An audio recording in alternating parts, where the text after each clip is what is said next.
I'm the shit. Yeah. Money on my mind, money on my mind, Yeah. money on my mind, money on my mind, Yeah. money on my mind, money on my mind, That's right. money on my mind, so money is all I think of. That's right. Money on my mind, money on my mind, Bitch. money on my mind, money on my mind, You know. money on my mind, Bitch. money on my mind, Bitch. money on my mind, so money is all I think of. Yeah, stepping out the motherfucking court, day and out. I'm looking like a star, bitch. When you see me make a wish, holla at your motherfucking ball, JR. Birdman, my paw, bitch. Ball bred, born rich. Dear Mr. Toilet, I'm the shit. Got these other haters pissed, cause my toilet paper thick, I know. But trippin' at 40, make a chip out of potato head wimp. Then like ranch, I dip. And the hustle was all muscle, just strength. When it comes to that weight, I don't struggle, I just live. I got my hand on the game, yeah, I make the grip. 100 grand in my fist, same on my wrist. Get key money from a quarter, blame it on my wrist. I whip coke like hoes, nigga, I'm a pimp. Lil nigga about to rape the market. If we talking about money, baby, now we talking. Money on my mind, Yeah. money on my mind, Fuck bitches, fuck bitches, fuck bitches. money on my mind, Get money, get money, get money, yeah. Get money, fuck bitches, fuck bitches. Get money, fuck bitches, get money, yeah. Nigga, get it in the slump if you know how. In the heart of the summer, we need a snow plow. What you know about that, baby? It's showtime. Coke transactions on the phone, we call it blowjob. Too fast for the feds, too cocky for the cops. At the ditch, my old bitch getting sloppy with the pots. Hopping off the boat, meeting Poppy at the docks. He tell me I'm gaining weight, I tell him I'm getting paid. Money over bitches, I'm yelling it to the grave. Developed at a young age, go after what pays. These combine the sunshades, block the sun rays. I drop a car note in the mall on the first date.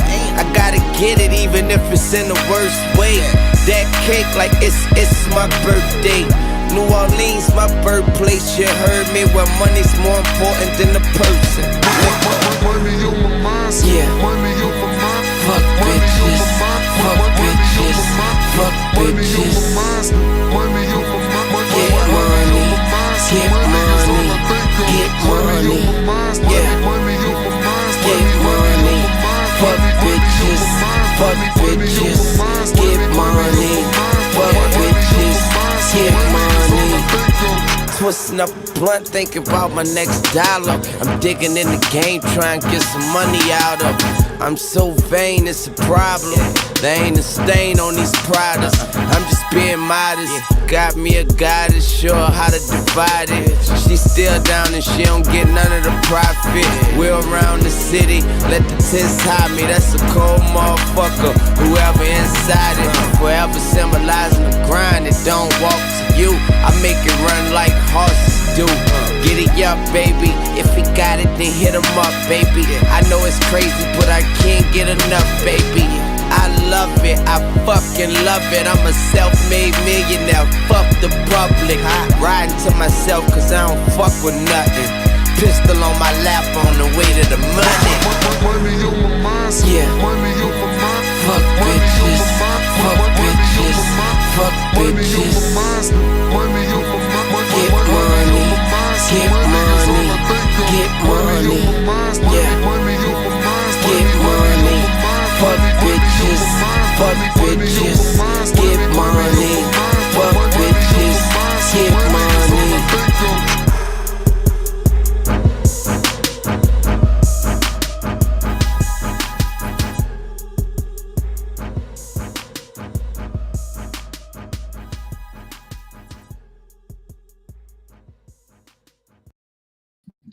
We Japanese still. You getting cooked in front of your family? Like a Japanese meal. It's Yasuta Hibachi and none of you niggas can stop me. But can't help but watch me. So look, bro. We at it again, man. I see my brother Tazarah in the chat. Join the link, man. I'm responding. Whoever you talking about that would like to debate us, bro, we open. Hit me up. Let me know who it is. We exchange information. It hit my email, HebrewJedi@gmail.com. Come to the channel. We can talk. And we can have that discussion, man. I'm not ducking no smoke from no BHI. I tell you that right now. With that being stated, you are here. You are present. Hit that link so we can discuss this topic with my brother, the savant from the Levant, Avery, in the building, about some things that were stated on Facebook, basically. And it's not exclusive for you because you are pushing this, but this is a sentiment that is shared with Black Hebrew Israelites, Ku Klux Klan members, rednecks, Nazis, neo-Nazis, Stormfront, 4chan. I can go down a list of how many people that are religious think this way. And what they do is they take the Bible and they insert their modern view of race and racism into the Bible or into the text. This is why you have people going to Deuteronomy, the 23rd chapter, saying that that's somehow some kind of ritualistic way of cleansing your DNA. Or, after 3 years of mixing with somebody that you think is a black person equals an Israelite, you're somehow magically an Israelite again. That's because your ideas of race, right? Your ideas of, and I was just watching Raziv Khan interview on Hey, shout out to Garfield, by the way. He's doing wholesome interviews right there. I'm gonna have to acknowledge him on that because he's actually doing some great interviews. And I'm gonna acknowledge worth ethic over bullshit. But Raziv Khan was saying some questionable stuff there, and it's because the ideas of race, physical appearance, how people look. You understand? And y'all try to mix that ideology and concept into the Bible. And I keep reminding people on several occasions to ad nauseum at this point that the Bible was written in the Iron Age. There was no concept of these collective people that all look the same or have similar traits are of what we call a race. And then these people that live in this area that have all the SLC 2485 skin lightening depigmentation genes, even though East Africans have it and Southern Africans, fuck that, right? Don't even examine reality. Those people that have that gene, or those are people that exhibit those alleles, less skin color. We got Tazarah in the building. Hold on, Tazarah. Let me go on my spill real quick. Are all of the same race. And what they mean by race, they mean of the same direct lineage, right? They conflate those two things. Then they open the Bible and say, well, look, the Bible says he destroyed these people. So that means he's racist because he hates these people based on the race concept, right? That is nowhere in the Bible. That's called eisegesis. And this is why atheism will always reign supreme and strong in these circles by using videos from these circles, because they will say, well, look, if we're going to believe in a God, why would we believe in a God that does X, Y, and Z? It was like, well, damn, judge the book based on what's in the book, not what people are putting onto the book, right? So, Avery, what you got to say, man? Introduce yourself, the savant from the Levant in the building. What's going on? Hey, shalom, family. Yeah, this topic is very unfortunate because the idea of God being a racist, because this is something that our ancestors dealt with for about 400 years in this country and abroad when it came to racist white Christians that had concepts like pre-Adamites, that black people are the descendants of pre-Adamites, and they have the I believe it's called the polygenesis, where basically, I may have got the term wrong, but basically it's the concept that God created other races of people before Adam, and that blacks descend from those other races of people, that there was multiple races on the earth, and that whites are the Adamites, and that Noah is an Adamite. Or, this same sentiment of God as a racist can be applied to the whole curse of Cain situation, where blacks are descendants of Cain, that Eve had sex with the devil in the garden, and this is the serpent seed doctrine, and Jews and blacks descend from that union.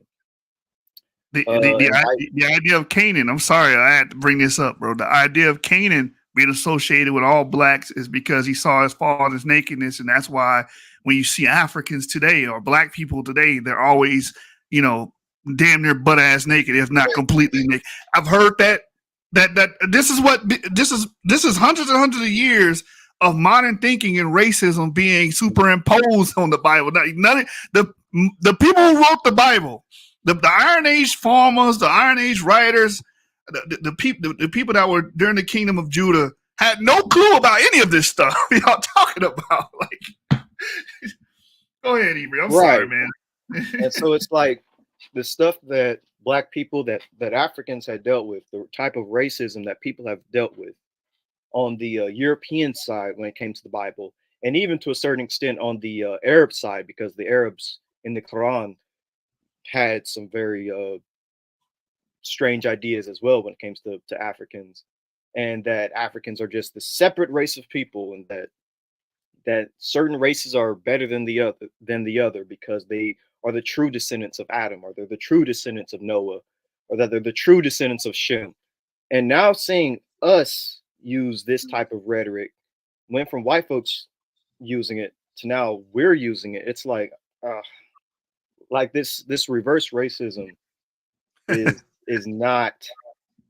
Avery, remember the Talmudic verse, which is not even an ancient Talmudic verse. It's like when you trace it back, it's like in the 16, 17, or 1800s, where it says God has not dealt so with the sub-Saharan. Remember that? Yeah, that's what our good friend, we were talking about him earlier. Somebody tried to sell it. Oh, that's ancient Jewish writing. No, it's not. There was no sub-Saharan talk back then. What the hell is wrong with you? No Talmudic Jew even knew about sub-Saharan Africa in the way that we know it today. Not in that terminology. Like that's a new terminology, sub-Saharan Africa. So yeah, that's absolutely retarded for anybody to use that to say that Israelites knew nothing about black people or whatever. But anyways, yeah, it's just unfortunate to kind of see people try to say that God is a racist, because this is something that's been perpetuated for hundreds of years by Europeans, and now African Americans using it. And it's pretty much the same talking points we see with the Christian identity movements of today, or the British Israelism. It's like we just basically switched white and put black in there, and it seems like a copy and paste to me. But what kind of started all this, unfortunately, was me making a post on Facebook showing the unity between different groups of people, regardless of That's illegal, Avery. That is illegal. You messed up, bro. You violated the BHI creed, bro.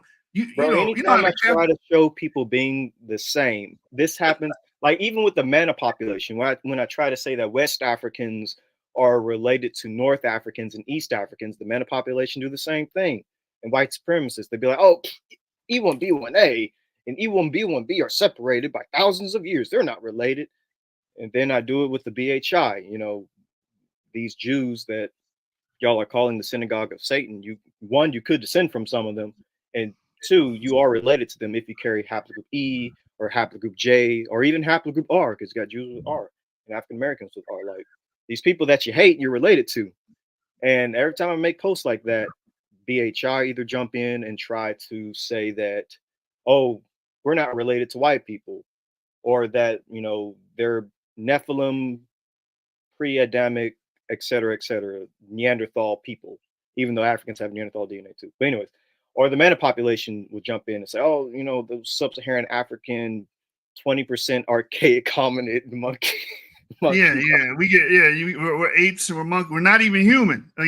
This is how far they go with this biblical ideology of trying to place races into the Bible. That really, y'all the beasts of the field. Y'all not even humans. That's why you got archaic DNA. Like, well, all humans have archaic DNA. Exactly. Like, what are you saying? We're modern humans. I descend from Y chromosome Adam and mitochondrial Eve, like everybody on the planet Earth today does. Right. Which is a biblical concept, by the way, because something mentioned in the debate I had was that it's not a biblical concept for all of us to descend from one race in the Bible, but it's like we got. Hold on, I'm sorry to cut y'all. We got Captain Tazarah in the chat, and he says y'all do know BHI is a racist term against Israelites, right? Well, let me say this to you, brother. I will personally pay for your 23andMe DNA test kit, man. I will personally pay for it and mail it to you, bro, so you can take your DNA and we can examine your DNA live here on my channel, brother. I got you, Tazarah. You know, we just want to go on our spills real quick. Let me bring Tazarah up. I don't want to be, you know, a bad host because he is in the title. My brother Tazarah in the building. What's going on? Talk to us. Shalom, what's up, Tazarah? Peace. And by the way, the link is in the back with the post. Oh, I didn't know if you seen me in there or not. So if you wanted to do like the introduction thing, you can go ahead and finish. No, we good, bro. We got you in the building, and I guess Tazarah was the BHI leader that you was referencing earlier. No, not him actually. I'm familiar with Captain Tazarah, but oh, okay. You know, so it was just coincidence. Yeah. Okay, cool. Well, I just want to preface this by, you know, saying that this don't have nothing to do with me hating white people. Don't have nothing to do with me hating anybody else, Native Africans. This is stuff that it's written in the Bible. You feel me? For all I know, I could be descended from a white man when the time comes to find out who everybody is, and then I would get that same judgment that I'm reading about in the Bible. So it's not about me hating nobody. I got you, but I never claimed that you said that. Look at the title. Tazarah BHI wants God to be racist. Yeah, right. Yeah. I feel you.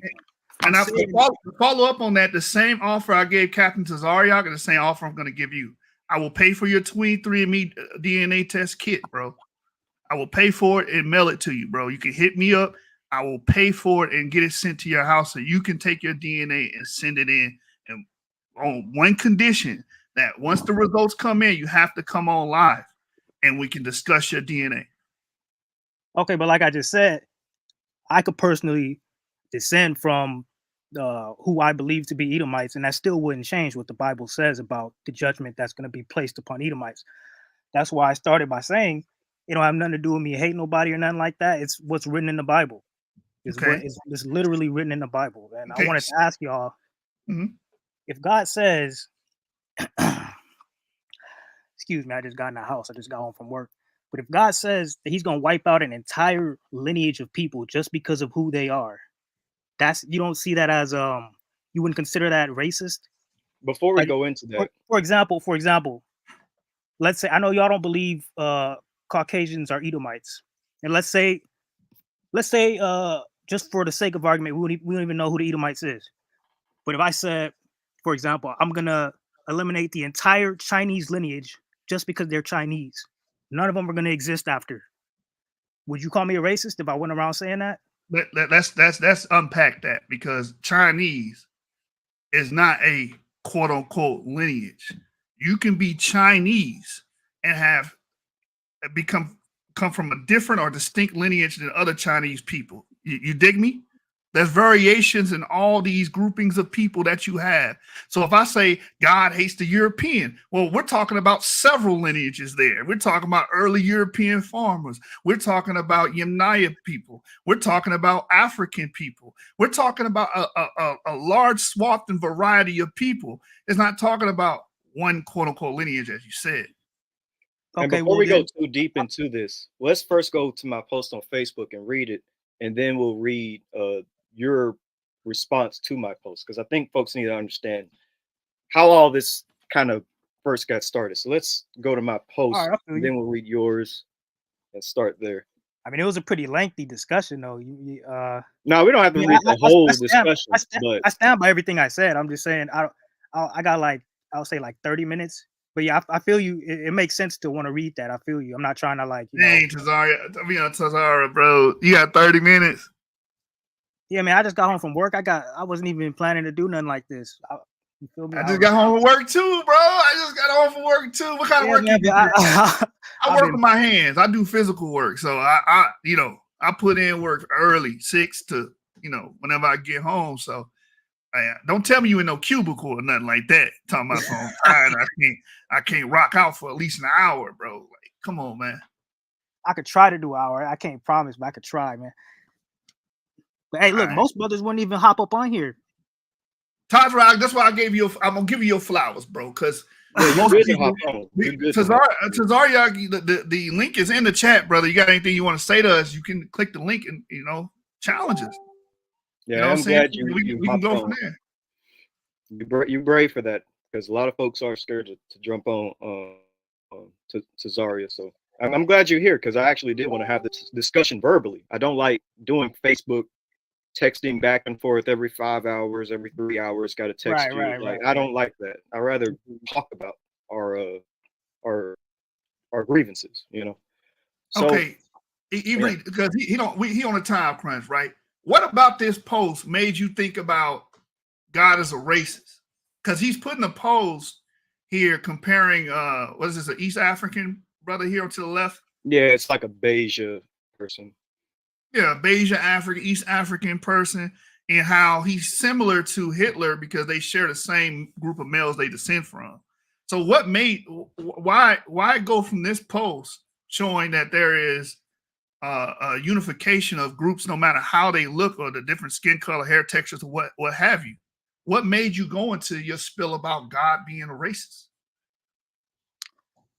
Well, the post seemed to be having a problem. It seemed that the post was attacking the idea that there are different races, especially when taking God into account and how God feels about things. So that just Maybe we prompted should me. read the post, because that's not really what let's shoot. Can you read the post real quick? Yeah, I'm gonna read it real quick. It says it's interesting when you think about it, but the very people Hitler hated and wanted to eradicate, he was related to. So-called Black Africans and Arabs, and of course, Jews. All his Nazi followers were being led by a guy who was related to the savage African and barbarian Semites. The irony is real. It's interesting how a lot of times that the people you hate the most, you end up being related to said people. It's true the other way around. A lot of Afrocentrics and Black supremacists have European Y chromosomes. They hate white people, but literally carry Western European Y chromosome and autosomes. The irony is real. I think God has a sense of humor sometimes, but isn't that the story of the Bible as a whole? People in the same family constantly going to war with one another and hating each other. Most of the ethnic groups the Israelites fought against were their relatives. Just look at Genesis 10. Heck, even the first recorded murder in the Bible was between two brothers, Cain and Abel. So yeah, humanity has a track record of falling in the trap of hatred. Oftentimes, the two groups are closely related. This is why racism, quote unquote, is evil. And this is why people need to understand that we are all related. One blood, one people, one family. Okay, so that part. So what's the issue with that post? Those last two sentences are what prompted me to take the route that I took when addressing this post. It says this is why racism is evil. This is why people need to understand that we are all related. So my reasoning behind posting what I posted, the scriptures that point out and demonstrate how God is in fact a racist, that is why. Because the post is seeming to have a... Now, I'm not saying go be racist and go attack people because of their identity or anything like that. That's not what I'm trying to say. That's not what I stand for. The point that I was trying to make is that racism, to a certain extent, is biblical. Or not even to a certain extent, it's completely biblical, especially when God comes into the equation. There's scriptures and prophecies where God tells the Israelites, go eliminate this race of people, or this nation of people. Don't mix with this nation or race of people. So if the post, like how the post says, if we're all related in one blood, why would God tell the Israelites not to mix with such and such people, or not to mix with such and such people, or You want the answer? You want the answer? I'm interested in hearing your answer. Cultural differences had nothing to do with what a person looked like, because that's what race is mainly based on, how people look. So most people will look at Hitler and look at this East African Beja and say they're of a completely different race because the way they look. Or they will look at Hitler and look at somebody that's from West Africa that has the same damn clay and say, oh no, this dude looks Africoid. They're different races. You understand? That concept is not in the Bible. You do understand that, right? That concept is not in the Bible. God is not saying, I'm going to destroy people that are white. I'm going to destroy everybody that are black. I'm going to destroy everybody. That's I feel what you're saying, but that's not what I was saying. I never said anything about color because, as I said in the post, anybody can be any color descending from any one of the biblical forefathers. There can be white Hamites, white people who go back to Ham. There could be black people who go back to Ham, white people who go back to Shem, black people who go back to Shem, white people who go back to Japheth, black people who go back to Japheth. So it's not a color thing that I was getting at here. It's more about lineage type of thing. And also, when we look at 1 Peter 2:9 in the ESV, it identifies, as I was saying in the comment section here, it identifies the Israelites as a race, a chosen race. So with that right there, if the Israelites themselves are a race, then that also has to logically mean that other groups and populations of people belong to their own race. So that is biblical, so much as so when it comes to, different populations being separate from each other and not the same. Yeah, that term race is being misappropriated in that translation that you're reading. Because again, the word race is the division of people into groups based off their physical attributes. That's what the word race is talking about. That is an alien concept. This concept was created in the modern era by Germans, right, and some Frenchmen as well. But like the Bible German. wasn't written in English. Ezra makes a great point in the comments. Like the Bible is not written in English. We're using English terms and applying English understanding to the Bible. Like that word race, which the Bible, Peter, was written in Greek. So it would have been something completely different. It wouldn't have been race, like the way we know it today. Okay. Well, if we're having a problem with the word race, would you guys agree that God is a nationalist? What do you mean? Yeah, you need A to break that nationalist. down. Like, how they say, oh, that guy's a white nationalist or you're a black nationalist. Would you say he's a supremacist when it comes to his people and he puts his people above all other people, regardless of how they look? There's a Yeah, but here's the thing. His people, I got you, Tazarah, but his people is not relegated on just a quote unquote race, physical attributes of who you call black or white. His people is inclusive of everybody that submits to his will and way. That's according to the scripture. So if matter of fact, nice to meet you. I'm Ben Lucifer, by the way, and I'm up here telling you about scripture. That's according to the scripture, bro. It's about people who are righteous versus people who are wicked. Right. Anyone who is righteous is under God's covenant. Okay. Anyone who is righteous. If you're a wicked person, it doesn't matter. Even if you're an Israelite, if you are a wicked Israelite, let's say like an Israelite is a pedophile, that person is not going to make it into the kingdom of heaven. Oh, hell no, or of if course he's a not. serial killer. Yeah, of course not. It's the Bible says 2/3 of Israel is going to be destroyed, and that's 66%. But back to what you guys first said about what did you say? Attributes and appearance. Again, I'm not dealing with attributes and appearance. I'm talking about descendancy. So you said it's about people who submit to God's will. Would you say that Edomites who are righteous, quote unquote righteous, and submit to God's will be able to be classified as being an Israelite? Yes, and it's happened historically. The Edomites joined under the Jewish regime in the 2nd and 3rd century BCE. Okay, under John Hyrcanus. You're right. Any people group can join. Any people group can join the nation of Israel. Like people can convert. He used the word lineage. I'm talking people more can so convert to the Israelite faith at any point. Like when it comes to the story of Esther, which I mentioned. In the story of Esther, the Persians converted to the Israelite faith, and the Persians ended up becoming Jews. They said they became Jews because they just started to follow the ways of the Jews once they started to get enough rights and stuff in the land of Persia. Well, so it's like anybody can convert to the faith of the Israelite culture. To the faith, correct? But I was talking about lineage and descendancy specifically. All right, so it feels like we're changing it now. Any lineage can aggregate into the fold. All they're doing is becoming cultural members. That's it. They're being naturalized with Israelites. That's all you see in the Bible. Even when the people say, "Oh, the Pharisees, they were racist or whatever," they try to throw that on them. They believe in proselytes. They introduced the scriptures tell you that.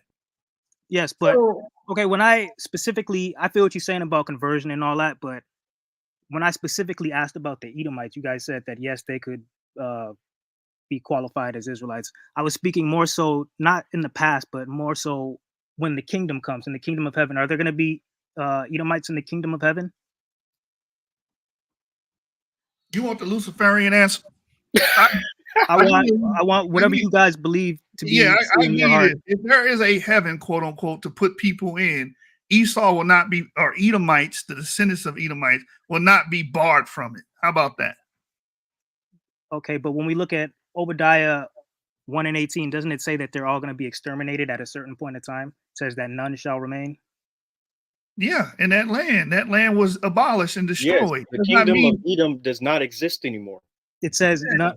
Okay, when we see terms the like kingdom of Edom fell. That type of language is being used in the Near Eastern text when they say to destroy or cease, like in the what's the stele that mentions Israel? Manette Stele, when it The talks about Manette stele Israel, says that Israel ceased, pretty much ceased to live anymore. That does not mean everybody was annihilated. That's just the way of speech. It's hyperbolic speech. which That's scripture are you referring to just now?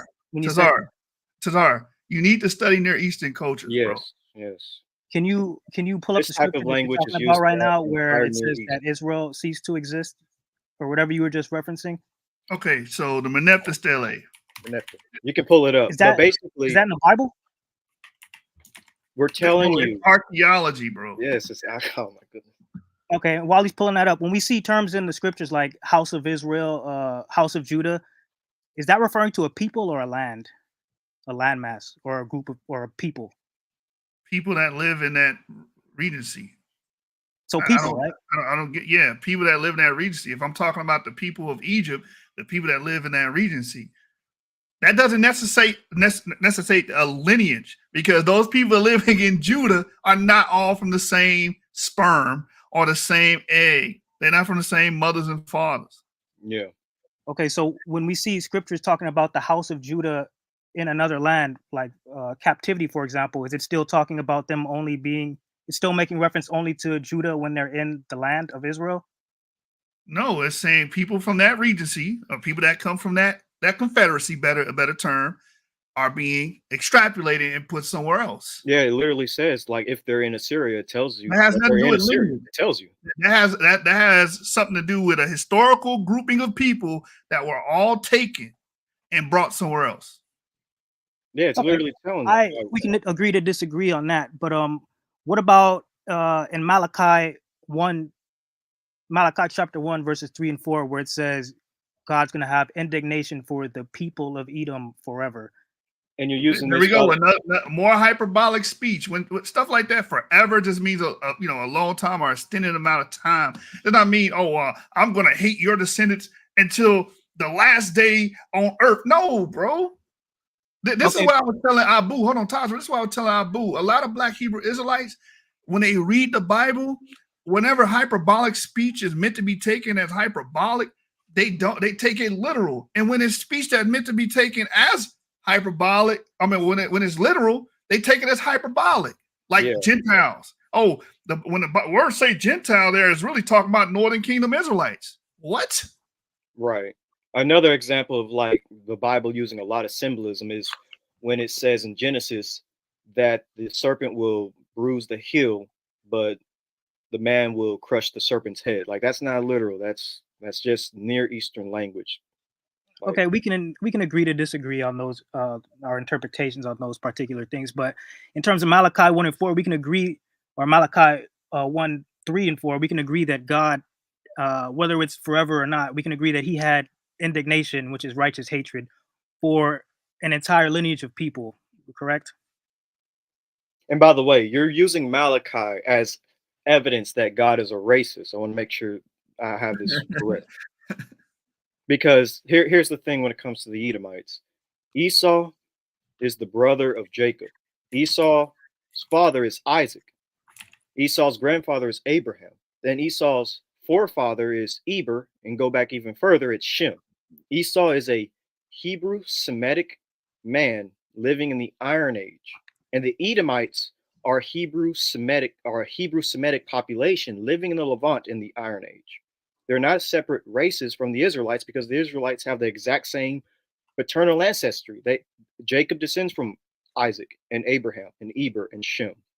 Like, I Tazarah. don't see how this is a completely different race just because of whatever idea that you have going on in your mind, because there's the Edomites and the Israelites are from the same ethnic group. They're both Semitic. They're both Hebrews.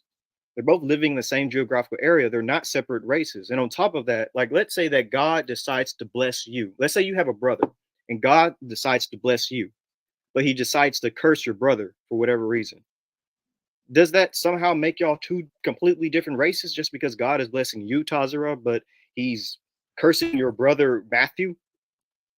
No, you're not separate races. You both still descend from your same parents and grandparents and great grandparents. You're not a whole different race because God is blessing you, but then he's cursing your brother, Matthew, you know? Okay, but are you familiar with Genesis 25, where it talks about how the Lord told Rebekah there'll be two different nations of people inside of her, referring to Jacob and Esau? That's Why did not he just races. Yeah, that's not races, though. Nations aren't races. okay? But But you we have can the kingdom of Israel and you have the kingdom of Edom. That's what it means. Two different nations, the kingdom of Edom and the kingdom of Israel. okay. So would you agree? They're still the same You guys ethnic group, have though. if you guys seem to not be you seem to be iffy on the term race, and when it comes to that, would you agree that God is a nationalist and he hates certain nations of people, and he has a certain nation of people that he places above everyone else, and these nations are dictated by who they descend from physically? Would you agree with that? I would No, say that no, when it comes, all right, I'm so my bad, Avery. I'll answer it my way, and then Jashu will answer it his way. We'll get a Luciferian interpretation in a minute. Go ahead, Avery. So I would say that God is for righteous people. It says in Matthew chapter 16, verse 15, he said to them, go into all the world and preach the gospel to every creature. God wants all people to be his people. He wants all people to worship him because he is a jealous God. So he's for people who would serve him. That's who he's for. I don't think he's a nationalist in the Nazi sense, like a nationalist socialist, like a Nazi. God is not a Nazi. But he is for people who will serve him and worship him. Keep in mind, Abraham was not an Israelite. Abraham wasn't an Israelite, but yet he was a man who served God and was found to be righteous in the eyes of God. Noah was not an Israelite, but he was found to be a righteous man.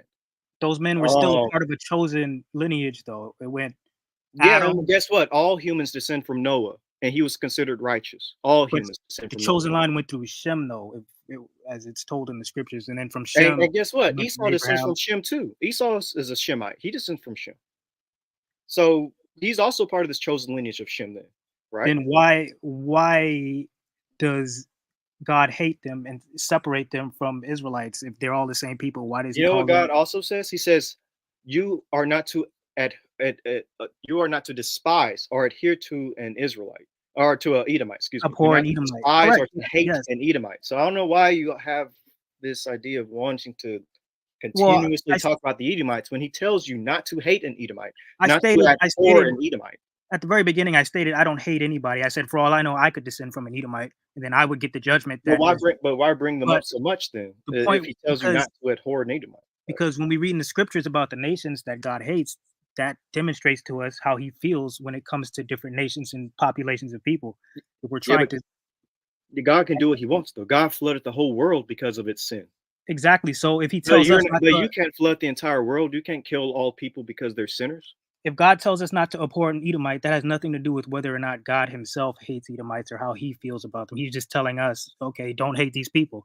And we follow those commandments. We don't hate them. But back to what God feels and what God loves or hates, that scripture doesn't mean that God doesn't abhor Edomites, if you get where I'm going with that.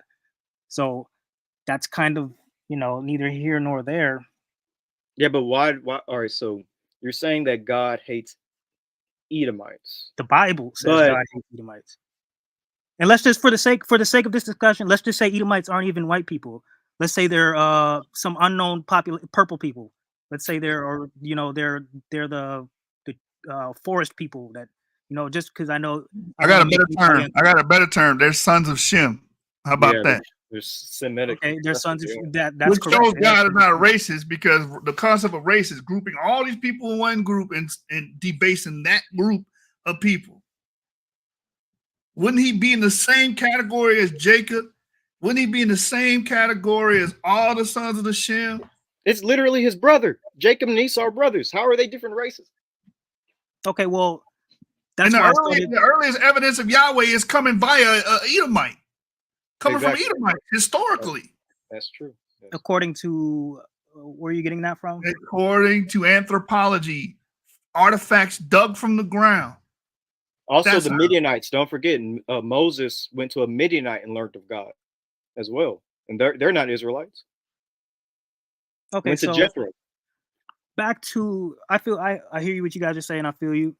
We can agree to disagree on certain things, but back to whether or not God is a nationalist. You say that even with all the scriptures where he talks about what is it in Zephaniah, he talks about how the Ethiopians are going to be slain by his sword. He talks about in what's the other one? Zechariah, the Canaanites, Zechariah 14:21, I believe, there should be no more Canaanites in the house of the Lord when the kingdom comes. You're saying that that's not nationalism? What if I went around saying, not even dealing with phenotype or appearance or anything? What if I went around saying, no Arabs are going to be allowed in my house ever again at this point in time, and on such and such a day, all Indians are going to be killed by my sword? Like that's not, if you don't want to say it's not racism, you wouldn't see, but Israel is above all else. What if I went around saying those things? Oh, and Israel can take such and such population into captivity. If I went around saying stuff like that, that wouldn't be nationalism. No, Did God ever punish because- the Israelites? yeah, but I want to bring it. Look what that says on the screen right there. Yeah, read that. My bad. Yeah, Yeah, go ahead. You brought this point up again about the scriptures saying that these people will be utterly wasted or destroyed, or Esau being destroyed. You brought up the Cushites on Facebook being, you know, in Zechariah 2:12, I believe it is, the slaying of the Ethiopians. You brought all these things up again. This is all hyperbolic speech, man. It is. It really is. It's just like we see in the Manepta Stele, which shows you the frame of writing, the style of writing during this time. This is how they wrote and they talked and discussed about their enemies or the people they had beef with. Esau, there's a beef between Esau and the Israelites during the time of Exodus because they did not help them according to the text. That was the beef. And for that beef, because they had that beef, they venerate their God, or in the writings that they will be laid waste later. That's it. It does not mean the complete annihilation and eradication of everybody that descends from some man named Esau that possibly lived in the Bronze Age. Okay. It does not mean that. In response to that, are you saying that, okay, the prophecy that talks about the Edomites being wiped out, that's Obadiah 1:18. The one about the Canaanites being not allowed into the or the house of the Lord, that's Zechariah, I believe. And then the one about the Ethiopians being slain by the Lord, that's Zephaniah, if I'm not mistaken. Right. Israelites are literally Canaanites. Like, so those are three different prophets: Obadiah, Zephaniah, and Zechariah. I could be off about one of them, but they're 100% without a doubt a prophet that wrote the book. Are you saying that God did not speak these words to those prophets to write down, and that the prophets? I'm saying you're misinterpreting them to try to fit some kind of racial schema, and that just does not work your way. You're imposing your own ideas of race onto the text. God, when it comes to those verses, like you said, when it comes to him going after the Canaanites or going after the Ethiopians or going after the Egyptians, God also punished the Assyrians and punished the Babylonians and punished the Persians and the Greeks and Italians. So from the looks of things, God is punishing people from the lineage of Ham, he's punishing people from the lineage of Shem, and he's punishing people from the lineage of Japheth. He's an equal opportunist. Anybody can have these hands. He's getting everybody. Even the Israelites get punished multiple times by going into slavery. So I don't see how you can say that God is a racist, but yet he punishes every single descendant of Shem, Ham, and Japheth, including the Israelites. Whenever they mess up, the Israelites get killed all the time by God whenever they do something stupid. Okay. So I The don't see how he's Israelites a don't. racist if everybody's getting punished. It's equal to everyone. Anyone who does sin specifically, God doesn't just punish people out of the whim. It's normally if they commit sins that he punishes people. Like the whole point of the global flood was because of sin and people committing sins. But Noah was found righteous because he was doing less sin than everybody else. So it's all about wickedness versus righteousness. It's not about this race versus that race. It's about wickedness and righteousness. As Paul Okay. says, we do not fight against flesh and blood, but against principalities and powers. Okay. So I hear everything you said. I want to ask, going back to there's something you said. What did you say? Okay, yeah, you point out how the Israelites, of course, are punished as well when they do things wrong, when they go against God's laws. Would it be safe to say if the hypothetically if the Israelites never went against God's commandments and always obeyed him, they would never get any punishment, but the other nations and nationalities of people would still get the same things that are coming to them? Basically, there's a way for Israel to not receive any punishment, quote unquote, if they abide by God's laws. But the other nations, they don't have that type of protection or that type of connection with God because they're not from the nation of Israel. Would it be safe to say that? Actually, it's funny that you say that, but because people can join the nation of Israel, be part of the congregation of God. So if any Ethiopian joins Israel, then they will be under that same protection. If any Assyrian joins Israel, they'll be under that same protection. If any other ethnic group in the Bible joins the congregation of Israel, which happens multiple times, by the way, like when it comes to the Ruth, the Moabite, when she married Boaz, when she married, make sure I gotta get the name right. I believe it was Boaz, right? Boaz, you had it right. Oh, I had it Boaz. right. Okay, yeah. When Yeah, she it's married Boaz. Boaz and had children with him, she's under that same protection, and she's from another nationality. So Well, that's because she yeah, was married to an Israelite and she yeah. became But the married point to. I'm the point I'm making is, if you join the congregation of the Lord, if you join the Israelite nation, then yeah, you'll be under that same protection. Like I brought up with the story of Ruth, the Persians became Jews that day. In that verse of the story of Ruth, people can join the nation. Okay. Well, in response to that point, earlier how I asked about the Edomites, there's a lot I would like to address that you guys say, but I can't remember it all. I'm just trying to hit the key points. But when it came to the Edomites, I asked, what did I ask? Oh yeah, and when it talks about them being completely eliminated, you guys responded and said that it wasn't talking about them literally being completely eliminated. You claimed it was hyperbolic and whatnot. But you are aware that there are scholars who say that this already happened and that they were already, I don't agree with this interpretation, but they say that they were already wiped out. And that's neither here nor there really, but I mean, the kingdom even in reference of to Edom that, is the kingdom of Edom is destroyed. It does not exist anymore. So well, I'm it talking more actually so does about check the out. people. I'm talking about the actual people, descendants of Esau. When So it's using that language, it's talking about the land. It's talking about the land of Edom, the kingdom of Edom, which is gone. It does not exist anymore. It hasn't existed for the past like 2,000 years. That I mean, well, prophecy the technically land already happened. the land is still there, but the kingdom, the actual kingdom, it's That's not what there. Right, that's what I the mean. The kingdom. polity has been eradicated. Like just with Israel, when they like in the Manetha still, that's why I want you to focus on this writing. Israel is wasted, bare of seed. Israel lies waste. Its seed no longer exists. That's how they would talk. It's hyperbolic. It's not meant to be taken, oh, there's no Israelite or anybody from that nation of Israel or that polity to exist today. No, they just mean we went there, we laid the smack down on them, and we did it pretty well. That's it. That's it, bro. That's just the phraseology of that time. And that's how they spoke in the Near East. It's like saying the land of milk and honey. That's just saying a pleasant place. There's a multitude of phrases in the Bible that you guys take as meaning it has to be literal. Like, no, it doesn't. So you're You saying that have you you need to understand Christian, Near Eastern writing and text, bro. That's the bottom line. so Go ahead. all the Christian scholars who write that the Edomites were already wiped out, even though the I would say that they haven't been wiped out yet, but they will be.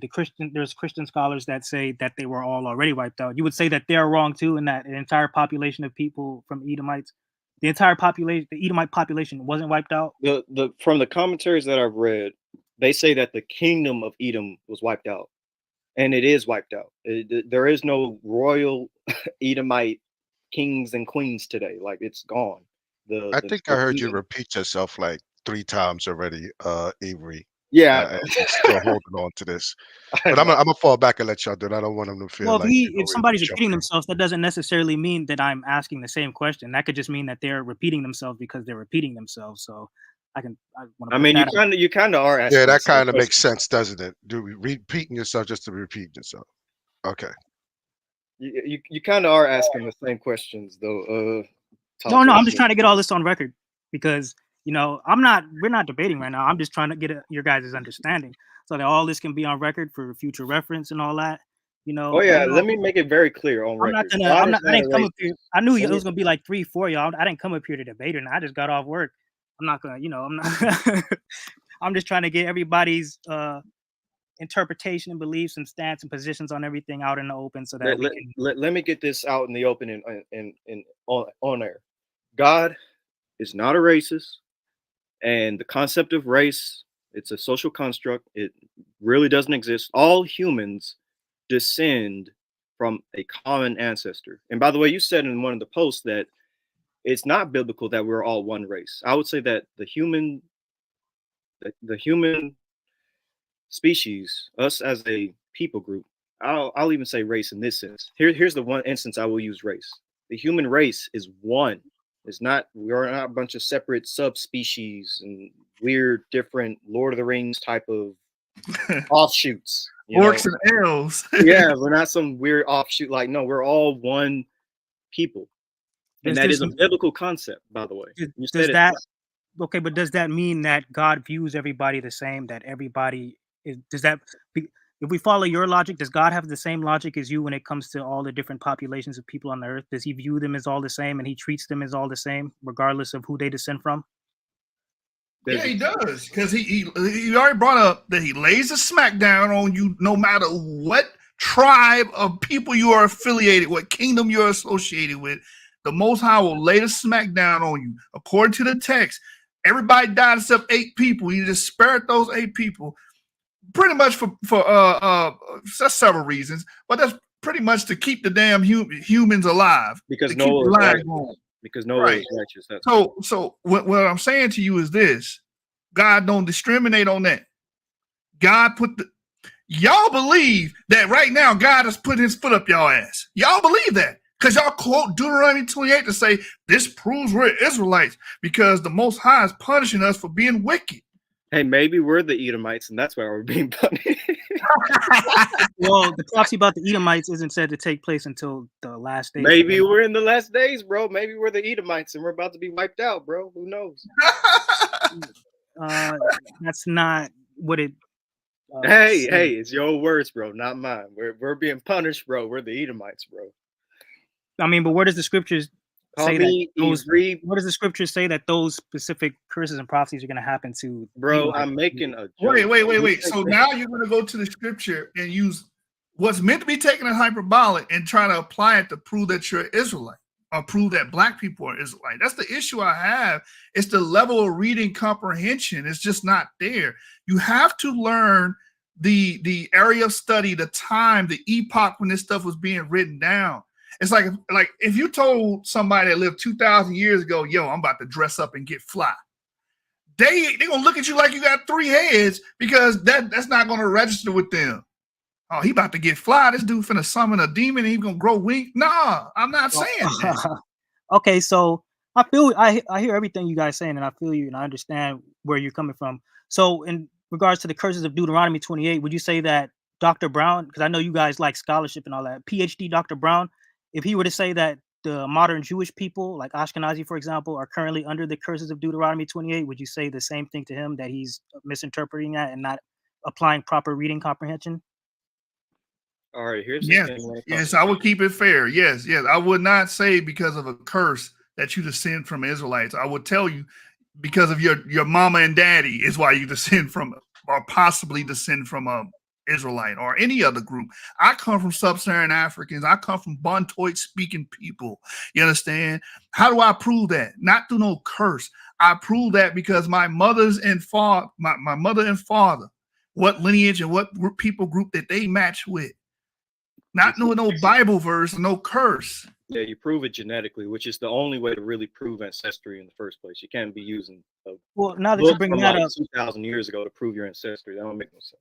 well, now that you bring that up, how did the Israelites and other populations, well, the Israelites, since we're talking about Israelites, how did they determine who was an Israelite back then without genetic testing and They all that? kept records. The Jewish people, they kept records, and they were really, really detailed in those records. What about the That's time how they when were they were? able to. That's how they were able to know who descends from who. Like when it Okay. comes to the book of Luke and Matthew, when it does the genealogy of Jesus, a lot of Israelites would have had a similar type of like scroll in their home that would have had the their family tracing all the way back to X, Y, and Z in the Iron Age, all the way up to antiquity, just like Jesus. It would have been no different. Hey, Avery, that only works with literate cultures. If you're not literate, you can't record your genealogy. And that's Right. if you keep it. The Israelites have been dispersed so many damn times, you can't keep it. Matter of fact, in Ezra, there was a dispute about who could serve under the Levites because they couldn't even prove their lineage.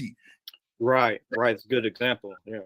And that's what I wanted to get at. So what did they do back then without, genetic testing and all that? I just said it. They had scrolls where they wrote down their family history. I know, the Israelites.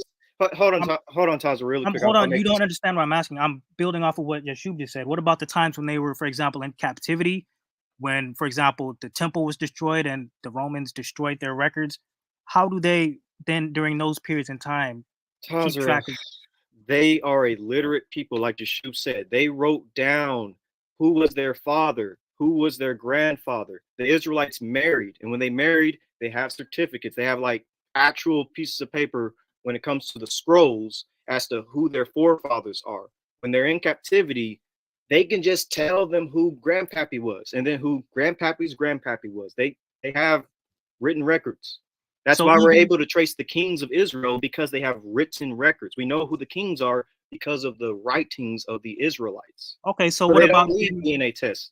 What about during the Greek captivity, for example, when there was a law made for them not to identify as a Jew? They had to abandon. Do we have? I and they want to were- say something real quick. Do They we were have? identifying Can you go as to the book? Greeks. Hold on. Can you go to the Bible now and literally walk through the king's lineage?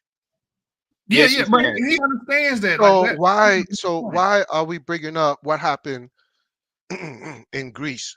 Excuse me. When the Greeks Well, were in because control, the point but that I we was can still, making, but we could still find. We could still. I mean, we can still look at the king's lineage today in the Bible, so it wasn't eradicated. Apparently, all of it wasn't destroyed. We can even go all the way from like King David to Jesus, and that was in the Roman period. I'm pretty sure Jesus isn't the only person that had records going back to King David all the way up to the period of the Romans. There have been plenty of other Israelites that would have had similar records going back to the Iron Age period all the way up to the Roman period. So it's but like, here's the silver lining in this. Hold on, I think everybody check this out. Here's the silver lining in all of this, because there are going to be disconnects. Even with if you're tracking genealogy, there's going to be disconnects because there's no way of doing it because they don't have DNA science. What Tazarah is trying to say, but that's the point we're making. These people that you're talking about are hodgepodge. These ancient Israelites, these ancient Jews, they're a hodgepodge. Understand that? They are several groups coming together and aggregating and amalgamating and becoming what you know as the kingdom of Judah, the people of Israel. That's what you have there. They're different lineages. oh yeah, that's a good point as well. Like the Israelites were I guess the best word I can use is multi-ethnic. There was a bunch of different ethnic groups that made up the people of Israel. You had Egyptians that became part of Israel. You had Cushites that became part of Israel. You had Moabites like Ruth that became part of Israel. So that's a very important point, Yashub. It was multi-ethnic. There have been multiple lineages in the Israelite nation. Yes, but That is fact. That is fact. In regards to Ruth, though, when she quote unquote became part of Israel, she was always still referred to as Ruth the Moabite. because Right. that was So her, it's, I'm just using her as you're right, but still, regardless, other people became part of Israel. They went into the nation of Israel, and she is in the records too. She apparently Jesus descends from Ruth and Boaz, so she's even in the Israelite records. So correct. So you guys are saying pretty much, even when we see scriptures about such and such is for the seed of Israel, the seed, that's talking about anybody who obeys God's laws and commandments and becomes righteous and follows the ways of the customs. They're included in that Ultimately. seed, the physical Ultimately. seed. Yes, ultimately. Again, that does not mean, like, because again, you're going to make it about biological descent, but the scripture after scripture shows that the God is all inclusive. All you got to do is submit to his will. it's actually All near. nations. It's actually a near. Israel is supposed to be a beacon for the nations, a light to the nations, a light to the Gentiles. All nations are going to come worship before the Father. That's what the scriptures say. But we ignore these scriptures because we're trying to buttress our redneck ideology of race and racial superiority and inferiority. It's not in the scripture. The Israelites are a composite of different groups that will be considered today different races. It's actually a Near Eastern. It's not a hard concept. It's also a Near Eastern idea of other people, quote unquote, other people being part of the seed or the lineage of another people. It's called adoption. Abraham actually didn't think he was going to have a child, and he was actually going to, I believe, give his rights to one of his servants. Are you familiar with that story, Jashu? But yes. That's Near Eastern culture about if your wife cannot bear you any seed, you can make your servant become your heir. Right. Abraham was about to do that with what's his name? I think it was Elijah. I think his name was. It was a Hittite who was a Canaanite. He was about to do it with a Canaanite.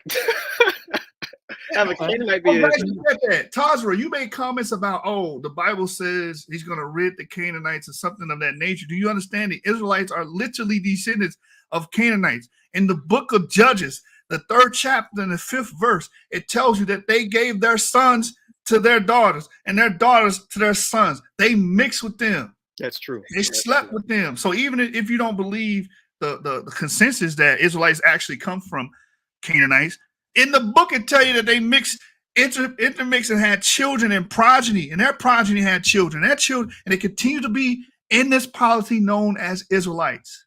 But the scriptures say that the seed goes, your lineage is determined by your father. So yes, of course there was mixing. There was mixing with a bunch of nations. He just said by the father. He said, wait. Did you just say this? The scripture said they were marrying their daughters unto the sons and the sons unto the daughters. Both so I'm trying to see why you're trying to separate the two from the scripture. Can you show me where lineage is ever in the scriptures determined God. All right, through y'all the mother? finish with this dude. No, Sean. Regardless if you no. Let me talk to Sean real quick because he's acting like I'm not. All right. So again, the scripture was.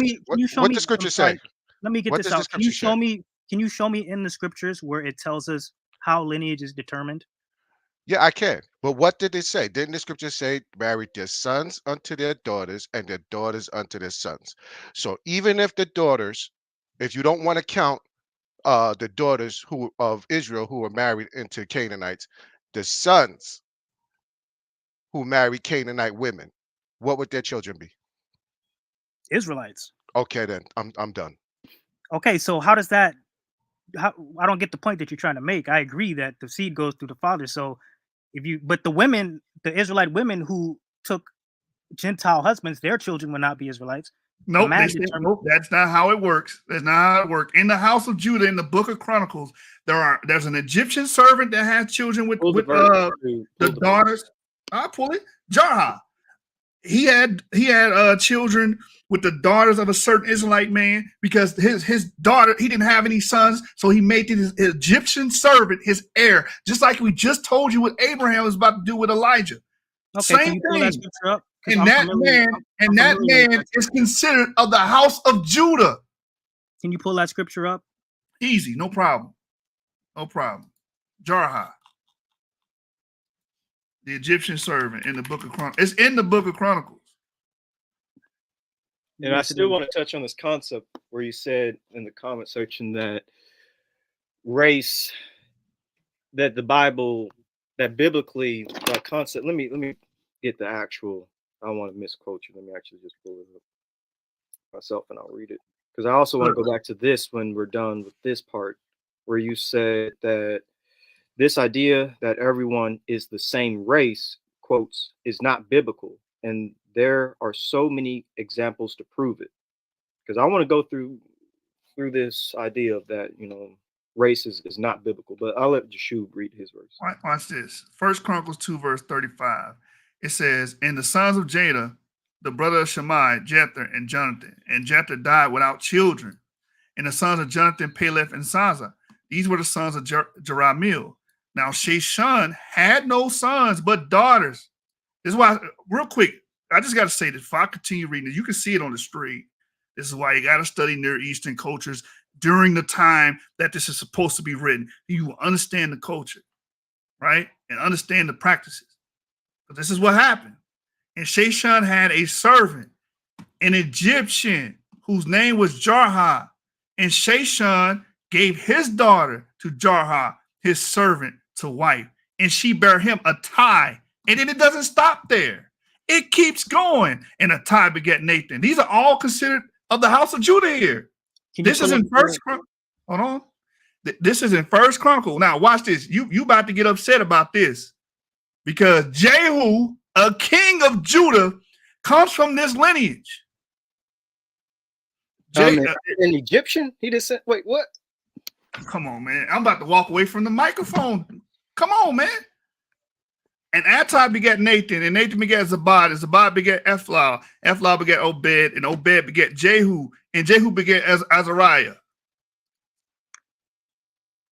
So paternally, he descends from an Egyptian. I'm done. Go ahead, y'all. Can you pull up the entire chapter? You want me to read the whole chapter? I got you. You want to read the whole chapter? You don't got to read the whole chapter. Just can you pull up the whole thing so you can see how it finishes out? These are the sons of Israel, Reuben, Simeon, Levi, and Judah. It's got to be something different. Sorry, it ain't gonna change. But go ahead. Are you hoping for a lob, for a slam dunk? What do you need here? But go ahead. Go all the way to the last verse. Oh, you want to read? You don't want to read from the top to the bottom. You want to go to the last verse. Well, the point I'm making is that the first half of this chapter starts off with an Israelite lineage, and then the second half, as we're going to see, is not the same lineage that's being described in the first. So if you go to the last verse, I believe it tells you who the last or the second portion of these people descend from, and it's not an Israelite lineage. Yes, it is. All right, let me go to the top. Maybe we do need to read the top. Yeah, we need to read from the top. Let's read the top. These are the sons of Israel: Reuben, Simeon, Levi, and Judah. Are you saying? Sorry for cutting you off. Are you saying everybody in this chapter are Israelites? Why don't you listen first? Listen, Tazarah, please, because you're fighting. You're fighting. You're trying to fight out of this bag, this trick bag, and just relax and please listen. Hey, they gonna lose their shit when they find out Tazarah learning from a Luciferian, man. You learning from Lucifer right now, bro. What's the? I'm giving you scriptures. What the hell going on? I'm giving you script. Come on, bro. This can't be like Lucifer, big Satan is teaching you the Bible. Anyway, the sons of Judah, Onan, and Shelah, which three were born unto him of the daughter of Shua the Canaanite. They were the Canaanites. And the firstborn of Judah, was evil in the sight of the Lord, and he slew him. God isn't being discriminatory. He will kill your ass, no matter what group you belong in. That's what I see here. And Tamar, his daughter, and Law bare him Perez and Zerah. All the sons of Judah were 5. Now it's going to go into the sons of Judah. The sons of Pharez has run Hamul, the sons of Zerah, Zimri, Ethan, Haman, and Kalkol, and Dara, 5 of them in all. And the sons of Carmi, Akar, the trouble of Israel, who transgressed in the things of cursed. The sons of Ethan, Azariah. The sons of Hezron that were born unto him, Jerahmeel, Ram, and Chelubai. And Ram begat Abinadab. And Abinadab begat Nashon, prince of the children of Judah. We're still talking about Judites. And the Nashon begat Salma, and Salma begat Boaz. And Boaz begat Obed, and Obed begat Jesse. And Jesse begat the firstborn Eliab. Abinadab the second, and Shimna the third. Now we know who Boaz is. You brought him up early, got with the Moabite, right? This is his line. It's going to keep going. Nathaniel the fourth, right out of fifth, Ozem the sixth, David the seventh. You know who David is. Whose sisters was Uriah and Abigail, and the sons of Uriah, Abishai, and Joab, and Asahel, three. And Abigail bare Amasa, and the father of Amasa was Jephthah. Oh, here we go again. The Ishmaelite. What is this doing? In the record in the Chronicles of the Sons of Judah. What is that doing there? An Arab. The Ishmaelite, right? And Caleb, the son of Hezron, begat the children of Azabah, his wife, and Jeroth. Her sons are these, Jesher, Shobab, and Ardon. And when Azabah was dead, Caleb took unto him Ephrath, which bare him Hur. And Hur begat Uri. Uri begat Bezalel. And after Hezron went into the daughter of Machir, the father of Gilead, whom he married when he was 80 years old, and she bare him Segub. Segub begat Jair, who had 23 cities in the land of Gilead. And he took Geshur and Aram in the towns of Jair from them, with Kanaf in the towns thereof, even 80 cities. All these belong to the son of Machir, the father of Gilead. And after that, Hezron was dead, and Caleb Farata. Then Abiah, Hezron's wife, bare him Asher, the father of Tekoa. And the sons of Jeremiel, the first, we still deal with the house of Judah here, of Hezron, were Ram the firstborn, born in Bunah and Oren and Ozim and Ahijah. Jeremiel had also another wife, whose name was Atara. She was the mother of Onam. And the sons of Ram, the firstborn of Jeremiel, was Mize, Jamin, and Eker. And the sons of Onam were Shammai and Jada. And the sons of Shammai, Nadab and Abishur. And the name of his wife of Abishur, was Abihail, and she bare him Abban and Molid. And the sons of Nadab, Seled and Apiam. But Seled died without children. And the sons of Apiam and Ishi, the sons of Ishi, Sheshan, and the children of Sheshan, Alai. The sons of Jada, the brother of Shammai, Jether, and Jonathan, and Jephthah, died without children. And the sons of Jonathan, Peleth, and Zaza, these were the sons of Jeremiel. Now Sheshan, now we still dealing with the lineage of Judah, the house of Judah here. We already showed you the Ishmaelite came into the fold. Now we're talking about an Egyptian. There's no way around this. Now Sheshan had no sons, but daughters. Because in Near Eastern culture, if you don't have any sons, you can make your servant your heir. And that's what we're seeing here.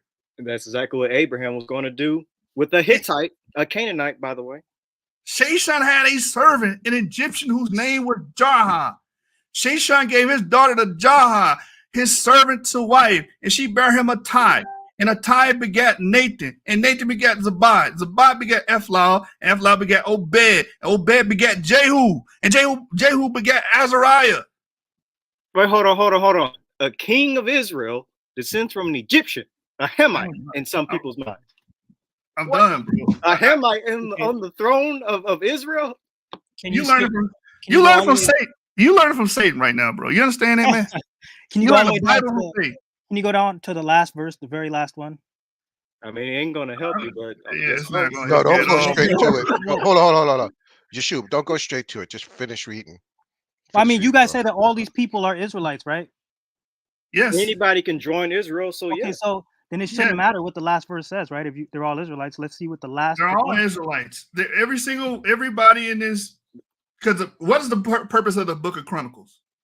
What is it chronicling? Hold on. What is it chronicling? Chronicling the Kings. chronology. Okay, That's well- what the word chronicle means. It's a chronology. Can we please see how the chapter concludes and what it says? All right, yeah, let me get there. So Sheshan gave his daughter to Jarha, his servant, to wife, and she bare him Attai, which this brother is ignoring. Attai begat Nathan. Nathan begat Zabad. So it don't stop there. It keeps going. Zabad begat Ephlal, and Ephlal begat Obed. Obed begat Jehu, and Jehu begat Azariah, and Azariah begat Helez, and Helez begat Elisah. Elisah begat Sisamah. Sisamah begat Shalom. Shalom begat Jechemiah. Jechemiah begat Elishama. Now the sons of Caleb, the brother of Jeremiel were Mesha, his firstborn, which was the father of Ziph, and the sons of Merishis, the father of Hebron. So this is the sons of Caleb here. We just finished with this one, so you don't get lost. I know you get lost right now. We just finished with this one. This is the sons of, I believe. Let me go. You need to highlight Shishan. Highlight that. Shishan, right? Because Shishan had no sons, so his lineage had to be continued by his servant, and it lists out all of them right here. It stops in verse 41, Right? and then it moves on to Caleb. The reason why I'm breaking it down, a lot of people that read the Bible, this ain't no slight to you, but it seems a lot of people in this community have low comprehension skills. Low comprehension. So I'm taking the time out for the audience sake to point out that this man lineage stops here and begat Elishama, and it picks up here. Go ahead, bro. Sure. You know, these brothers forget that you used to stand on the corner and teach this stuff. Bro, I know the doctrine. It's You know the Bible, like you really know the Bible, like. Because you're an Edomite spy. He's a spy. Bro, you speaking to Satan? Don't they say Satan know the Bible? Come on, stop playing with me. Go ahead. Go ahead, man. You know, another example of other ethnic groups being part of Israel is Uriah the Hittite, because he was in David's army, and David, of course, got Uriah killed, and that was seen as evil unto the Lord when David got Uriah killed, and he was a Hittite Canaanite. Yeah, and hold on. David went on and got with his wife. I want Yeshua to finish this because he's going to be accused of not finishing it. So okay, yeah. Let me finish this. So now we're moving on. We ended Shishan's lineage here with Elishama. It stops there. Now we go to 42. We're talking about Caleb, the brother of Jeremiel, and his children. Mesha, his firstborn, which is the father of Ziph, and the sons of Marshah, the father of Hebron, and the sons of Hebron, Korah, Tapua, Rekem, and Shammai. Shammai begat Raham, the father of Jorkam, and Rekem begat Shammai, and the sons of Shammai was Maon, and Maon was the father of Bethzor. And Ephi, Caleb's concubine, bare Haran and Moza and Gazez, and Haran begat Gazez. And the sons of Jadai, Regim, Jotham, Geshun, Pelet, and Ephi, and Shaph. Makkah, Caleb's concubine, bare Sheber, the Terhana. She bare also Shaph, the father of Madmana, Shiva, the father of Bana, and the father of Gibeah, and the daughter of Caleb was Aksah. These were the sons of Caleb, the son of the firstborn of Ephratah, Shobah, the father of Kirjath Jearim. That's where the Israelite sample was found, Ivri. Yeah, J2. Right, yeah, haplogroup J2, yeah.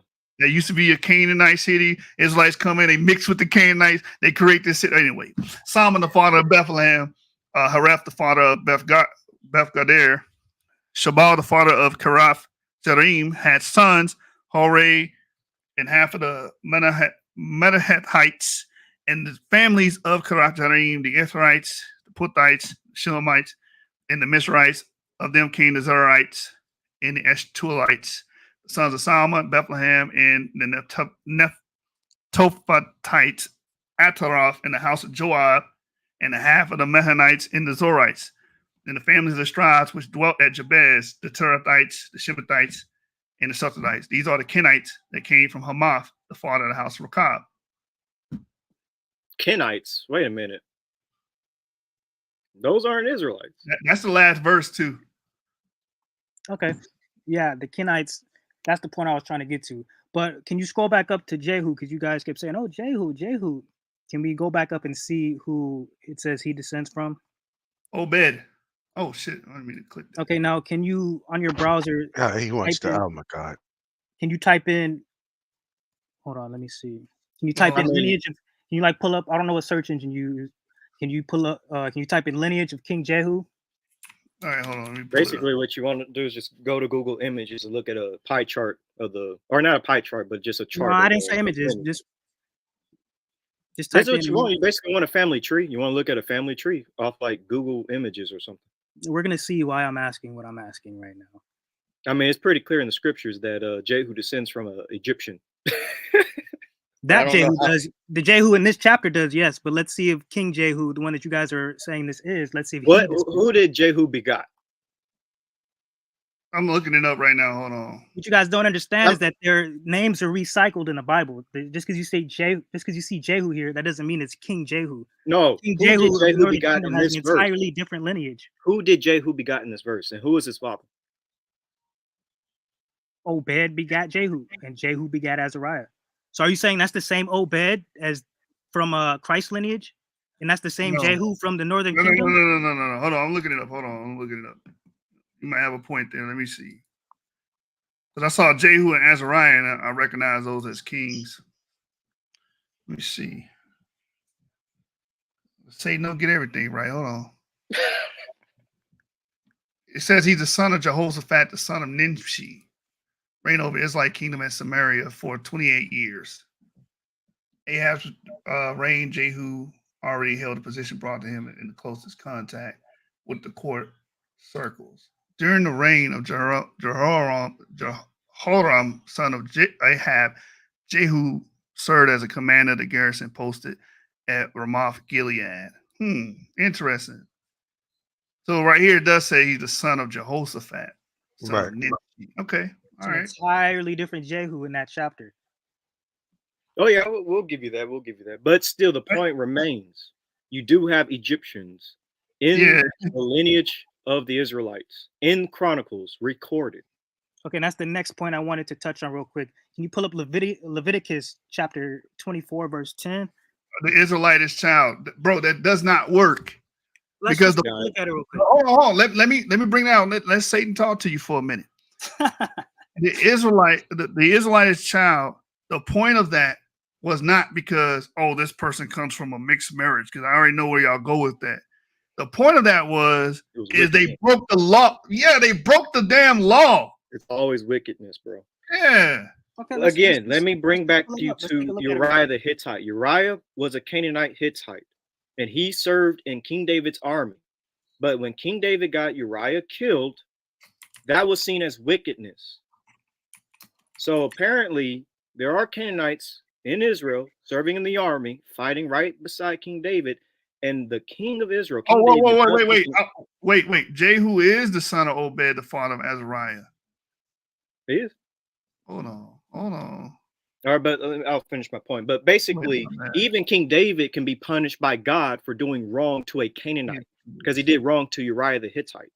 This is why he wasn't allowed to finish or see the temple being finished, or his baby because died. of the blood because of the blood on his hands. His firstborn baby died too. So God even killed a king, one of the king of Israel's child. God killed the king of Israel's child, David's child, because of the wrong he did to a Canaanite, Uriah the Hittite.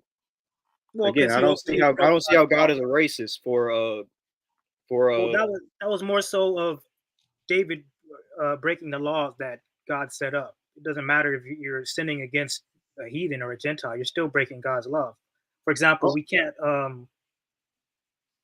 can't sleep with another man's wife just because he's not an Israelite. That's, there's no exception just because it's an Israelite. Yeah, that's fornication. Fornication is an abomination. So exactly. And what does this go back to? It goes back to wickedness. It goes back to sin. God hates sin, not races. He hates sin, not the race. God is not a racist. Okay, well, the point that we can agree to disagree on a lot of these things, but the point I wanted to make with Leviticus chapter 24, where it says the son of an Israelitish woman whose father was an Egyptian, it makes a clear distinction between that Egyptian child and it. What word do I want to use? It distinguishes him and separates him from the Israelites, the actual Israelites in the context. It makes it clear that he was not considered an Israelite. He was the son of an Egyptian, although his mother was an Israelite. That's the point I wanted to make. I wasn't going to say anything about I forgot what you guys thought I was going to say, but I was going to point out the difference that it makes, that it paints when juxtaposed. He's still an Israelite. He's still an Israelite. He's of the nation of Israel. Like somebody brought this out earlier. Watch this. Well, I mean, he wasn't considered a part of the Israelite lineage. No, he was considered an Israelite. Watch this. Neither let the son of the stranger that have joined himself to the Lord speak, saying, the Lord have utterly separated me from his people. Isaiah 56 verse 3. Jashu, can you pull up on We the just screen? read that it was allowed because, again, an Egyptian that was a servant, because that's a Near Eastern law. It's from the Newsy tablets that talks about if you don't have any heirs, you can use your servant to be your heir. And they listed all his sons after that. Right. That's actually Oh, from that didn't say that that's those- actually from Hurrian culture, by the way. That didn't say that those descendants were Israelites, though. As we see that was It's from completely. It's the house of Judah. Okay, hold on. Let me get you. Yeah, we just read it was from the house of Judah. Let me help them out. You're talking about in Chronicles, right? First Chronicles 2. Yeah, we just read it, and I said Hold on. Let's go I don't think there. you guys understand what I was saying. I said before you even started reading, I said this chapter starts off naming Israelites, but as the chapter goes on, it turns into something else. So I'm not saying there's no Israelites. Yeah, when it got to Caleb, that's when it changed. But when it went from Shishan and then the Egyptian servant, all of that was still dealing with Judah, and then it goes to Caleb. Yep. Because It's look, very clear. It's very clear. Here's an annotated Bible. What does it say? The descendants of Judah, the family tree king of David, right? The descendants of Hezron. Who is Hezron? All right. The descendants of Jeremiah. Who is Jeremiah? This is very, very clear. Go up to Shishan and highlight that, Jashub, if you can. No. I want to make sure he understands that this is from the king, the lineage of Judah, because Hezron had 3 sons: Jeremiah, Ram, and Caleb. Right. Right. No, I'm asking him. I want him to follow along. My bad. My bad. Yeah. Hezron had 3 sons, right? I mean, I'm trying to understand the point that you're making. Because Hezron comes from who? Hezron comes from Perez. Where does Perez come from? Who did he come from? Judah. Highlight Judah. You might I did right here. Boom, Judah. No, is this the same chapter that we were reading at first? Yes. Yes. Oh, well, you think we were reading a different chapter? Yes, this is the same chapter. First Chronicle chapter 2. First Chronicle chapter 2. Descendants of Judah. Have Tazarah reading from his source, man. Have Tazarah reading from his source. I mean, it should be the same. I know you're joking, by the way, but it should be the same. The Black Hebrew Israelite version of the Bible. Oh my God. Hey, Moore, you still ain't apologized for lying and saying I never acknowledged. Wait, hold on. Let's not get into all that. We need to. Yeah, let's not throw a red herring into here. I'm just saying, y'all try to act like you. Let's stick on the Judah lineage. Let's not red herring the situation. I wasn't talking about the brothers that I was on. That was working that specifically towards Moore. Tazarah. This is what's happening right now. This is what happened. You. Yes, me.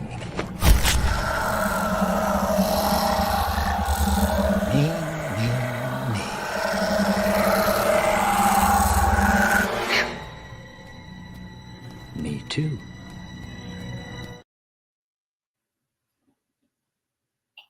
Highlight Judah if you can. Hey, slowly but surely. Highlight the Judah and then highlight Judah had 5 sons in all. Onan, Shelah. His older son was Er. We know he died, right? By his daughter-in-law Tamar, Judah had 2 more sons, Perez and Zerah. Right. Perez had 2 sons, Hezron. Now we deal with Hezron's lineage. Hezron had 3 sons, Jeremiah, Ram, and Caleb. Now we can go to Jeremiah's lineage. Within Jeremiah's lineage, we go down, and what does that say? Shishan had no sons. He had no sons. Only daughters. He had an Egyptian servant named Jarha, to whom he gave one of his daughters in marriage, which y'all say is illegal. But he did it. They had. There's a whole exception clause. Hold on, who's saying it's illegal? We don't say it's illegal. Depending on the BHR you're talking to, they would 100% say it's illegal. No worries. What's Tazarah saying? Don't worry about the other BHR. What's Tazarah saying? In terms of what specifically? Are you saying that it's legal or not legal for this to happen? For what to happen? What are you? Because I want to. So there's an exception clause. Hold on, real quick. There's an exception clause about to happen where my man doesn't have any sons, but he's about to be able to pass on his lineage through his daughter through a man that he marries her off to. Mm-hmm. Well, I mean, it's clearly not illegal because, as I was mentioning earlier, there was an Israelite woman who had an Egyptian husband. Well, I So wasn't on her. That's why I was clarifying. So, Yeah. so appreciate you. So Jashu, can you pull up Esther chapter 8, verse 17? Oh, real quick, before we move on to this point, do you recognize that the children that comes from Itah are descendants in the house of Judah? Do you recognize that before we move on? can you scroll up a little bit so I can see? Oh I man. told you to I'm highlight it. trying to make sure I'm looking at what I'm looking at. No, We're gonna only do it, trying to- Tazarah. We'll scroll up, but this time to shoot, highlight the relevant portions, please. I mean, I'm trying to read it for myself. Can you scroll up? I'm already saying no, I don't believe your guys' interpretation is correct. You guys just thought that was King Jehu from the Northern Kingdom, and No, and yeah, the Judges okay. Azariah had So, the whole bed from no, Christ's lineage. I thought it was King Jehu because the So, I Azariah mean, right next to it. It's not. It's, But this I ain't don't have thinking. a Hold immediate on. comprehension. This ain't thinking right here. This Shay Shun descends from Jeremiel, bro, and Jeremiel descends from Hezron, and Hezron descends from Perez, and Perez descends from Judah. Ain't no way around it, bro. Yeah, you can't get around that. So That's Tazarah, why descendant of Tazarah, Judah. Tazarah, I'm late to the party right quick. So tell me what you think this is saying, and tell me what you think they're saying it's saying, and why it's different. Yeah. Because maybe he is hearing us wrong, but I think I'm pretty clear. But yeah, go ahead and explain what you think we're saying, because maybe we're on different. No. First, give me your point, Tazarah. Like, what's your premise? Basically, without going in depth and breaking down every verse, they're trying to say you guys are saying pretty much that a non-Israelite lineage came into this lineage and produced Israelite children. A non-Israelite man came into this lineage and produced Israelite children somehow, is what you guys are saying. And I 100% disagree with that. I disagree with your guys' interpretation. For whatever it might be, I'm like not able to sit and examine this the way I would like to right now. Mm-hmm.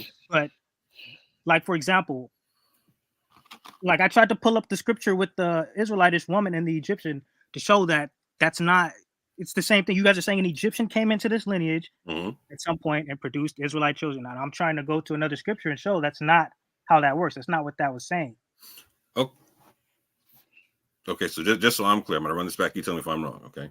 And more, you and I talked about this specific scripture like years ago. Bro, we could have. I blaze a lot. You understand what I'm saying? I forget stuff. so you know how it is, man. So just to be clear, are you saying that the children from Attai or whatnot are not counted in lineage of Sheshan in the house of Judah? Like if there's a census or whatnot, that they're not going to be counted that way? They're in that. Look, what this is saying is they're in Judah's lineage, yes, but they're not Israelites. You can be a descendant. Look, right. So real quick, real quick. I'm just trying to make sure I got the technicality. So you're making a genetic claim, like they're not genetically, their DNA didn't change. What do you mean exactly?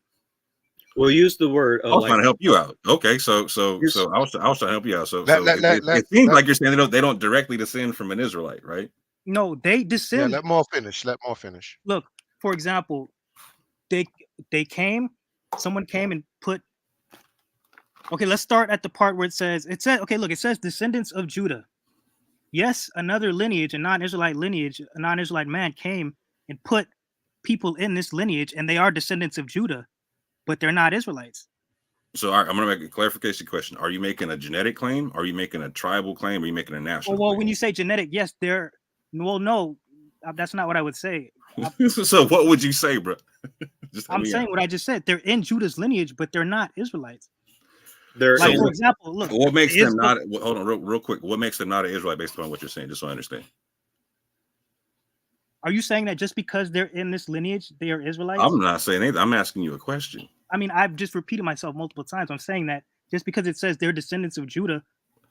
Look, okay, for example, so you guys. When you say not an Israelite, bro, I'm just helping you understand. When you say not an Israelite, are you saying not an Israelite genetically, not an Israelite by tribe, or not an Israelite by nation? Do you understand all three? I do. Okay, so, make it more complicated in which way, just real quick, don't give me no crazy long runarounds. In which way is my man not an Israelite? Genetically, tribally, or nationally? Does this make sense? Let me put it this way. Let's use another lineage to show what I'm talking about. How about we just use Listen, the listen. 3 points I put in front of you? Because I'm I'll confused. answer your Keep question. going, I'm gonna be more I don't know confused. if you're misunderstanding what I'm saying. Let me explain it like this. That's why I'm asking a clarification question. Yeah, So I you can get answer the it. I clarification got question. you. Let me explain now. I'll put it like this. So you guys know the BHI, for example, teach that descendants of Esau are going to be destroyed. You just said you Follow don't me. want Follow nobody me to for a answer you, second. right? Follow me. You just said you And don't if I want. Hold follow on. me You for a said second, you and don't want nobody to you. if I completely deflect, you can slap me. Okay, just follow me because I've explained it the best way that I could. Let me try and put it this way. Remember, he said it. Okay. So, do Israelites teach that if you descend from a white woman, that you're an Edomite? If your father's black but the woman's white, that's an Edomite, or would that be considered an Israelite? You asking me? Yeah. According to what One So West teaches, let's say we're talking about Sakar, right? On average, Sakar is going to say that if you descend from a white woman and a black man, you're still an Israelite. correct, but they would still be in that white woman's lineage, right? I've never heard this before. Break this down for me. Yeah, you're I mean, confusing the whole thing now. it's not The confusion. question was, hold on, Listen, wait. The question was, Tazarah, right now you're going in circles.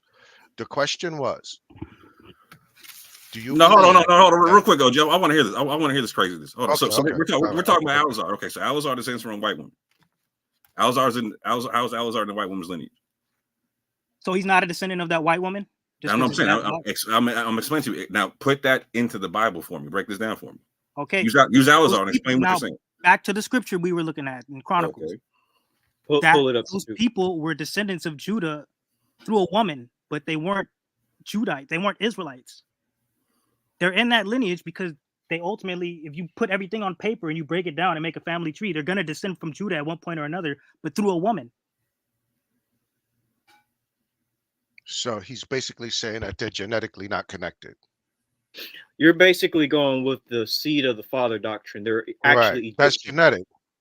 That's I mean, the genetic. scriptures say the seed is determined through the father. So Yes, we just spent all right, 15 so minutes. that's You're not genetic. answering a simple question. So we Genetic, established that. tribal, or national. Basically, what you guys are saying is that just because it has them input. So let's keep it a buck, Tazarah. Let's keep it growing up in above first grade right quick. So nobody is making the claim that anybody's DNA magically changed. We're talking about national laws that deal with the nation. So I'm pretty sure if I know Yeshua well enough, I promise you he went back to the Torah and broke down the exception clause that makes this legal. Yes, no? Yeah, we kind of went through it. I was going to. So on via the national laws of Israel, this person is still considered a tribal and a national Israelite. No one's saying there's DNA change. That's why I asked you if you understand the difference between the two. I mean, I'm not saying. Well, technically, the Or DNA, I told the brother that Israel is a composite of different groups. We've already went over that. Let me pull up this scripture. I don't know why it's so difficult to understand what I'm trying to say, regardless of whether you guys agree with it or not. Can you pull up Leviticus chapter 24, verse 10? All right, we'll pull that up, but I got a verse for you next once we pull it up. Before we jump anywhere, bro, we're going to clarify this thing right here. Do you understand that no one's saying that the descendants of Attai are genetically Israelites? Do you understand that? Yes or no? You might have to. Well, then what do you guys saying then? I told you in the beginning that Israel is a composite. This is where you get to humble out, man up, and say, you know what? I don't know what a tribal Israelite is. I don't know what a I really think that he's gish galloping on purpose because he's in a trick bag. Gish gallop is the same way your Shub had to admit that he thought, and he did it, man. He manned up. Me too, as well. I was wrong as well. Yeah, it ain't hard. We're wrong all the time. Okay, hold up. All right, first of all, but you refuse. You'd rather gish gallop, bro. You're still talking over me. Hold up. Gish gallop. I need some leeway here. I'm dealing with four brothers. You're gonna let the OG speak right now. 1 versus 4 right now, and I hardly ever get a word in, bro. I'm gonna interrupt you all the time. I'm gonna talk over you all the time. You're gonna let the OG speak. What? Yeah, Sean really has to OG on the you understand when it's 1-on-4. Tazarah, you're gonna pause and you're gonna let Sean speak. When was the last time I got to speak, man? You get to speak when Sean's done. It's that serious. It's that simple. Okay, no, I'm not trying to be disrespectful, but when is the last time that I got to put out a full and complete thought? All right, let's do it like this. Let's do it like this. The point is that you keep changing your thought. You keep changing your thought, and you keep gish galloping, every time we try to make a point to you, go, well, what do you mean? I'm not. I don't know what you're saying. But wait a minute. Let me explain. Then you explain it, and then we say, okay, yeah, that's what we're saying. You go, well, wait a minute. I can't say that. I can't say I agree with you because we're gonna disagree on certain things. Like you're gish galloping, bro. You are. Tazarah, you got the floor. Go ahead. Here's the scripture you wanted. Bring out your point, brother. We not mistreat you, brother. Go ahead. You got it. Tazarah. The scripture you want is on the screen. You want verse 10. Pull up, I appreciate you pulling it up. Can you pull up this other one instead? Hold up. That's what I'm One talking second. about with the gish galloping. When you're done with your verse, I got a verse next. When you're done. Yeah, but I want him to feel comfortable and at home. No, I'm I know. I'm gonna gonna tell you, Tazarah has been on here twice, and there's more than some of these suckers on here. We had Tazarah in the chat earlier. I welcomed them on. He did not click the link. Yeah, So When we put the link, facts with Tazarah. It's- Tazarah has been here, and I respect the brother for that. I do. He knows I respect him. No, But that's you know, facts. we do disagree on certain things, and you know, I'm gonna point certain things out when I hear them or I see them, and I'm sure he's gonna do the same thing. So that's not an issue with us. That's not an issue. Yeah, we don't gotta agree on everything. We know. And by the way, Tazarah, the link is there if anybody wants to come up and like defend you or whatever. Because No, you I felt don't like need you no didn't. defense. Just let me get this point out real quick. Can you pull up 1 Kings 14 and 21 actually? So you don't want the Leviticus 24 verse? You told me to get that one first, or what? No, I don't. Yeah, I let's. don't, the one I We got the time, bro. 1 Kings Slow one down. I don't was want you the to have same to rush thing. through anything. We're gonna give you two I shots. got We're gonna 10 give you minutes before this, I gotta go. and then wait. Hold on. Oh, well, bro, come on now. You couldn't have come up here and just gotta go. I want to I've hear been your out here full like 2 thought. So hours we'll give almost, you two man. shots right quick. All right, hold on, bro. Hold on. I'm gonna give you two shots right now. You can go through this first because we need to have an understanding of this. And right after you finish this, you could go with no disturbances. You could go into the next scripture that you want to pull up. I want to be fair to you because I don't want to say like when I'm gonna get the chance to speak. I want you to make all your points. So make this point, and then right after you make this point, you could go into the next one. All right, I mean, with the next scripture.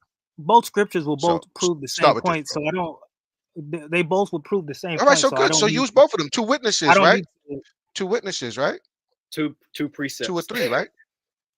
Right, 2 or 3. So go ahead, bro. Go ahead. Take your time. Do what you gotta do. So Okay, what do okay, you want me? hold on. Let's look at it. This is Leviticus 24. That starts at verse 10. There was a man whose father was an Egyptian and whose mother was an Israelite, named Shelomith, the daughter of Debri from the tribe of Dan. There in the camp, this man, the one whose father is an Egyptian, quarreled with an Israelite. Why is it saying he quarreled with an Israelite? Why isn't it saying it's making a clear distinction between this child and an Israelite? I agree. Go ahead. Keep reading. Israelite. So 'Cause- just Hold just on. because- Yes, we do agree that you have foreign lineages that came and amalgamated with Israelites. I don't understand the point. Yeah, we've been saying this for the longest. Okay, yeah, now that's you're why trying I to use wanted it to as pull up your the other one defense. because that's why I wanted to pull up the other one instead because it makes it more clear and undeniable. Can you pull up 1 Kings 14 and 21? Because basically, Hold on, these real guys- quick. Makes what more clear and undeniable? I'll make the point when we can pull the scripture up. It goes back to the argument that you guys were making in Chronicles. You say that a non-Israelite man came and produced Israelite children. 1 Kings 14 and 21. First Kings 14 and 21.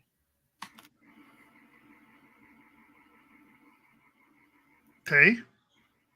Solomon's son Rehoboam was 41 years old when he became king of Judah, and he ruled 17 years in Jerusalem, the city which the Lord has chosen from all the territory of Israel as the place where he was to be worshipped.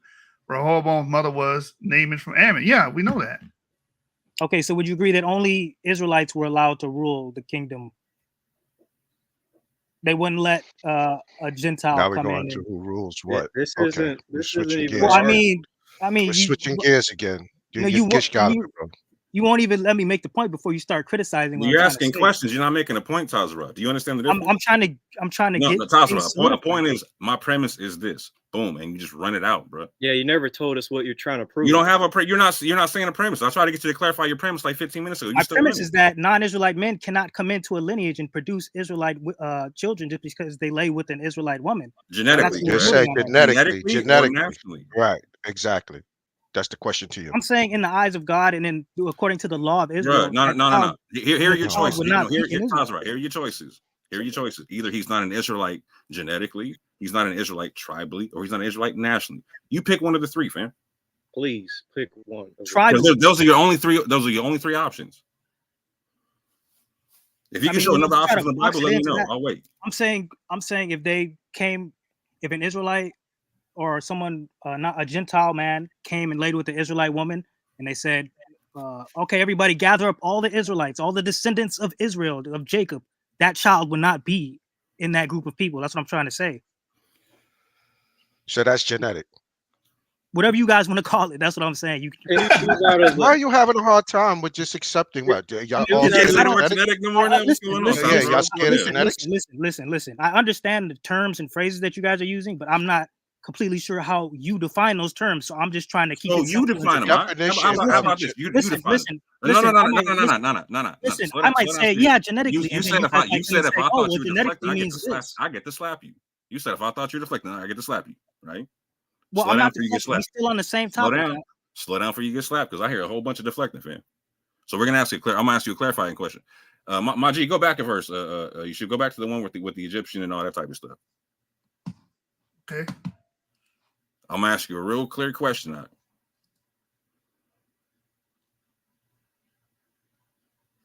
All right, there it is. There. Is this Egyptian man a national Israelite? Yes or no?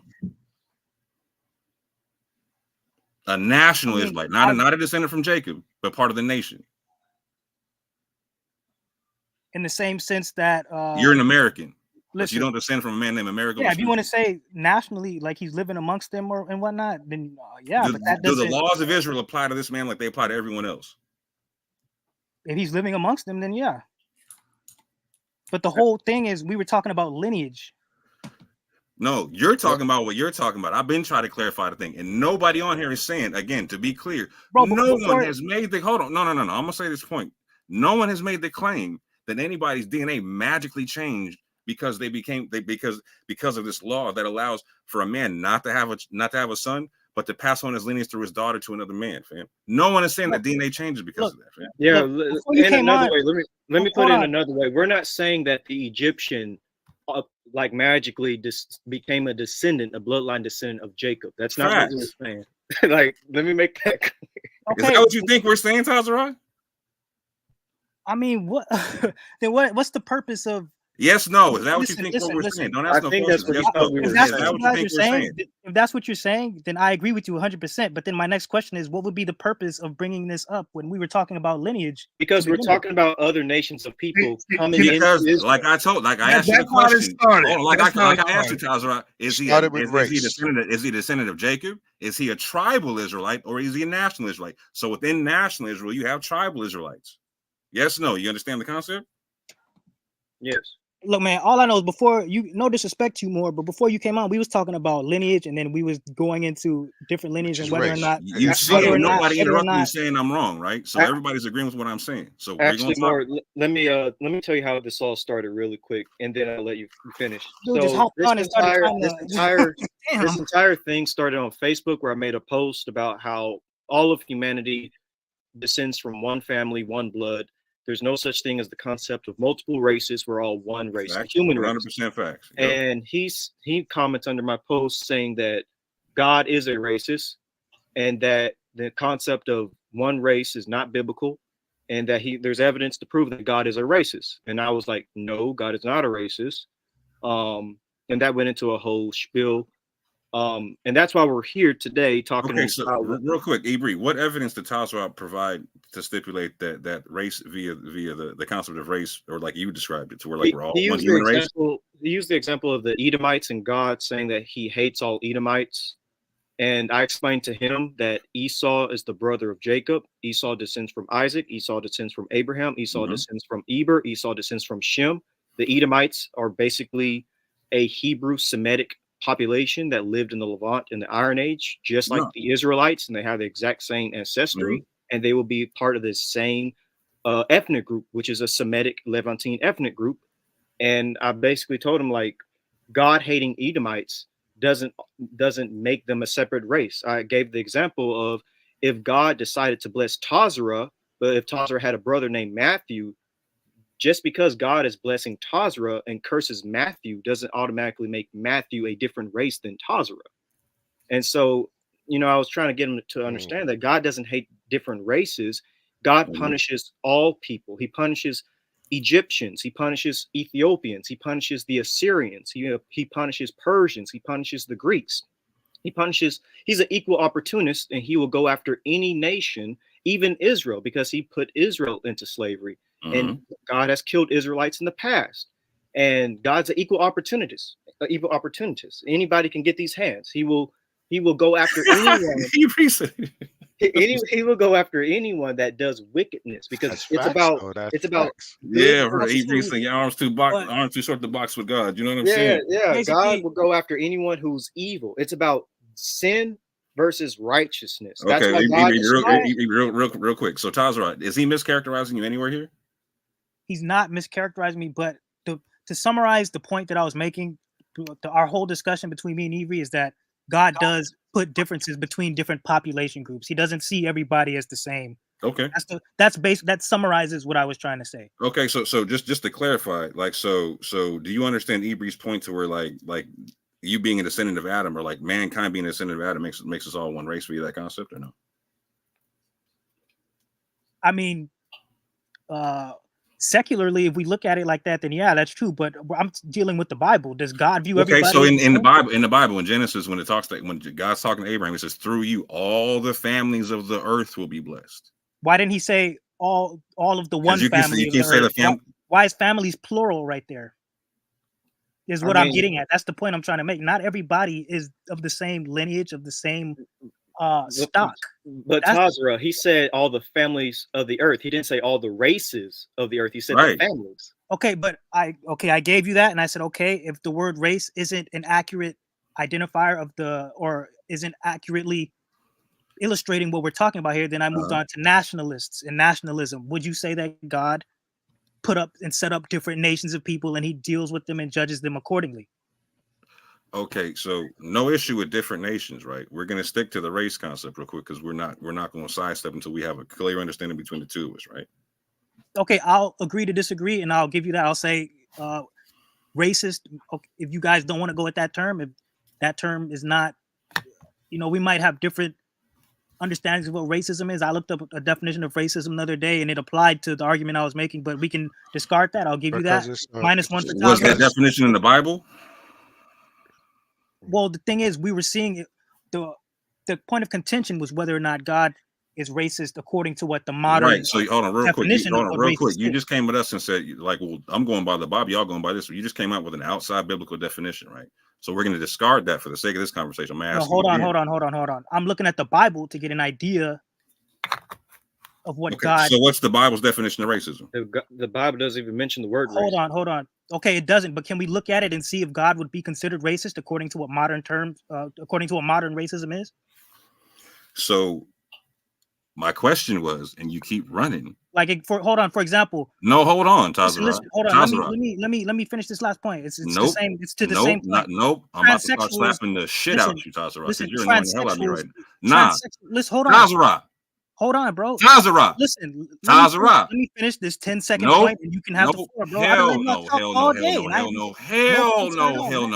Look, you came and I asked you a simple question that you have not answered.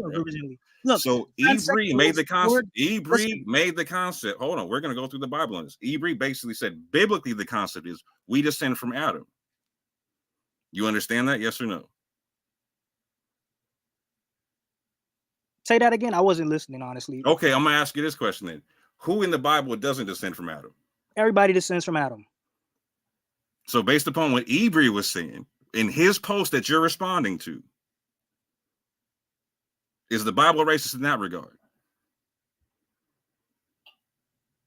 Because Can you Avery set the clarify the- premise of this whole conversation. His premise Hold was up, bro. his I was premise asking, was we descend from Adam. listen, hold on. Look at what's going on here. I was trying to ask questions and to quantify and clarify 10 minutes ago. You say, nah, bro, that's not how you do it. You make your point and you say what you got to say. That's not how it works. And now you trying to ask questions. No. trying to get me to answer That's yes or not no. what happened. You said you were trying to make a point, and you made a point by trying to ask us questions. That's Are you not trying to how make a make point right now? You're made my just point. galloping and you're trying to argue So with if your I'm way asking out you a of a trip clarification bag. question, I'm asking you to clarify. If I'm asking from, I don't ask you I don't ask you questions to make a point, bro. Look, what happens is y'all make 3 or 4 points and then I try to respond, and then if you try to box me in. Let's go back to what you say the definition of racism is not in the Bible. Nah, The word, listen, Tazarah, we're gonna go back to Tazarah, you reality. box yourself in with your points, with your Tazarah, talking we're gonna go points, back to bro. reality. This Did is the why we're doing conversation what we're start? doing. Did We the want you to get conversation out of start that with the post from thinking Avery? Did the process. conversation start with the post from Avery on Facebook? Yes or no? now look, you just like within the last 5 minutes, y'all made like 4 or 5 points, and now I don't get to address none of it. You trying to box me in and You're answer gonna what you address want me to this answer? question. We're gonna start from the beginning. We're gonna get somewhere. So did Avery start Hold this up, conversation on Facebook? let Yes me- or no? I'm gonna ask respectfully one time. Can you allow me to make this point according to? I'm gonna no, and then not listen, until you in answer response the to what you no, just said, and then we no, can move. Look, absolutely not. look, all right, then I think it's time for me to go. I was trying to deal accordingly with decorum in response to your questions, but you're not even letting me say what I gotta say, man. All right, Tazarah, I'm gonna let you say what you have to say, but you're not getting the point here, and not about the topic, Oh about hell how no! you're I'm not gish rewarding no galloping. tantrums. Hold on, on wait, this, wait, man. wait. Give me a second. Give me 1 second, bro. I'll give it back to you. You are gish galloping, and every time you get ready to make a point, you move on to something else before you finish your point. I haven't. keep- I'm trying to The deal with the same Bible thing. says, "Let your yays be your Listen, yays and your nays be your listen. nays." Whenever you're asked a yes no question, you Listen. gotta run on. Well, can I go here and let me make Look, this point? listen, Ask this and listen, ask this and listen. ask that, bruh. Just a second ago, we were talking about racism and the definition of racism and whether or not it's in the Bible. And I tried to respond to that. And now you're trying to jump on, you're trying to start over back to point one. What is there to respond to? You try to use the outside definition, You're trying to say that I'm trying to sidestep. I'm trying to deal with what we were talking about. bruh. Okay, this. then answer the question. Did this conversation start with Ebri making a post on Facebook? Yes or no? Why are you so afraid to let me make this 10-second point that I've been trying to make? No one in the world believes I'm afraid of you, not even you. Listen. You said I'm dealing. This is one on 10 right now. Y'all ever Here's dealt your with 10 anybody? seconds. Have You y'all got ever your 10 dealt seconds. Go. 1 against 3 with You got your 10 against seconds. anybody? I'm gonna start slapping the shit out you when you're done. You ain't never slapped nobody in your life, man. Chill out. You got the The floor. point I'm trying to make, you said that the word racism is not in the Bible. And I said, okay, that doesn't mean we can't see whether or not God is racist according to modern definition of racism. So I was going to say the word transsexual is not in the Bible, but does that mean that that same concept is not in the Bible? Show me a trans in the Bible.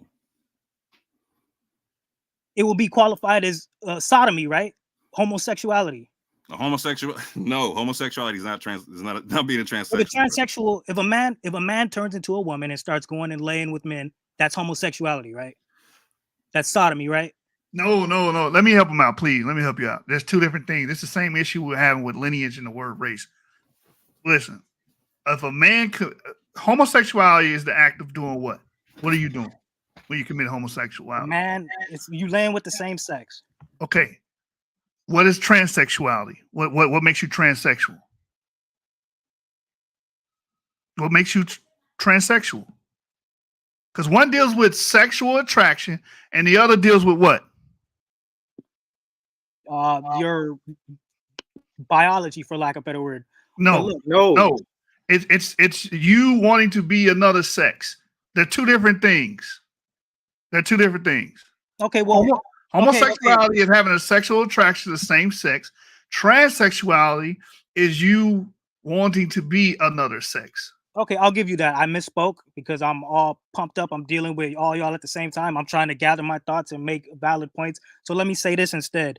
Would being a transsexual still be considered a sin according to the Bible, even though the word transsexual is not in there? How about you just show us racism from the Bible? Can you answer that yes or no, and then we can move on to what you want to talk about? What's your question? With transsexual? Yes, transsexual. Yes, it would. What are you saying? Okay, so the point that I'm making is even though the word transsexual is not in the Bible, it's still we can look at the Bible and see that being a transsexual would be a sin. Yes. All right, but that's not the point you made in this OP. No, the point. So hold on. Listen, real quick. Me, This is the let beginning. me land my Hold point. on. Let me land my point. let me Tazarah, this let me is called a slippery slope fallacy. You're saying can I if this, explain then why that. can I explain why I made that point now, and then we can move on? It's like I can't never get a full complete thought out. But look, I made that point because you said the word racism is not in the Bible, and I said we can look into the Bible about what was going on back then, what was said. So And what was your answer when I said, show me the oh my biblical God, definition man. of racism? Damn, man. Hold Yeah, on. this I is want called to. being pressure tested. Yeah, but I want you. More. Do me a favor. I want him. I'm gonna give him 15 seconds to make his quick I'm on point, mute for and then we I'm on go. mute for 17. 18, I'm coming in. All right. Okay. Cool. And Like, then you could get right back on him. why Go was ahead. it so hard for me to be able to say what I gotta say, man? Like I don't even want to All say right. it. You're It's using up like your time. You're using up it's your time lost for on this. something Let's else. just move on. Let's just move on. Oh, let You're him moving. talk. Let him talk. Hey, Let's just Tyler. move on, bro. Let's move on. What do y'all? Let's go to the point y'all was trying to talk about now, so y'all I can't want say to it's go. funny. Hey, real quick, Tazarah, because this is how this all started. The reason why we went to that scripture in the beginning I was trying to explicate to you that what you know as Israel, the contingent of people that's being discussed in the Bible, right? The ancient people that live historically in that region of Judah and Samaria, these people are a hodgepodge. In order for God to be racist, they would all have to conform to a racial identity, and they don't because they're a mixture of people. That was the point of me going to Chronicles and showing you that you have this Egyptian servant in, you have the Ishmaelite in. You went to Leviticus 24, showing even furthermore mixing with Egyptians. They come out as a mixed multitude. And Judges 3 verse 5, remember I told you, they mixed with the Canaanites. They gave their sons to the Canaanite men, the Canaanite daughters, and their daughters to their sons. They mixed. It's Israel historically and biblically are a mixed group of people. That's the racial construct is that everybody that fit these physical attributes are the same. That's not in the Bible. From the foundation, it is a mixture of people. Abraham had 300 people with him. Jacob went into Egypt with 70 people. That wasn't all him. That was servants included. And they became very numerous, meaning they intermixed while they were in Egypt. And Egypt is not a homogenous society either. There's Eurasian elements, there are Nilotic elements. There's several elements there that they mixed with. They would have started off as a mixed group and continue to be a mixed group. I brought that up because you brought up lineage. No, when you talk about Israel, you're talking about lineages, plural. Go ahead, man. Okay, so in response to that, all I have to say is I acknowledge that according to you guys, maybe for the sake of this discussion, maybe racism wasn't the best term. Then I said nationalism. I asked, would you say that God is a nationalist? It's the same. We're following the same line. Does God look at different groups of people and treat them differently according to who they are? No issue with nationalism. He makes discrepancies between righteous nations and non-righteous nations all the time. I'm not talking about. Listen, we told him that. I'm not talking about. Listen, I'm not talking about their behavior and whether they're righteous or not. I'm talking about specifically because of who they descend from, regardless of whether or not the Edomites. Okay, so help me understand your point when you say Esau I hated. Is Esau not a Hebrew? I think this is leading to on Oh, Tazarah. I need an answer to that question, OG. Okay. I need that answer. So earlier for your reference for racism in the Bible, you said, or for hating nations, you said Esau I hated. So is Esau no longer a Hebrew? Is he no My longer argument was never that Esau wasn't a Hebrew. I'm saying, and originally I was saying you just said from who they descend from. You just said 17 seconds ago from who they descend from. So who does Esau descend from? Listen, you trying to mix it all. Listen, Jacob and Esau descend from the. That's Hold a fair on, point. That is a fair question. Tazarah, listen, that is Jacob a and fair Esau point. descend from the same man. Why are they two different nations of people? Is my answer to your question. Fair question. So you can't just no, say I can answer that. You can't. I didn't say you was right. I just said it was a fair question. I can answer that. It puts the nations. It still separates it. I just said it's a fair question. I can answer that. You actually already asked this question though, Tazarah, but you're going to that verse where it says there are two nations in Rebecca's womb. Excuse me. Well, we do know that from Esau came the kingdom of Edom, and from Jacob came the kingdom of Israel. Those aren't two different races. Those are kingdoms. So people came from. Okay, I already Yeah, he I conceded the already race from agreed wrong that I answers already right now. agreed that we don't have to use the word race. I'll just say I was wrong when it comes to the word race. Then I said nationalism, but it seems like one of you guys said that yes, God is a nationalist. So No, according I would disagree with that. I wouldn't say that. according to that, if you're not of a certain nation or if you are of a certain nation, you're going to be judged and treated according to what nation you descend from. You might not have to look a certain Right, way. but if you're a No, national, no, no, no, no, let's no, look no, at it no, from no, this. no, Hold no, on, no, hold no, on. no, Let me no, say no, no, something. no. All If nations we, are subject to judgment in the Bible. hold on. If you belong to another nation genetically and you become an Israelite, right? You're converted. And I'm talking about ancient Israel. Are you under the, this is the discussion we had earlier. Are you under the same protection as Israel? I would And you're have to say genetically, and you're not genetic, you belong to the nation of Islam. I mean, excuse me, the nation of Israel, right? You're genetically, uh, you belong to another nation. Let's use that word because you so. don't For want me to example, use an genetics. Ethiopian comes into an Israelite city. And he becomes an Israelite. Is he under the same protection as the rest of the Israelites?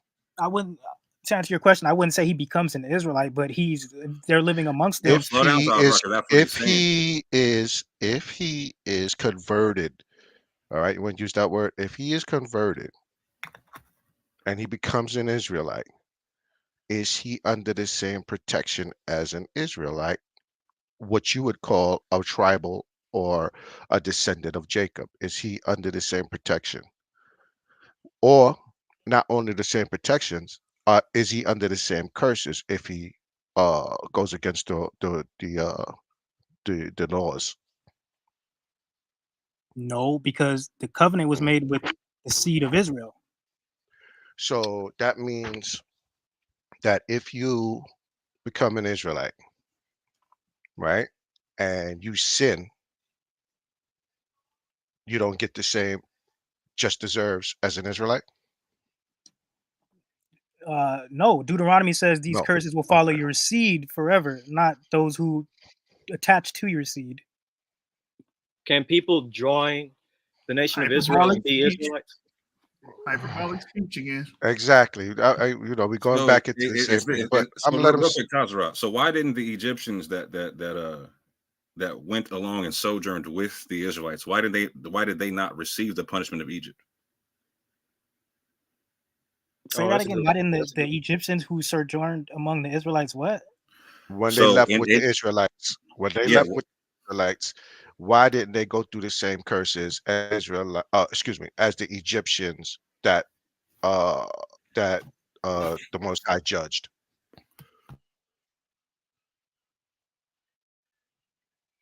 Are you talking about when they left Egypt and the Red Sea and all Yes. that? Why wasn't they judged? Well, I mean, Why if they wasn't left with hold on, you're trying to say at that point the law wasn't even established yet, so you can't say that they were following the customs and were adopted into Israel or something like those are just some niggas that escaped with them and they got away. That don't change the fact okay, that God okay. that don't So change the fact that God went and destroyed all them Egyptians because they just based solely on the fact that they were Egyptians. That's why he destroyed them. If some got away, all right. so oh, so so so I you have. saying God was sloppy with his actions, he was sloppy with his work. Oh, No, that's not what no, I'm he saying. You said saying he I didn't missed? say He that he at ain't said there all. was required to no miss law what you saying? established. He's saying there was no law established yet. So okay, so after the law was established, right? at Mount After the Sinai. law was established Yep, in Mount because they're Sinai, there. and they're there with them, why did they not receive the same judgment? What judgment was there to receive at that point? What you mean what judgment was there to receive? The Just the judgment same of judgment that the national Egyptians Egypt, went through. the Right. judgment of national Egypt that had just happened. The judgment you just answered your question. The judgment it just happened. What I mean, they I got have away a. from that So judgment. I have how a. did they survive that judgment as Egyptians, bro? That's the simple question. I have different. I just answered that question. I said first of all, You said there's God no way. missed. I got you. You said God missed. God took aim and That's he not missed. what I said. I said that You first said of some all, niggas got away. So God didn't finish his well, work. Some niggas got I away. said What you said. no. That's not what I said. Sean You told you. That literally said some niggas got away.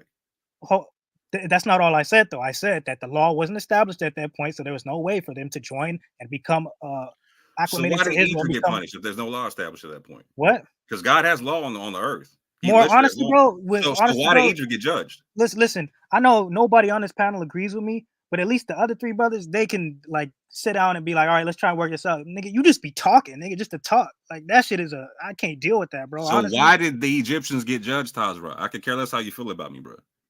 I'm not gonna answer really none could of your care less. questions. Nigga, you can ask me whatever you want. You can say what you want. Yeah, I got a question. Can other people become Israelites, join And into the more, nation of you Israel? got a big mouth online, nigga. I know you just one of them little niggas in real life. Wait, bro. hold on. I have an So, important no, question. you can say what you want to say, nigga. Nobody you has know, Tazarah. you're disrespected not you even on in my that radar. manner, Tazarah. So I'm going to ask you. Nobody has disrespected you in that. Well, no, nobody's called me names or said anything about my character, none. But people can disrespect you the way they treat you in a discussion, and that's what he's doing. I'm not. I How to haven't been. disrespect I you, haven't been Tazarah? disrespectful or nothing like that. I No, haven't it's done aggressive. nothing. How I haven't disrespect done you? nothing to provoke this man. Nothing How I like that. disrespect you? He just want to talk over people and How I throw disrespect you? ad homs and stuff. How I disrespect you?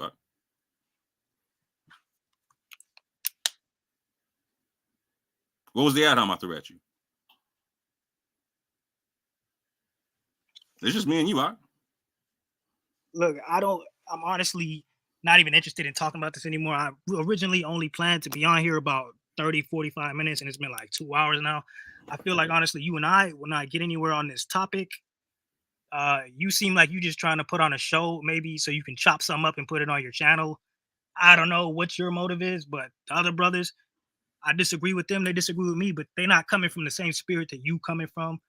They are willing to, and for like Jashub, for example, he 3,000% disagrees and does not believe what I stand for. Even he had the what word do I want to use? Even he was able to be fair and not try to be like a dickhead.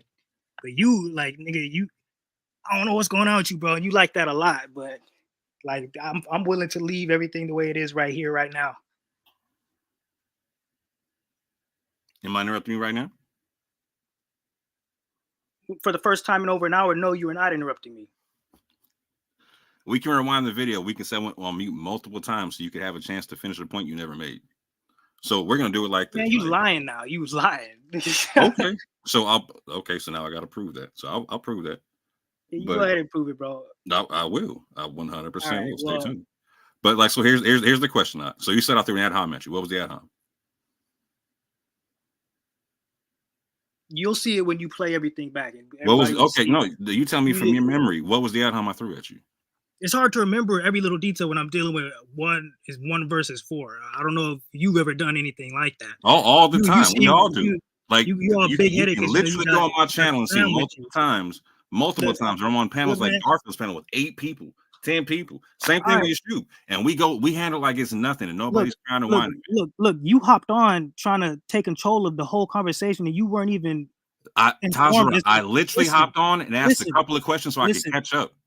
Listen, Avery had to stop everything and slow it down and explain everything from the beginning. Because you was just running off at the mouth trying to take over and trying to get content. Niggas ain't stupid, bro. Like I know what you're doing, bro. And you can go ahead and do what you gotta do. You can chop. You came in here you saw Tazarah, you hopped on, you trying to get content. You just start talking, you try to take control of the conversation. No, answer the question. Ain't nobody was acting like that. Hold on. Who are you that I need to make content off you? We gonna see when you post it on your channel, bro. I'm gonna clip that part right there. Who are you that I need to make content for? I'm 1,000% sure you're gonna post something up on your channel trying to get views. That's the whole reason you came up here. Trying to get views. That's the reason you acting the way you act. Tazarah gets views. No, I don't get views. What world does Tazarah get views? If that's what I'm asking. No, I don't get views. I don't try to get views, but you try to get views. So we agree. I can't get views off you. So if I was trying to do that, that'd be ridiculous. But you how about we acknowledge the fact that I jumped on and I asked a couple of clarifying questions that never got answered. You still gonna chop this up and try and get views, though, is the point that I'm making. Nigga. I'm gonna use someone who doesn't get views to try to get views. You see what happens when you hop on, things become completely barbaric and irrational. Like everything's all gone to shit ever since you got on. Even Sean, he was more aggressive than Jashub. I know Jashub and Evie can be aggressive with their arguments, but even Sean, as aggressive as he was more aggressive than them.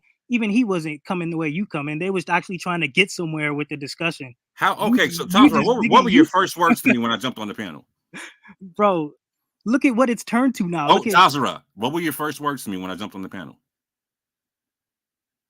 I remember your first words to me was, why don't you let Tazarah look at it from his source? And that's why I responded the way I did, because you throwing ad-homs and shit. What was trying to act? Stop hold trying on. The ad hom was it was letting you look at it from your trying to source. act like you didn't come up here acting. Well, hold on. What's man. the ad hom? Hold on. What's the ad hom? What's the ad hom saying? Let you look it up from your source. Man, even Sean and somebody acknowledged that what you were saying was a shot at me. Stop trying to play. What dumb, was this nigga. shot, bro?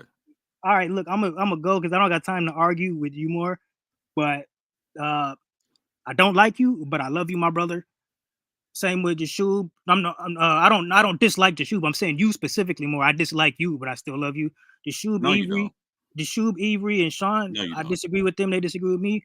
Them brothers is cool with me. I don't have no problems with them. But you like I don't know what's going on with you, bro. But peace out, man. Have a good one. Peace.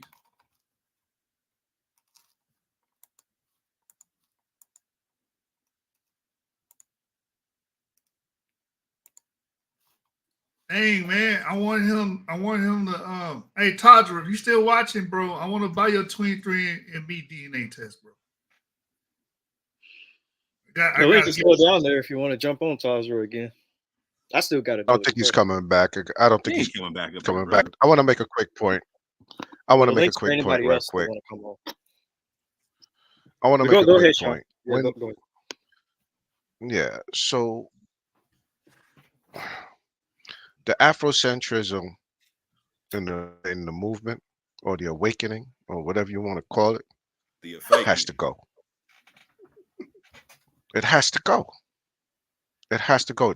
This is ridiculous because you're going to find Israel everywhere. And the point that we made that he acknowledged was that Israel was a hodgepodge from the gate. I'm trying to understand what is the need to continue to hold on to these bad arguments. And he's a smart brother. He reads.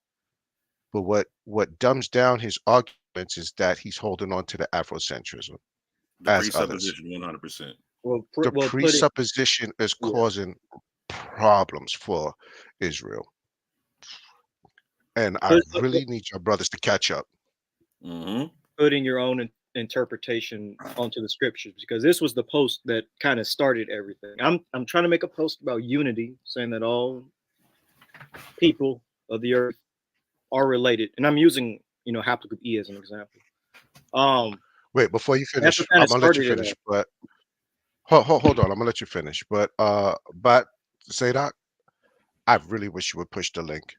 Yeah, come on, because you're still dealing with you're really still dealing with the word that only goes back probably 19th century. Yeah, 19th century. Actually, the word, its etymology might be still 1500s, 1600s, from the Greek, but it's an absolute new position on how to separate people. Yeah, it's not so I really need you to come up here. Yeah, and this is not to take shots at you. I need you to understand that everything that you've just posted about the definition of the word is still recent.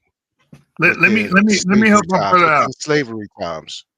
Let me help my brother out. This is what you just did, because we all know that the word Raza, race, Viva la Raza, we know the origin of the word, the etymology of the word race. We know that it does denote family or lineage. That's a genetic fallacy. Exactly. It's a scientific fallacy. The way it's a genetic fallacy because what a genetic fallacy is. Oh, I'm sorry, more. No, I'm agreeing with that. I'm just saying yes. You're 100% right. You got it. Yeah, It's a fallacy of irrelevance in which arguments or information are dismissed or validated based solely on their source of origin rather than their content. We're dealing with the content of how race is used today and where that concept and content came from. The way it's used today, if you have the same physical attributes, then you share commonality, right? That is false. 100% false. And the Israelites are the worst group to use because they so mixed up. Exactly. Yeah, they're in the part of the world that's the crossroads of Africa, Asia, and Europe. They're going to have the mixture of all those. A speckled bird.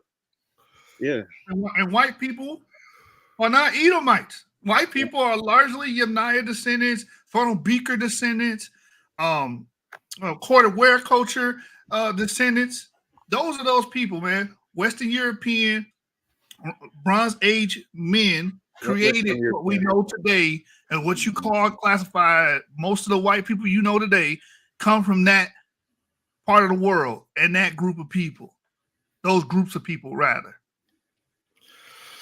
Yeah, the Israelites are the Edomites are, like I always say, they're a specific Levantine Iron Age population of quote unquote white people already were existing when the Edomites existed. I'm not saying that 7,000 years ago. 7,000 years ago, there were people with lighter skin, and before that, they descend from darker skinned people. Facts. Right. And by the way, to make things clear, we're not saying that Tazarah believes that white people are Edomites. We're just making a general statement when it comes to BHI and their talking points. But it's kind of funny, when I made this post right here, I didn't even get I got flack not only from people in the BHI community. By the way, I'm not saying Tazarah specifically. Other people made comments too under my post, but even the Mana population as well said some what's the word I want to use? Some sly. They use some sly language towards my post, because I'm talking about E1B1A and E1B1B being related, and we know how for some reason they hate the idea of North Africans and Sub-Saharan Africans being genetically related. And the meta population is just as bad as the BHI, if not worse, because they some nasty facts. They're trust me, we've been at war with them forever. Yeah. Real talk. OG and Avery converted me to dealing with them, because I for a long time, man, we need to leave them alone. They ain't no, they a problem that they need to get dealt with too. I appreciate y'all for waking me up to that one. But no, they're just as bad, fam, and their presuppositions are just as bad, right. If not worse. Right. Especially they're Naziists. They're Naziists themselves. You know, the things that come out their mouth, or the things that they post, man. Yo, they would enslave their own great grandfathers if they have their own way, fam. If they went back in time and saw where they got their lineage from, they would enslave that man. Their ancestors look like this man, right? Yeah, and Jacob Israel's channel or page is, and there's been other guys here too, but that's not even that's not even the tip of the iceberg. That's like small fry stuff compared to you go to these meta population rooms. What? Man, listen. It gets crazy. But the issue I had when it came to going back to the BHI and the Afrocentrists is that this concept of God being a racist, and the reason why I feel like it's important to stress that he's not a racist is because, and I said this at the beginning of the video, this is the type of rhetoric that our ancestors dealt with. White Christians, the racist ones, because not all white Christians were racist at the time, but the racist ones were using the Bible trying to say that God is a racist, that, we can enslave the African because they're the descendants of Cain, which is the black race, and we can enslave them, or the descendants of like a pre-Adamite race, that God made other races before Adam, and that the whites are the Adamites. Like, our ancestors dealt with this type of racism, of God being racist, and our ancestors died because of this type of racism. And then for us to use this same type of rhetoric to basically reverse engineer it and do like a type of reverse racism and say that, oh wait, God is a racist, but he's racist against other people, but not us. That's not right, man. That's Yeah, It's it's like evil. showing some type of power, like reversing the power. Like we have the power now. You guys are the worst. You guys are beneath us. You guys need to kiss our boots. You guys are are the animals. You guys are the pre-Adamites. You guys, it's the same thing reversed. You Yeah, guys it's need to stop reverse it. racism. You can prove you could walk as an Israelite. You can walk as an Israelite without the rhetoric. You really can. But y'all OG, can't help yourselves. OG, feel me on this one right quick. Like, so it was one thing like when you were coming up or I was coming up to where like we didn't have a lot of information that we have now, right? So it was a lot of people pontificating on the street corner and whatnot, relying heavily on a lot of Afrocentric authors and whatnot. You know what I'm saying? You know what I'm saying? Like Yes. so You go to the let's take street corner and they let's be take out the selling the 90s real quick. books. Yeah, let's take out the 90s right quick. You know what I'm saying? We're talking like the lecture circuit popping, everybody have to do anything, everybody buying DVDs and then the third and whatnot, you know what I'm saying? But the information, like all the stuff that we reference for scientific material, none of this stuff was out. It wasn't tangible for us yet. You know what I'm saying? But so we were doing the best that we could in that situation, given that environment, right? It's so crazy to hear people younger than us stuck in that Still with same the same mindset tropes. with Wow. the same trope, 100%. fam.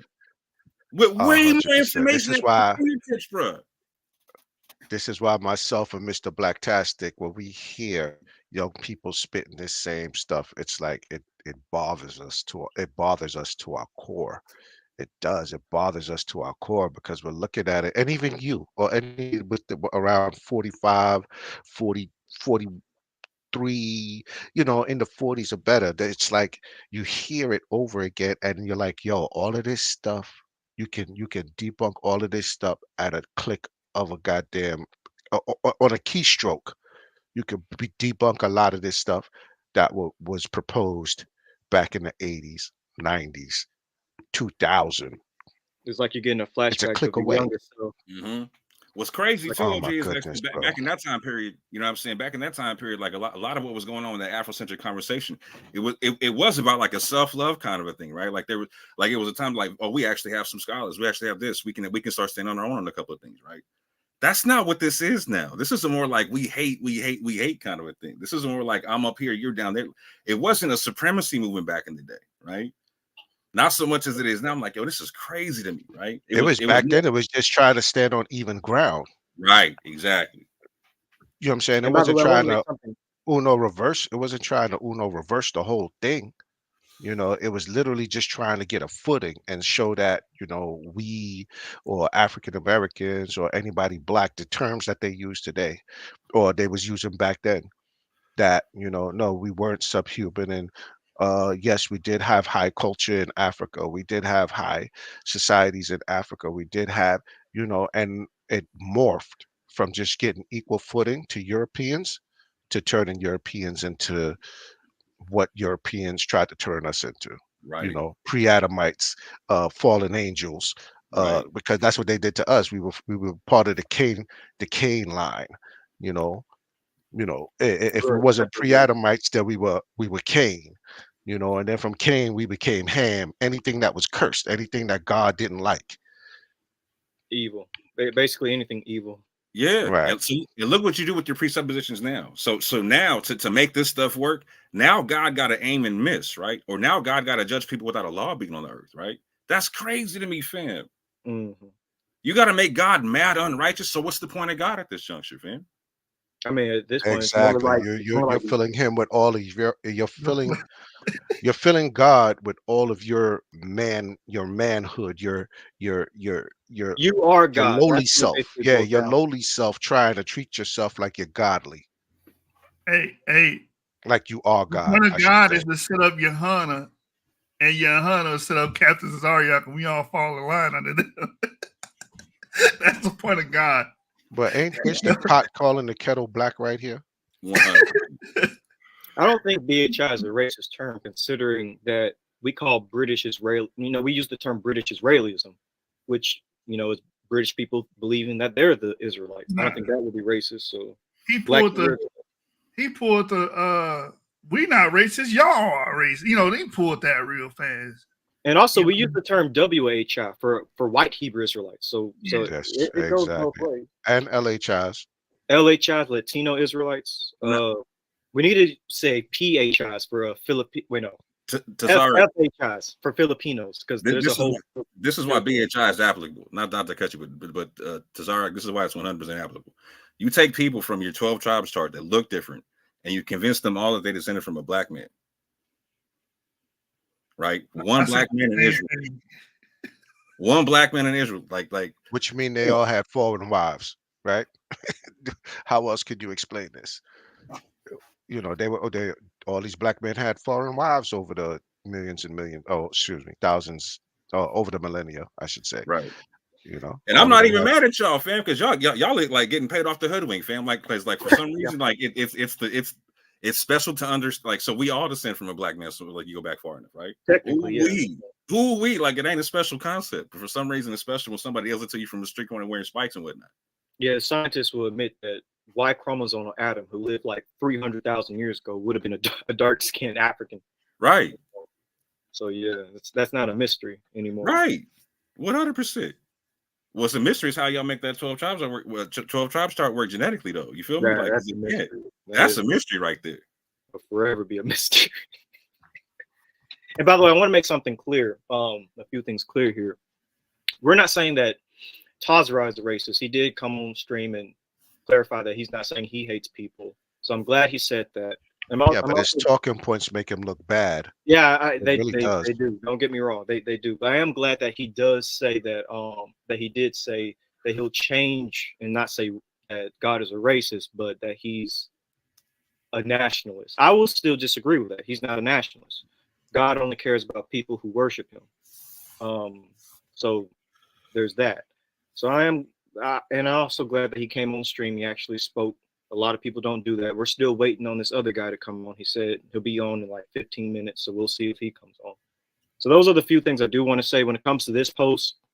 When I'm saying like this idea of God being racist and people not wanting to accept that God isn't a racist. This isn't 100% geared towards Tazarah. When I was making those points, there's other people in this comment section, other BHIs, making the exact same type of arguments. I'm not going to read through them because I don't feel like going through their comments, but there's others down here who are making the exact same thing, exact same talking points, even somewhat a little bit worse than Tazarah, because some of them are making some really racist statements, which is always weird to me because it's like we don't want to experience racism, but then we deal racism to other people. I never understood that. When you're done, I'm going on the Tazarah rant. Oh, I was about to shoot. I was about to shoot at Razib, because Razib Khan is a pseudo, bro. That dude's a straight up pseudo, man. He's fighting with that race concept too. Man, he know better. He need to be. Listen, Razib, you need your ass whooped, man. That's what you need. Yeah, man. What's his name? Aaron El Hike. I just jumped back on. You talk about Razib Khan? Yeah, he did an interview on Garfield's channel, and I got to the 18-minute marker. Then I started this show. But what he was saying, it was trying to hang on some certain racial ideas and stuff like that. He tried to use the SLC 2485 marker as a racial identity. SLC 2485 is not a racial identity marker or some shit. No, it's not. It's a mutation that I believe the Nalats had it too. Am I not? Am I correct? Fulani have it. East African Kushites have it. Even the Khoisan have it a little bit. It doesn't fit the as well as Eurasians, or Caucasian haplogroups. Eastern Eurasians, Western Eurasians, everybody has it. It's a mutation. A lot of people have it, yeah. But the issue that I was having was he was teeter and totter, and you got to teeter and totter because the scientific consensus is race is a myth. It's just made up. Yes. It's a social construct, yeah. 100%. He was double speaking, bro. He was double speaking. Well, excuse me. Razib Khan, to me, all right, so here's the thing about Razib Khan. I feel like he's a little bit in that spectrum of the, I know you're probably not going to like this term to shoot, but I'm going to use it anyways. In the more far right spectrum, because he talks about ideas of like, oh, white supremacy doesn't really exist, and when it comes to his politics is very strange to me. Let me just put it that way. And he also applies it to race and ethnicity. I'm not going to go too deep into that. I don't want to go. Yeah, I don't really have too much That to sounds say like some about. far left shit to me, bro. I'll be calling shit right, be on the left like a motherfucker. I know I knew you wasn't going to like it. But that's But that's there's how the certain article. things. There's certain things that he says that we do agree on. All of us do. But you see, this is just the point I want to make is that nobody, everybody's fallible. Like I'm saying, we all have our quirks, and even though certain people we may agree with on certain things, doesn't mean we agree with them on everything. Yeah. You know, because there's certain points that he make that we do agree on. Yeah. Understand? Even Aaron Elhike, there's certain points that he makes that we agree on. They're few, extremely few, but we still agree on them. You know, Yeah. you know. So I want to be careful of how before I drag somebody through the mud, because you know what I'm saying, nobody's infallible.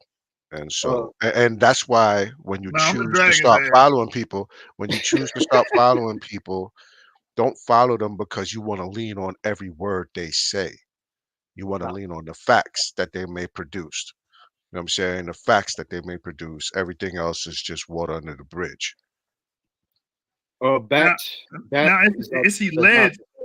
It's alleged that in this video that he makes the claim that R1. He went all the way pseudo if he said this, that the R1B he did a what's the brother name again? I mean the dude, the man of population trying to reject. No. What's the dude with the other geneticist that we always talk about from Answers in Genesis? What's his name again? Nathaniel Jensen. He did a Nathaniel Jensen. No. What happened to Bar? No. He didn't do that. A man of population argument. Yeah, when they say, "Oh, E1B1A over here is false," he basically said the R1B that was found within Akhenaten, King Tut, and a few other mummies was cross-contamination because the people that were examining and sequencing the DNA were actually, bro, if I'm lying, I'm flying and my feet ain't off the ground. Razib, you didn't? Okay. Razib, you need your ass whooped, boy.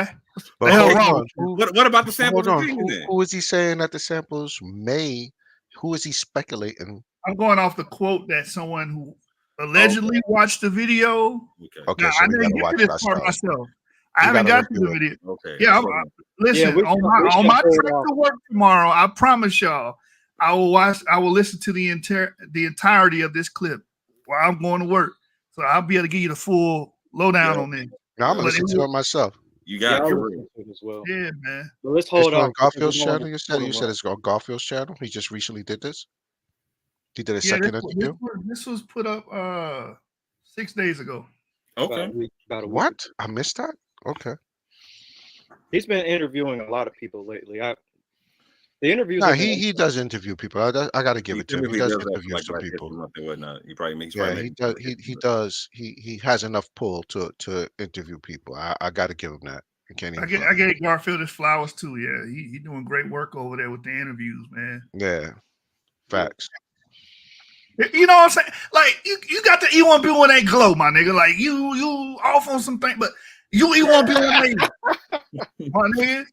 You probably E1B1A 8 and shit. He got that soul glow. He probably U290, bro. But look, bro, like we got a work ethic, bro. And you Caribbean? Oh man, so he is U290. Oh yeah, he U290. You know what I'm saying? Yeah, we definitely got Caribbean. We know we got the work ethic. He just got to drop the E1B1A isolation. Everson, I heard him say they was contaminated. So you got a witness. They probably just said R1B because the people doing the test was R1B. This is the type of speak that I expect to hear from people that You know what I'm saying? Like the men, the BHIs. Like I don't expect this from you. This is why you need your ass whooped.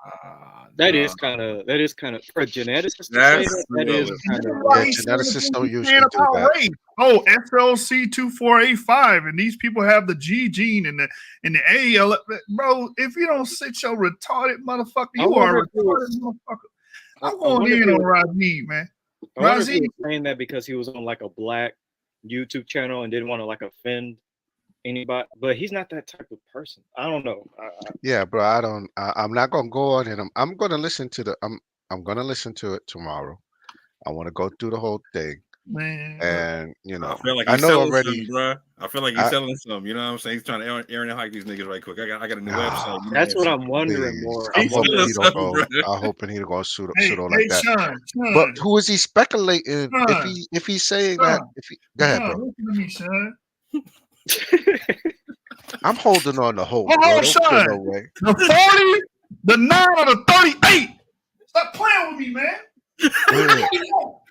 What you say? Which one you want, man? What happened? I didn't hear you, bro. You I'm screwed up cooking with this nigga, bro. You getting cooked. Stop playing with me, man. All right, bro. All right. So he on the hibachi grill. It's either a combo special or It ain't got no safety on it. Stop fucking playing with me, Razi. Didn't he get Okay. All right.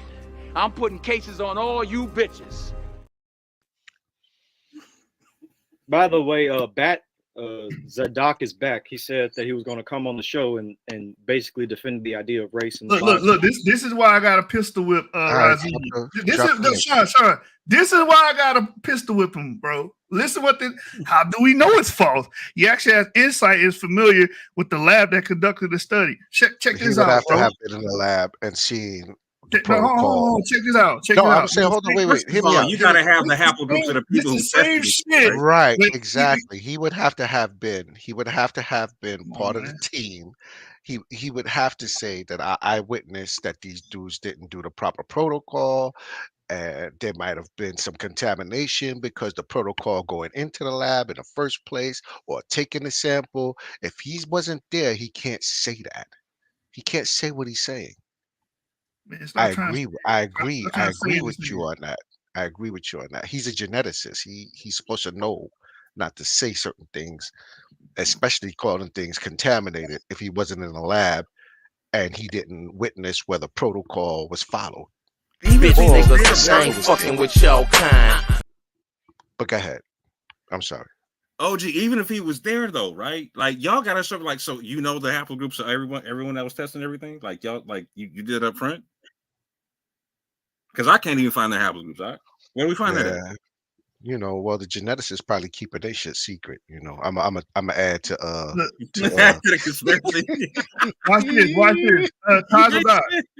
Every time you find an E1B1A sample, that's contamination from an African. Yeah. We can just do it. It's 100%. Yeah, Let's because just they do could it then. they could Uno reverse That L through reverse A1, that. They the could L Uno through reverse that A1 on us. that was found, that sub-Saharan African woman that was found in the Levant, contamination. Yeah, I they bet could you that R1B they could was Uno R1A. they could Uno reverse that on us. They could. So you have to be careful when people do that. 100%. So I'm not saying he's right. I'm not saying he's wrong. I'm just saying You have gotta to be show proof. careful. He Yeah. wrong because here's the same thing with the people saying that Ramesses the third is not E1B1A. Show me it actually being published, right? That he's not E1B1A. Not you Right. just telling me. Show me it. Right. And now you already committed one fallacy, that he committed another one. He's a geneticist. You're not. Now we don't go with the bro. What is this fallacy called? But his argument, Hold on. Appeal What is to it? authority. Appeal to authority. What is appeal to authority? right. No, but I was about to say you should. And somebody's I'm saying, assuming someone's correct, just because. Thank you. I'm done. Right. Go ahead. But this person, but Zadok, what they're saying earlier, they was making an appeal to the word race. You know what we do on this channel. We do everything scientifically, genetically, and we do use scripture. But all of a sudden now, you know, we're not appealing to authority. But as soon as something that doesn't go this person's way, when we speak to genetics, then it's a problem. But now we should be listening to the geneticists. But could you come up here, please? Somebody drop the link. Got a moment for No, if somebody wants. he's saying whatever any geneticist. This is the same thing with Eran Elhite. This is what Black Hebrew Israelites do with Eran Elhite. A geneticist said it. That's not the goddamn consensus. That dude is fringe. He's fucking pseudo. Razib is fringe. He's fucking pseudo. The consensus is those mommies are R1B, and not only those mommies, the other mommies that are Eurasian. So would you say that when Razib said that E1B1A more than likely is Semitic, because when he was on Garfield's channel before and he made that statement about E1B1A being Semitic when Garfield and them was trying to dismiss E1B1A. I don't give a fuck about that, Sean. I don't care. The nigga is wrong. You know what I'm saying? On this part, that's why I gotta see what he's selling, because I gotta ask, was that part the exactly? Long you feel me? I gotta see what he's selling, bro. Right, I have to listen to it. I'm just giving my spiel. I'm just saying on my path. I'm with you, OG. I got my hand in my wallet right now. Like, hold on, what are you trying to sell me? Within the first 18 minutes, I'm hearing bullshit. SLC 2485. Hold on, bro. I would agree with that. I agree with that. It's not a indicative of race. I agree with that. I throw my microphone. Bro, you gonna make me spaz. What the hell you say?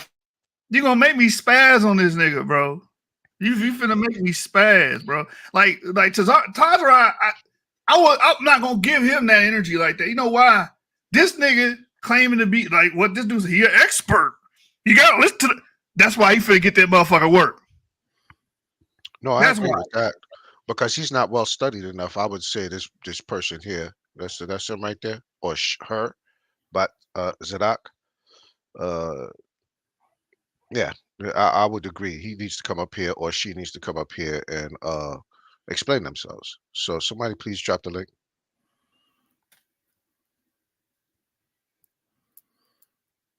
In the meantime, Avery, did you get everything off you wanted to get off?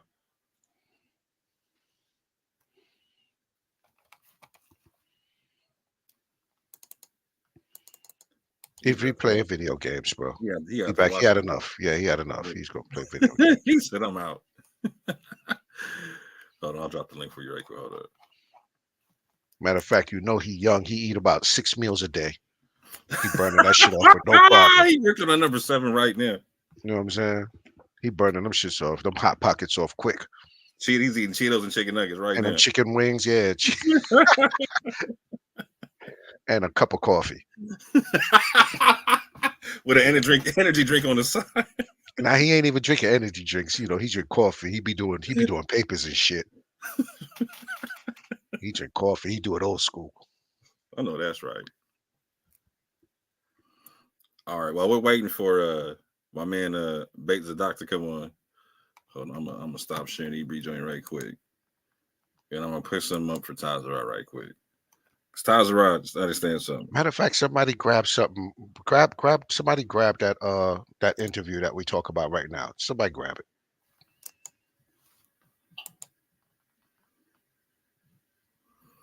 I'll pull it up in a second. Give me 2 seconds.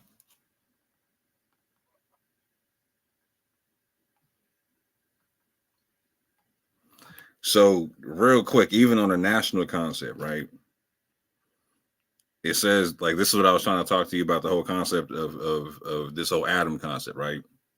Even the nationalism goes back to this thing, right? This is why when I was talking about that, like, it's important to understand the framework from Genesis when it talks about, like, through Abraham, all the families of the earth will be blessed. Like, you were like, oh, why does that differentiate?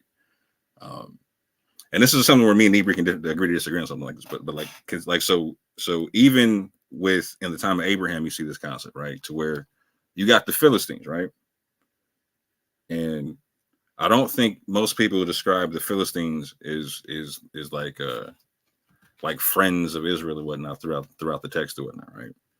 But if you look up the concept of righteous nation, right, in the text, you're gonna like the first time it comes up, and it might be the only time. I don't know how many times it comes up. Let me see here, because I think it only comes up a couple of times. Yeah, I'm gonna read both instances, right?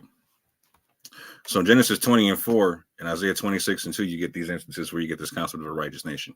But Abimelech, right, a Philistine, had not come near her, and he said, "Lord, wilt thou slay also a righteous nation?" So this is a situation to where Abraham does this twice. He does this in Egypt, and he does this in Philistia, or whatnot, to where, or with the Philistines, or whatnot, to where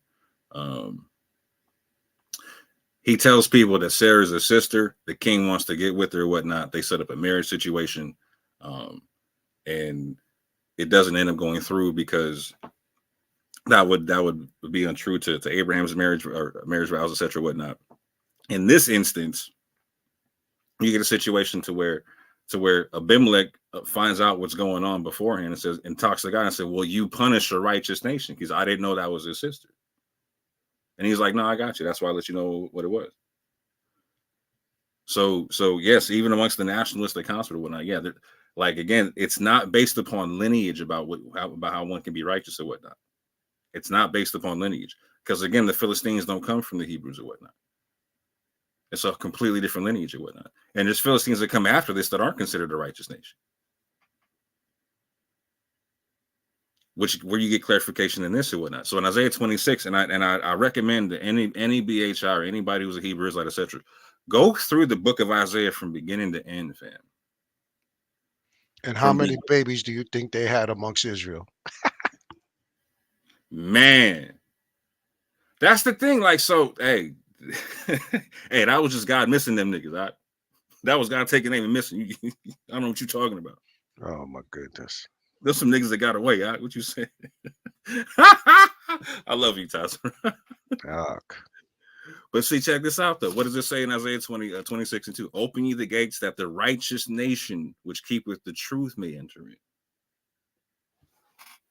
When you go into the book of Isaiah, fam, like this is when you get heavy into Israelite eschatology and whatnot. And this is something I'm gonna be getting heavy into on my channel coming up and whatnot, right? This is the content I'm interested in right now. I've been mulling over not making videos about BHI for a long time, bro. Cause when I jump on, I'm hearing, so my man's is being nice to y'all for a couple hours or whatnot. And I jump on and start trying to get to the root of the matter, try to get some clarification. And you're welcome, Tazarah, because we did push the conversation to the point where now you understand God's not a racist. You're welcome for that, by the way. But now you're trying to say that he's like a racist through nationalism, and that's not how it works, right?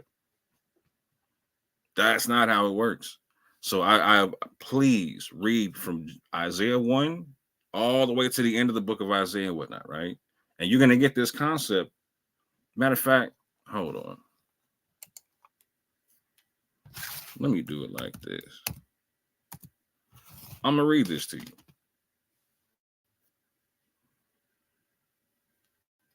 This is why Israel could get judged too, because Israel can be an unrighteous nation themselves or whatnot, right? But go through the book of Isaiah, and particularly I want y'all to go through a certain part, fam. Because you're going to get all kind of land promises and whatnot. You're going to get all kind of gatherings and whatnot being gathered for a second time. You're going to get this whole concept of like the scattered Israel comes together and whatnot. They inherit the Gentiles, etc., etc., etc. They expand tents, etc. You got sons of foreigners that are coming to join the nation. You got sons of foreigners that are serving serving in the temple, serving in the fields, etc. Whatnot. You got the nations giving all kind of wealth and rebuilding the walls of Jerusalem.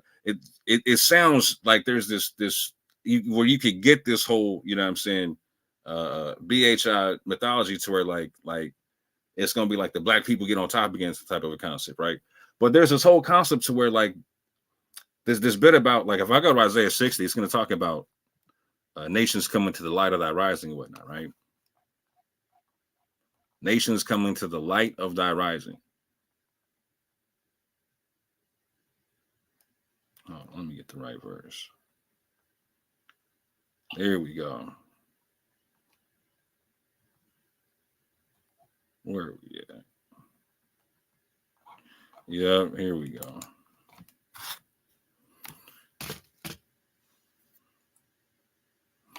So This is an important part of whatnot, right? This is something where God talks about like the things that He's commanded Israel to do, and He's like, well, "Isn't this what I've commanded you to do?" Like, and such like as a fast, right? This is a very interesting passage and whatnot. I'm not going to read the whole thing and whatnot, but it's talking about ordinances, this, that, and the third, and what needs to be kept. People talking about like, oh, I've done certain things, etc., etc., etc., whatnot. And then it says this: is not this the fast that I've chosen, to loose the bands of wickedness, to undo the heavy burdens, and to let the oppressed go free, and that ye break every yoke? Is it not to deal thy bread to the hungry, and that thou bring the poor that are cast out to thy house? When thou seest the naked, that thou cover him, and that thou hide not thyself from thine own flesh. Then shall thy light break forth as the morning, and thine health shall spring forth speedily, and thy righteousness shall go before thee. The glory of the Lord shall be thy reward. So there's this whole bit about like the awakening being like this coming to this blackety black concept of Israel and whatnot. And fam, it couldn't be nothing further from the truth, man. This is a very small aspect of what the actual awakening in the Bible is talking about, right? If you're claiming to be part of the nation of Israel, I keep saying it all the time. You're volunteering to have the hardest job in the world. You're trying to be the representation of the ways of the Most High on this planet for the world to see. Ooh, you're off by a Yeah. long shot. You're off by a long shot. If you, like you said, if you trying to be the people, like the people that's supposed to be the living Torah, you, oh my God, you're so off the mark. Brothers and sisters are off the mark. Facts. So, and this is why I was bringing this up to OG earlier, right? It's like I understand where y'all were coming from in terms of like, man, it seems like people try to cover up some history here, or they're trying to keep us down over here. Fam, I've been there myself, fam. I've been there. I know what you're talking about, right? But at the same point in time, I can also tell you haven't been there and gone down the road a little further. Do this research a little bit deeper. Look into what we're talking about or whatnot. And you're going to get a bigger picture of this whole thing. I promise you. I promise you. Because you're doing this Israelite thing for one of two things. Either you fear God or you don't, bro. And when you're on here arguing about that God's a racist, or that God can take aim and miss, or that God's punishing people without a law being on the earth, fam, you're trying to fit a square peg into a round hole or whatnot. This isn't like in a concept to where like you feel some unction in your bones that you need to be part of the people of God and do right. Nah, you're making this. You're trying to force feed this into your pro-black, you know what I'm saying, Afrocentric narrative and whatnot, to where like you got to be some special people or whatnot, fam. This is why a lot of people look at us crazy from overseas and whatnot, fam. Because we can't just be okay with who we come from or whatnot, right? Do some of us like, is there West African Jewry? 100%. 100%. I'll be I'm at the forefront of trying to defend that kind of a concept or whatnot, right? But in no way, shape, or form does West African Jewry make it to where like this whole like God is a racist thing happen. You can't point, fam. You can't point to that perspective nowhere in history for African Jewry, fam. We weren't believing that coming off the boat, fam. We weren't believing that after slavery, fam. Come on. This is some new stuff, fam. And you can't match it with the text, fam. It doesn't match the Bible in any way, shape, or form. If you fear God, take a step back, because you're desecrating his book, fam. Trying to force fit this racism and hatred into the book, fam. There's no need for it. There is a beautiful national story for Israel in that book. If you want to pick that up, pick it up, fam. Pick it up with both hands and start doing the work. You're not going to hear nothing from me on that, fam. You're going to hear like, where can we do work together, fam? That's what you're going to hear from me. Where can we do work together? All these people that Tazarah listen to that got beef with me, that's exactly what they heard from me behind closed doors. Where can we do work together, fam? And then they heard me break down the concept like, I don't mess with racists, fam. And therein lies the beef. Tazarah like, well, why are you beefing? Like, bro, because you're trying to make God a racist, bro. What you mean? And you can't fit it into the text. and you're going to give me some special pleading like, well, okay, I can use outside information to try to get a definition for racism, but I'm not going to answer the question of like, let's just stick to the text and get how God uses race in the text and whatnot. Not going to do it.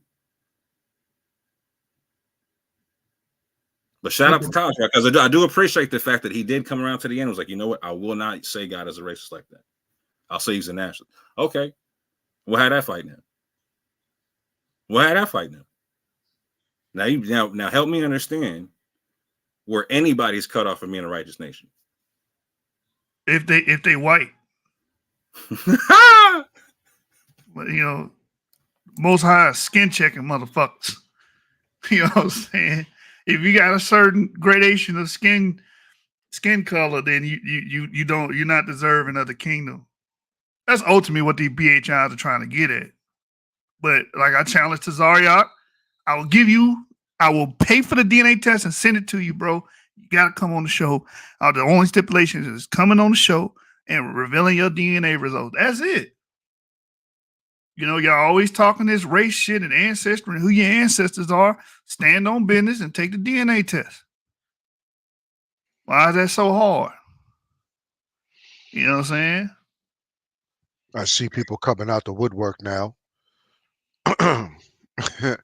that stay quiet and always listening, but they, you know, there's a link there. Click it. Biblical DNA. Watch this, Sean. Biblical DNA challenges that Hitler was EM215. Okay, fuck it. Fuck Hitler. Fuck him. That's not use Hitler. That's just act like what you said is concrete. I'm gonna lower my handicap, raise yours, right? Are there white people in Europe that are E1B1B? Mountains of them, fam. Mm-hmm. Especially in the Balkans.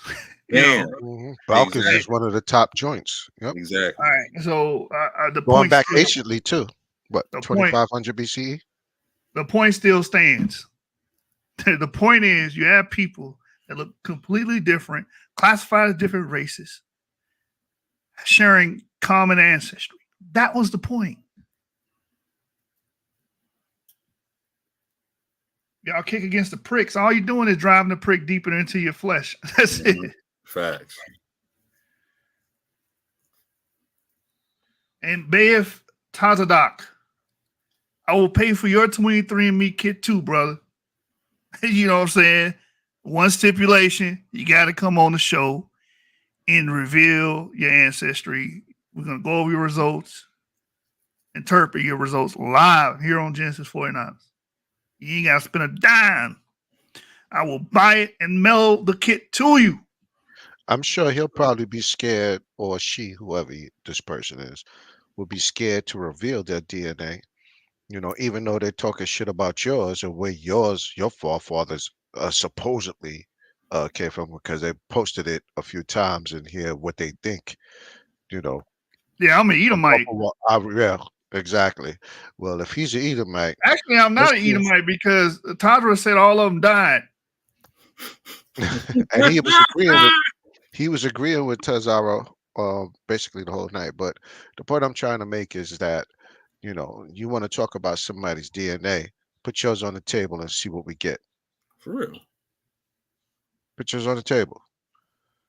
Because if you really pay attention to what we did when we were showing each other's, you know, we share with the public our DNA, you know, his haplogroup, his specific clade, downstream clade, passed through the Levant. So, but you picked, because it went down into around Yemen, that it's supposed to be Edomite. All right. Wow. This is the foolishness. Yeah, this is the foolishness. This is the foolishness. There's the foolishness. That's so. I don't understand. Like, how did we get? No, I am Esau, bro. Because Esau's supposed to be the contrary adversary. The great adversary against Israel. Mm-hmm. You know, so you know that's what the fuck I am. I'm. You need to change your name to Jeshu ben Edom. They Satan. He's Satan. I'm Satan. You're right. I'm the great adversary. I was brought here to bring pain and hellfire and brimstone on you niggas. right? It's just that simple, man. Big Satan. Exactly. Hashatan. And for a long time, we've been searching for E1B1A passing through the Levant, at least. FTDNA showed it passing through the Levant and going down into Yemen out of Africa. And now it's Edom, according to Bet Sadak. You know, that's Is probably Ben what's Sadat running going to around. come on? Didn't he say that he was No, going to come on yeah. and now he's just radio silent? Drop the link for him again, real quick, just in case he said it passed, but he can't get to I it. just did it too. These cats, brother, I know they see the link, fam. They gotta see the link. Drop it again, bro. Who blocked Come on. What's his name? Bet Zadak. Come on, bro. Your DNA probably passed through the Caucasus. The Hey, Caucasus. let's just say all these fucking haplogroups are just contamination because they say something I don't exactly agree with. Exactly. Anytime somebody don't hear something that they don't like, oh, the Yeah. DNA is actually corrupted. Yeah, exactly. You know, So now that sample that's in like the Pharaoh or whatever, the invaders that was like haplogroup G or whatnot. No, that's just contamination. There, you know what I'm saying? That's not real. Come Right. on, what are y'all doing? This People is love to cherry pick. Oh, Ramses III is an E1B1A. Oh, Adolf Hitler is an EM215. Oh, the mummies of Egypt are not R1B. It's like, how bro, long did it take you to brush your damn teeth? It's like everything's wrong when we don't agree with it. But I guess the difference between the naysayers and Yap Gang is that we accept the genetic study unless a new paper comes out saying something else. Right. We accept it unless it's changed, officially changed. and we got no issue saying we're wrong on anything. Just show and prove. Shub did it tonight. With quickness. With quickness. Tazarah could not. He could not. He could not. He couldn't. That's that Afrocentrism. I that told shit him. Get a hold of your ass. That's that special pleading shit. Yeah. Yeah, get a hold of your ass. You can't let it go. That's a fact. And it's really bad when I just hate it when we got biblical DNA in the building. I hate hearing the idea that God is a racist. But go ahead. What's good? Hey, you were asking me to come on? We were saying Bat Tazak because earlier he said he had 15 minutes. In 15 minutes he'll come on, and it's been 15 minutes. That's true, but he did say something. You wanted to address Yeshua. You put a quote in here. Let me put it up for you. You want to address him on something? Let me find it. Still waiting on Bat Tazak, but go ahead, y'all got. I was through NetGen and run those calculations. We saw the NebGen. Your point? That's what Iran El Hayek does. He does science. So Iran El Hayek is an idiot. Iran El Hayek lies and tells people that Jewish people come from the Khazarian. Yeah, exactly. like that's you agree bullshit. with that? Do you agree with that? Danoy, you Well, agree with that? I mean, he says the name Ashkenaz comes from the Scythians. So, I mean, that's true. But that doesn't mean that's not what we asked Jews you. come from. But that's not what we asked you. We asked you, do you believe that the Ashkenazi Jews? I'm addressing what Iran El Hayek said in his paper. He basically stressed the Scythians, the Ashkenaz name comes from the Scythians, but he never said that the Ashkenazi Jews were Khazarians. I could be mistaken, but I don't remember that in his paper. You didn't read that in the paper? You didn't read that in the paper? I don't remember that. I remember him addressing.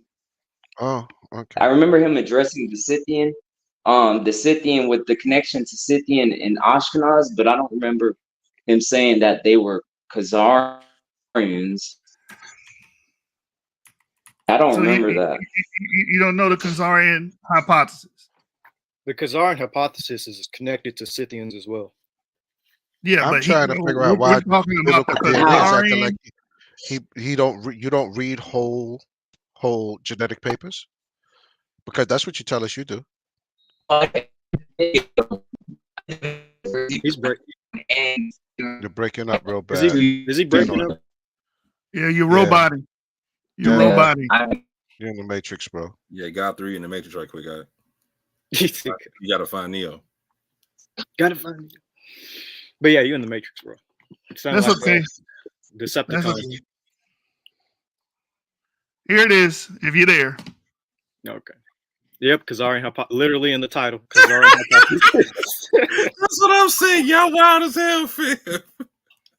Danoy, we Aaron, you know, I'm gonna be real with you, No, Danoy. that's You know, we expect a little bit more from you than just I don't know like about that. you've been doing this with us.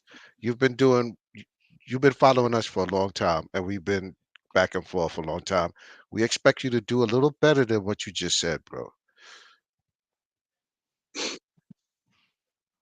what do you say? What? Yo, that abstract hurt. He's still breaking. What do you? You're breaking up, bro. You're breaking up. That abstract hurt, bro. Yeah, it's all about the I'm case. confused. When did I say that? He did say that. This is No, the that's old not what I paper. said. Hold on, Like hold on. this is not the. I didn't say that. I didn't say that you said that. That's not what I said. I said I expect I said I don't more remember from him you. saying that. Right, and I said I expect more from you because you've been following us a long time, and we've been at it for a long time. So we expect you to read the full paper. Like we expect you when you come at us, because you know sometimes we have good conversations, sometimes we have bad conversations. You know what I mean? Yeah. But But why would I read expect an Iran El Hayek paper from 2012 when I don't agree with what he said? because that's what the BHI are running around here using against Ashkenazi Jews. Okay. Yeah, Aren't they? I don't care about Iran El Hayek though like that. Okay. That's why I made fun of him with the science thing. Like he brought up the whole science, his Excel spreadsheet, and he told everybody, "I'm gonna show you how to do science." Yeah, with the GPS model that he uses. Yeah, I think that's what it was. I don't remember, but that he brought up an Excel spreadsheet, and he was like, "Let me show you how we do science."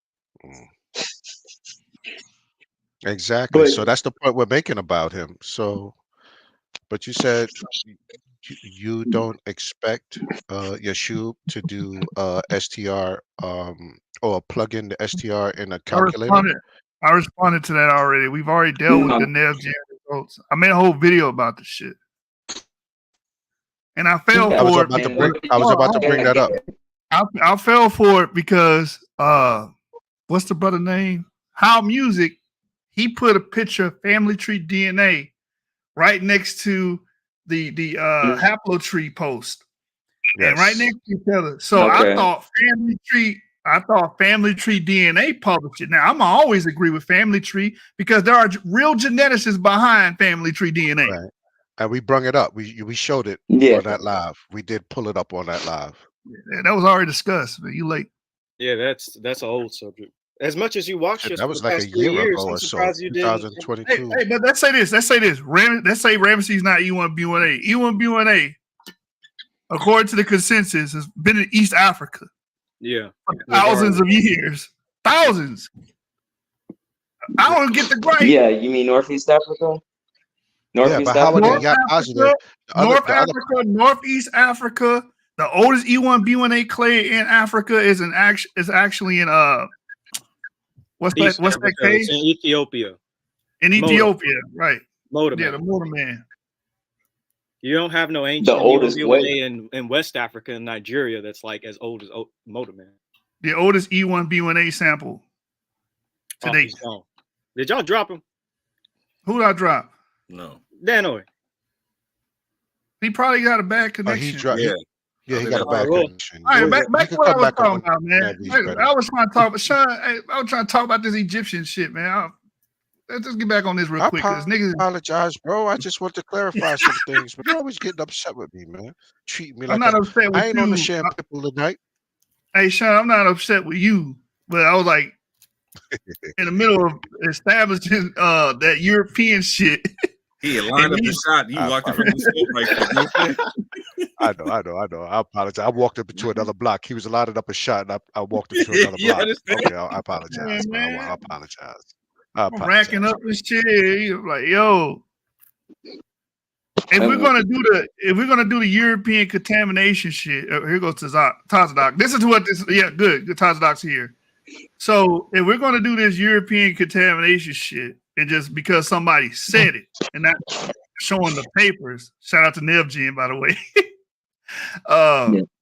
Then okay, where do we stop and where do we start? So this is going to be Utah is thought to have originated in Europe, and we find that in a mummy in the 11th and 12th dynasty of Middle Kingdom, a subclade of it. So now we're going to say, oh no, that was a female that when she was sequencing the DNA, her DNA skin grafted into the genetic sequencing, and now it's contaminated, and that was actually European's DNA, not that real African.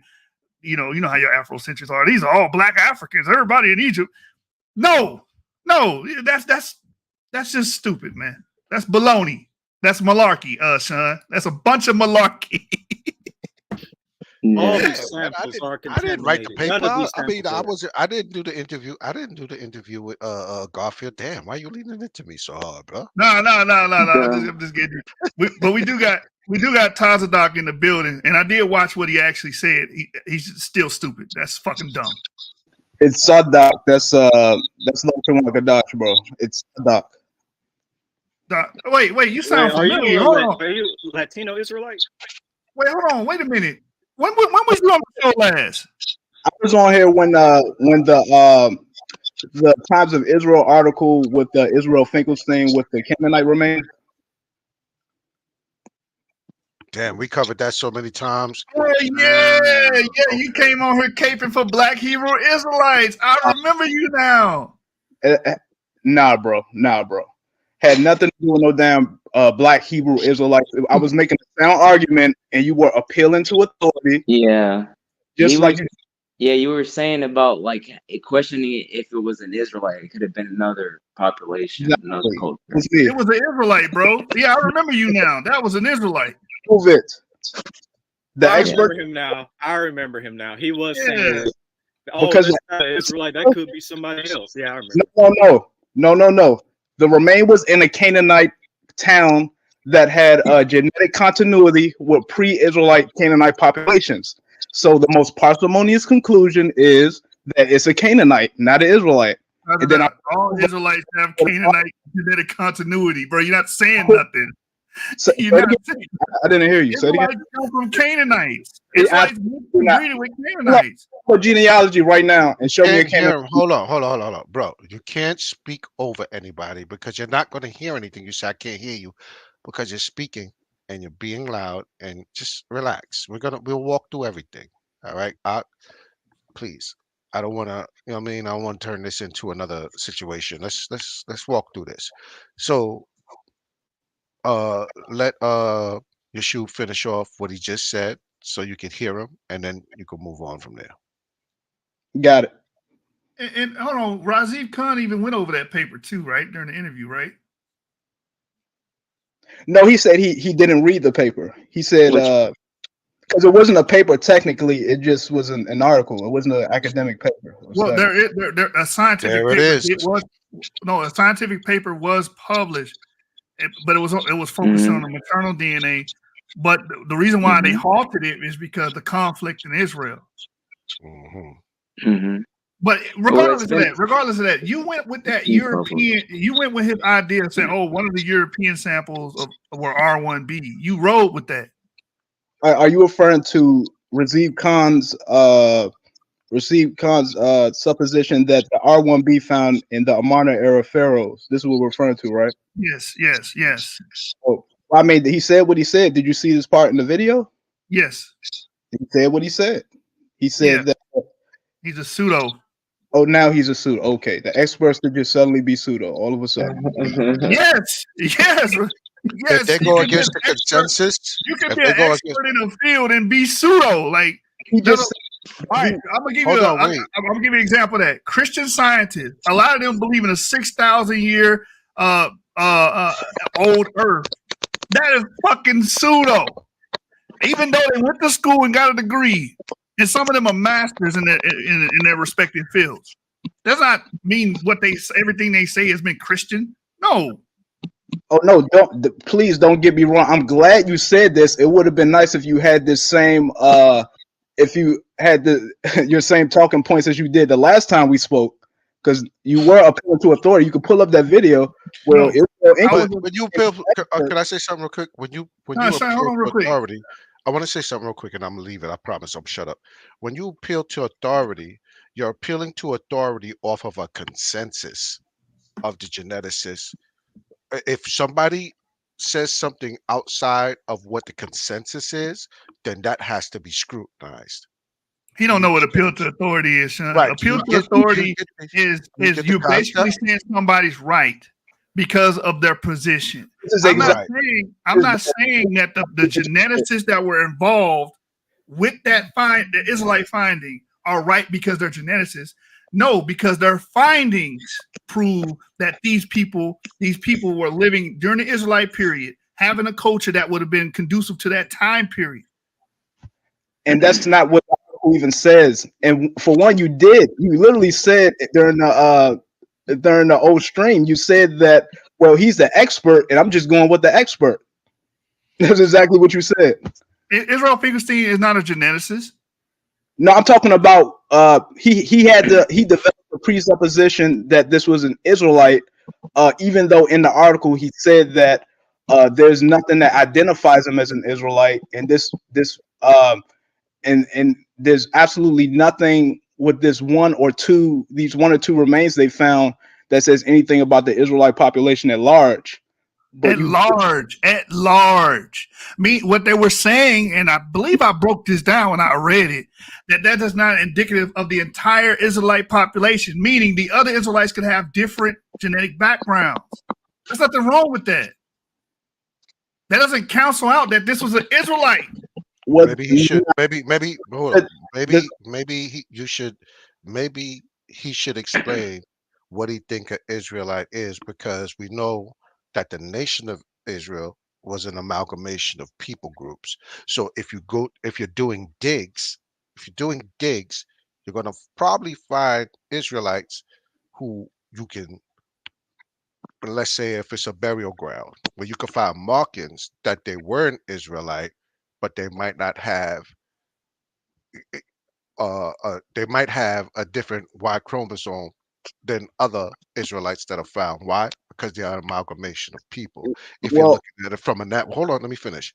If you're looking at it from a national sense, right? But if you're looking for a specific Y chromosome to be Israel, you're probably not going to find it. Why? Because we don't know what that Y chromosome is. Exactly. Thank you for saying that. But as far as Israel being an amalgamation, that's not what the text says. Let's not go based. As I said, we just got off with it. All right, so I'm gonna let my brothers deal with you on that. We just finished dealing with Tazarah on that. Of Israel, the primary source. That's not what the primary eyewitness to Canaanites and Israelites say an Israelite is. It says an Israelite is the seed of Israel. I mean, it's that simple. Okay. So Leviticus 25:39, read down to 48. That's an Israelite. So anybody who is nationally made an Israelite isn't an Israelite. And that's where the exegesis comes in. Your interpretation is incorrect according to the text. That's where my exegesis comes in. Okay, so when it says that an Egyptian became an Israelite, and all seed behind him, all his male children behind him are considered Israelites, and may even have been high-ranking Israelites along the line of Israelites, then he's not an Israelite? Well, technically, Tazarah made a pretty good point as far as when he brought up Leviticus 24:10, because I was of the opinion that Deuteronomy 23:7 covers the Egyptian in the genealogy, because I mean it's right there in the Torah. That's the explanation for why an Egyptian would be in the Judite genealogy. But he Okay, did. so I would say this though. I would say this. I agree on certain points with you. So I would say this. Anybody that may have been from a direct, because there has to be a direct line, right? A Y chromosome. There has to be a direct line. When I say Y chromosome, meaning coming from a male, you sound like you read a lot of these studies, you know, the language that you're using, so you'll understand what I'm saying. There's a Y chromosome out there that belongs to Jacob, Abraham, Isaac, and even Shem, or anybody underneath Shem that comes from that line. We don't have it. Yes, I fully agree with that. So, okay. So with that said, so why would we how call will we pick out? How are we saying that African Americans? Right. I'm not saying they're not, and I'm not saying they are, but how we? You're just using prophecy, because I could say the way you're exegeting it, the way you're exegeting scripture would cause a problem as well. The same thing you just said to me. Well, where did I exegete scripture? I didn't Like, say you. I didn't say you did. I said if yeah, that's going to be your answer. okay. If you're going to give me scripture and say because the prophecy said this, that, and the third, then I would come back with you with the same argument. So this is why we over here always say that certain arguments can't be made anymore because it doesn't prove anything. Do you get our concept? Sure, but in the same token, you also, based upon what you just said, you can't call some random remains set of remains that's unidentified. We don't know who they are, and just say, Agreed. hey, That's why we say they so- are an amalgamation, because scripture shows that they are an amalgamation. well, They're a bird. the scripture says that. Okay, I'm Canaanite- gonna leave my brothers to deal with you on that. Okay, let's go to First Kings, the 9th chapter. You're going to see how the Israelites viewed the Canaanites and how they were not even a part of the nation. You can I go know to, how they viewed them. You want me to tell you how they viewed them? You know how they viewed them, right? okay, go ahead. You know how they viewed. This is how they viewed them.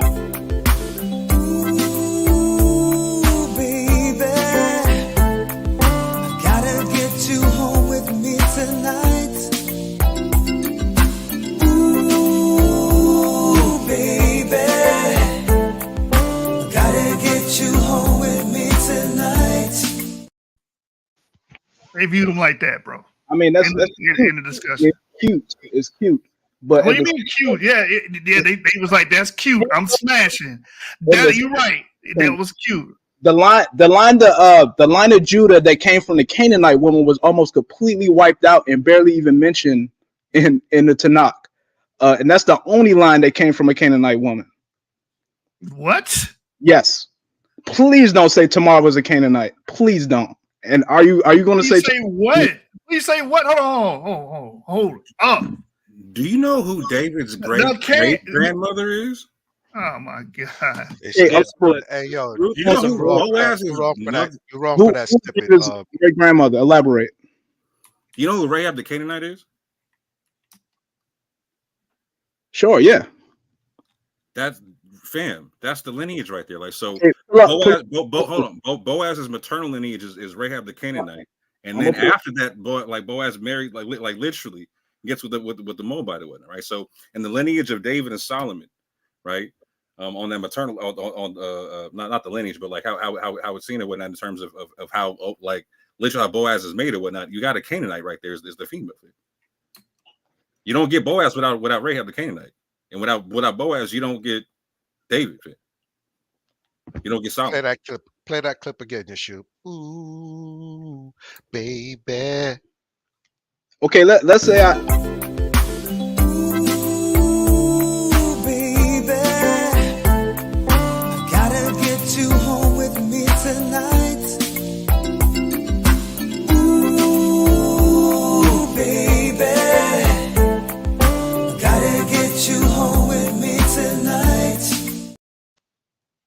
That's how they look at the women.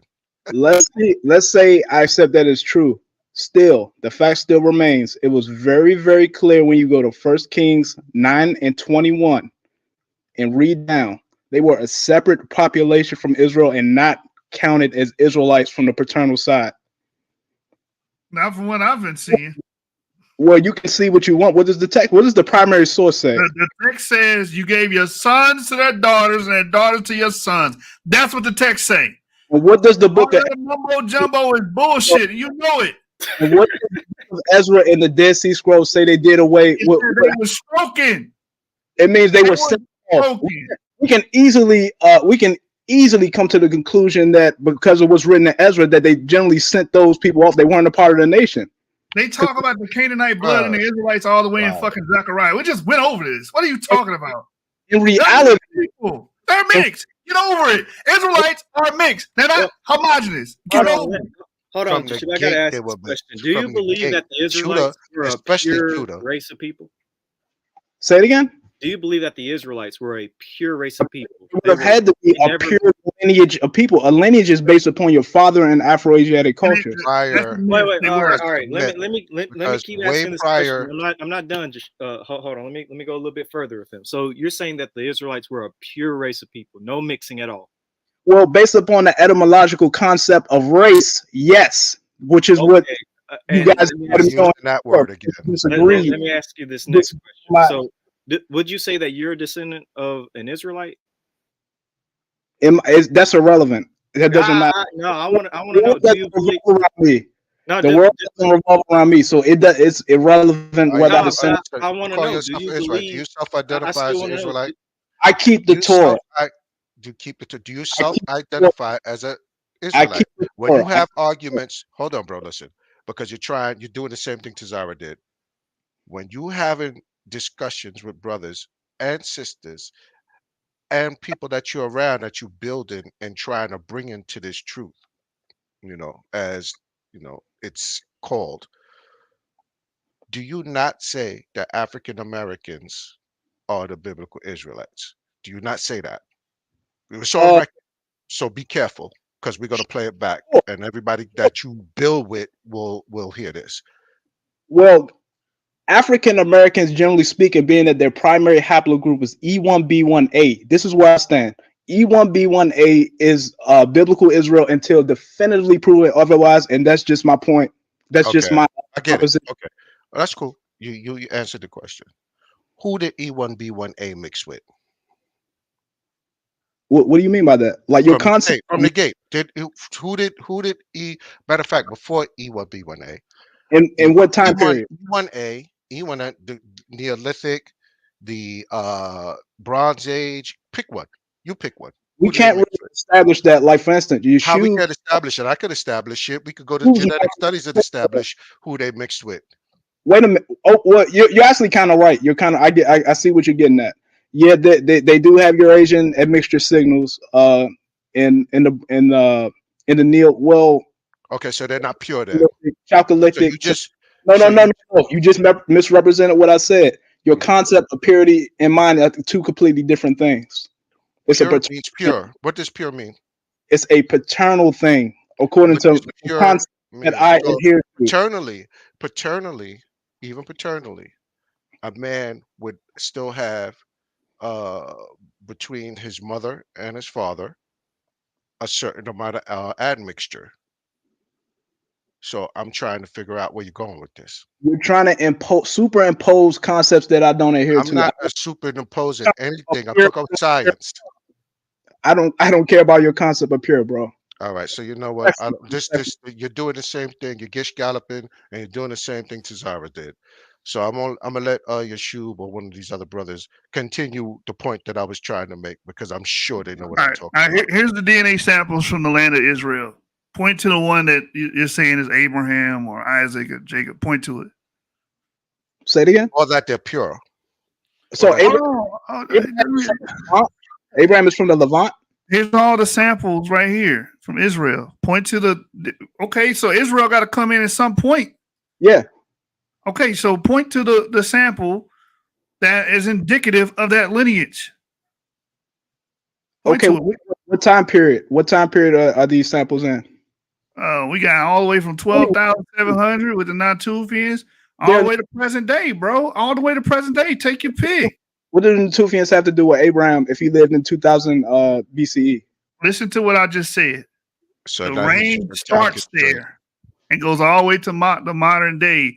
If you want to go Israel period, the formulation of the patriarchs, that's going to be what, about 4 to 3,000 years ago. Right. So here goes some samples in that range. So which one is Abraham? Which one is indicative of the Israelites? Okay, how many people were in the Levant during that time period? Well, give me a general estimate. Damn it. No, you figure you read these studies. Who was in the Levant during the Bronze Age going into Oh, the who Iron Age? would have made the majority of the Levant during the time when these samples were found? What are you talking about? You don't read these studies. Who are you see? This is when you start gish galloping and trying to make an argument when you can't make an argument. Crisscross. Who are? This is the Iron Age. We're down into the Bronze, going into the Iron Age. You read these studies. You just came up here and started using specific words dealing with science and genetics. So, which means you read these studies. Which one of these is not like the other? Which one of these things belong? Okay, what are you getting at here? What is your point? What point are you? Same thing. It's with Tazarah. I'm trying to figure out what point are you making. Go ahead. The point is we have a sizable sample of the people living in these regions and their haplogroups. Okay. So you're trying to push this genetic purist doctrine, right? About these Israelites all being the same thing. Oh, bro, Israelites. These aren't Israelites. None of them. No. Listen, pay attention. But they in the damn land. Okay, Israel was in Egypt. Okay, is there E1B1A genetic signatures in Egypt that are exclusive to Egypt? No. Okay, so do I need to pull up some of your old videos where you pulled up the Spanish paper that showed unique lines of E1B1A strains coming out of Egypt? Do I need to pull that up? They're not the only ones. No, hold on. You said unique to Egypt. And if I did say something incorrect in my old videos, then I was incorrect. I don't get the point. There are unique nodes that come from Egypt that are. Oh, yeah. There are specific E1B1A clays of Palestine and Egypt. Okay. Yes. What you're talking about. Your point? My point is that Israel was in Egypt and they're unique, and that's where they became a large nation, not in the Levant. Not in this time period anyway. That's where they became a large nation, in northern Egypt. All right, so 3725 is not good for you, right? Say it again. No, he's saying go to Egypt is what he's saying. Yes. So, go to Egypt. All right, you want me to go to Egypt? Okay, I got you, bro. He said right train, but the wrong train.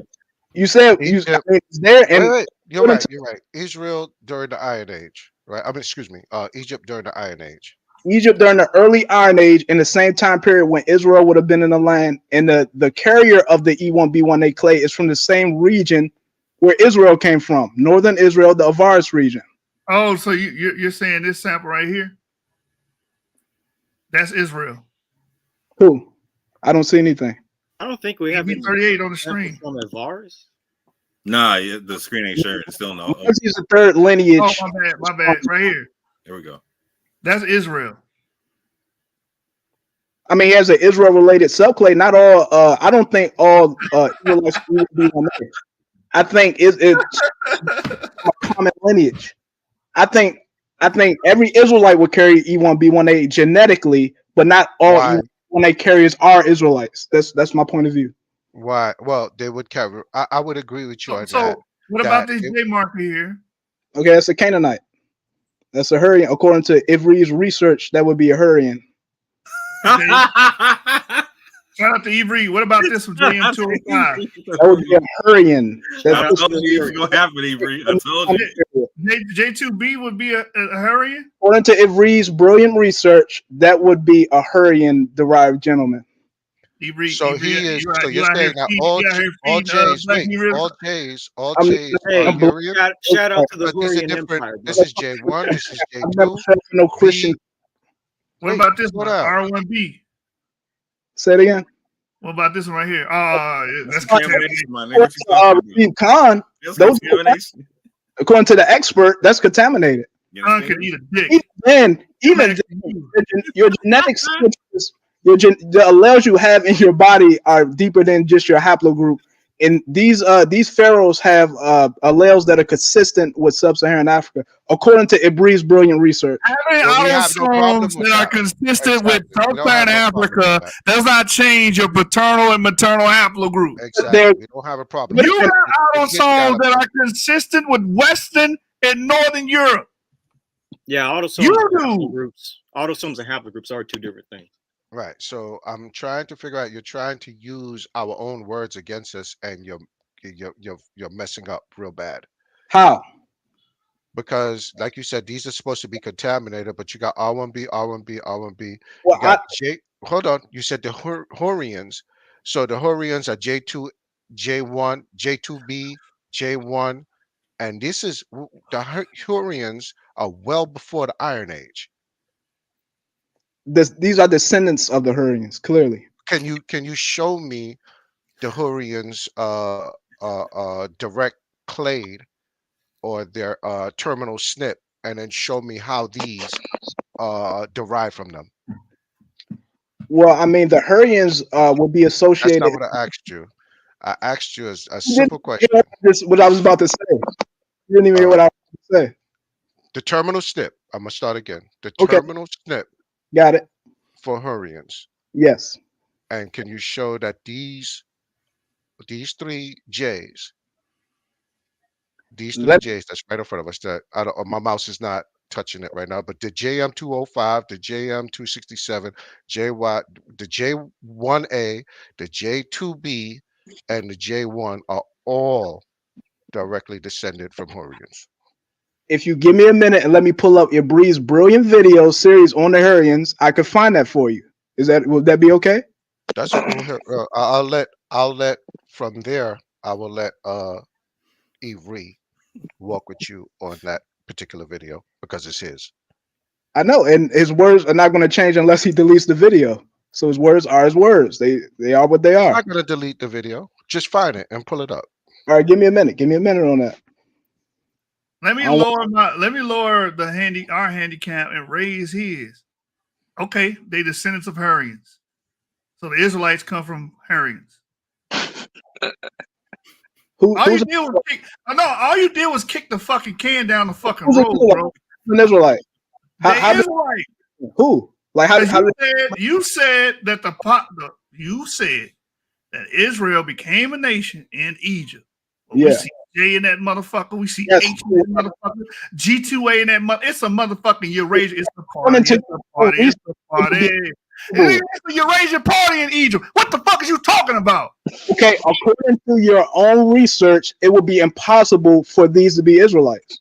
This is your research. You're not research. I don't know what you're talking about. If I said that dumb shit, I'm wrong. Okay. Eurasian. Now, in 2 months. Listen, Sadat. The evidence is on the stream, my nigga. Okay. Look at the stream. G2A, Eurasian. H, Eurasian. JM205, Eurasian. JM267, Eurasian. J1A, Eurasian. R1B, Eurasian. Israel would have been in the land or in the wilderness of Sinai by then, by most of these dates. 3829. 2602. Come on, Israel was in the land. Where are the remains from that time period? I mean, they have the 3829. 3829, bro. Let me see. 3,829 years ago. Okay, that's 12 dynasty. Okay, that's one. Just like we got one E1, B1A. Okay. E1, that's H. No, I said we had one H and we had one E1. Okay, so now your argument is we would not have. Not we. Why am I saying we? Stop with that fucking BHI shit, nigga. Listen, E1B1A, according to you, you said this time frame is not applicable. So the E1B1A sample, we throwing that shit out the fucking we throwing it in the fucking trash. Because E1B1A sample is 3,105 years ago. So therefore, according to you, none of them samples matter, right? That fit in this time frame because they were already in the Sinai Peninsula. They was already in the Levant. Okay. They would have long gone. This is why you don't make one argument. You don't base it around just one simple argument. You also have to take history into account. Who was history? What are you talking about? This is history. Who was the man that carried this clade? Okay, who was his father? What the name of his father is consistent with what people in northern Egypt? The people who carried this. I know this is too complicated. I don't know for you guys. I don't know. Let me. It's too complicated for us. You've been following us for a long time. Yeah, I can guarantee you a lot of your talking points. A lot of your talking points and a lot of I'm actually E1B1A, bro. Caught using someone's argument against them. It's just simple. Sadat, I'm actually E1B1A, bro. You too name. Like I'm actually fucking E1B1A, nigga. Right, Edomite. Good for you. Ooh, Can you prove that he's an Edomite? I am a descendant of sub-Saharan Africans. Wait, hold on. Your big Y doesn't. Hold on, bro. I'm tired of niggas pulling the yap card and ain't repping it right, nigga. Hold on. Sub-Saharan Africans, bro. Say it with me. This is what I wanted to get to actually with him. So all right, so go ahead with the Edomite. You said his subclade is from when and what period? As his big Y results show that he comes from Arabia during the Bronze Age. During the Bronze Age, he comes from Arabia. No, it said that he went into, bro. All right, so you're gonna pass that. If you watched it, did it go through the Levant? Did it go through the Levant? Yes. And then end up at the time and then ended up in where? Like Yemen? But if we have to see what I remember. I asked you a question, bro. I asked you a question. I'm asking you simple questions. All right, go ahead. All right, relax. Relax for a second. Take a breath. Just take a breath. Relax. Okay. So it comes out of East Africa, right? Not the Sinai. It went through Sinai Peninsula. It didn't go through the Sinai Peninsula. It didn't go through Egypt into the Levant and then down into as far as Yemen. You guys will have to either refresh my memory because from what I recall, remember you said it hasn't been erased. It hasn't been erased. His upstream snip, directly ancestral to his snip, showed up in Arabia around 2000 BC or something like that. All right. And you're calling Yemen proper Edom? I mean, according to this is why we take all research into. I'm going to ask you again. Edomite tribes there today.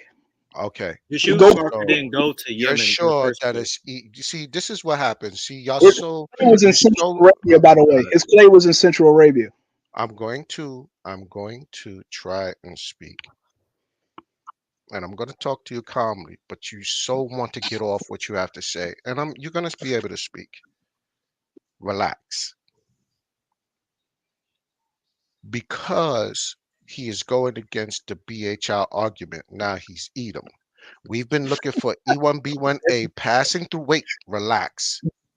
We've been looking for E1B1A passing through the Levant for how long? We finally got one person with E1B1A that you can grab a hold of and show had a presence in the Levant by his big Y. And automatically, because he's not agreeing with you, it's Edom. That has nothing. I called him Edom when he brought it out. I said he was probably Edom or another Arabian tribe. I was in the chat. But Edom had nothing the first thing. With an argument. No, don't say it has nothing to do with it because you keep pushing that. You pushed it twice tonight, 3 times. You pushed it twice or 3 times tonight. That his forefathers are Edom.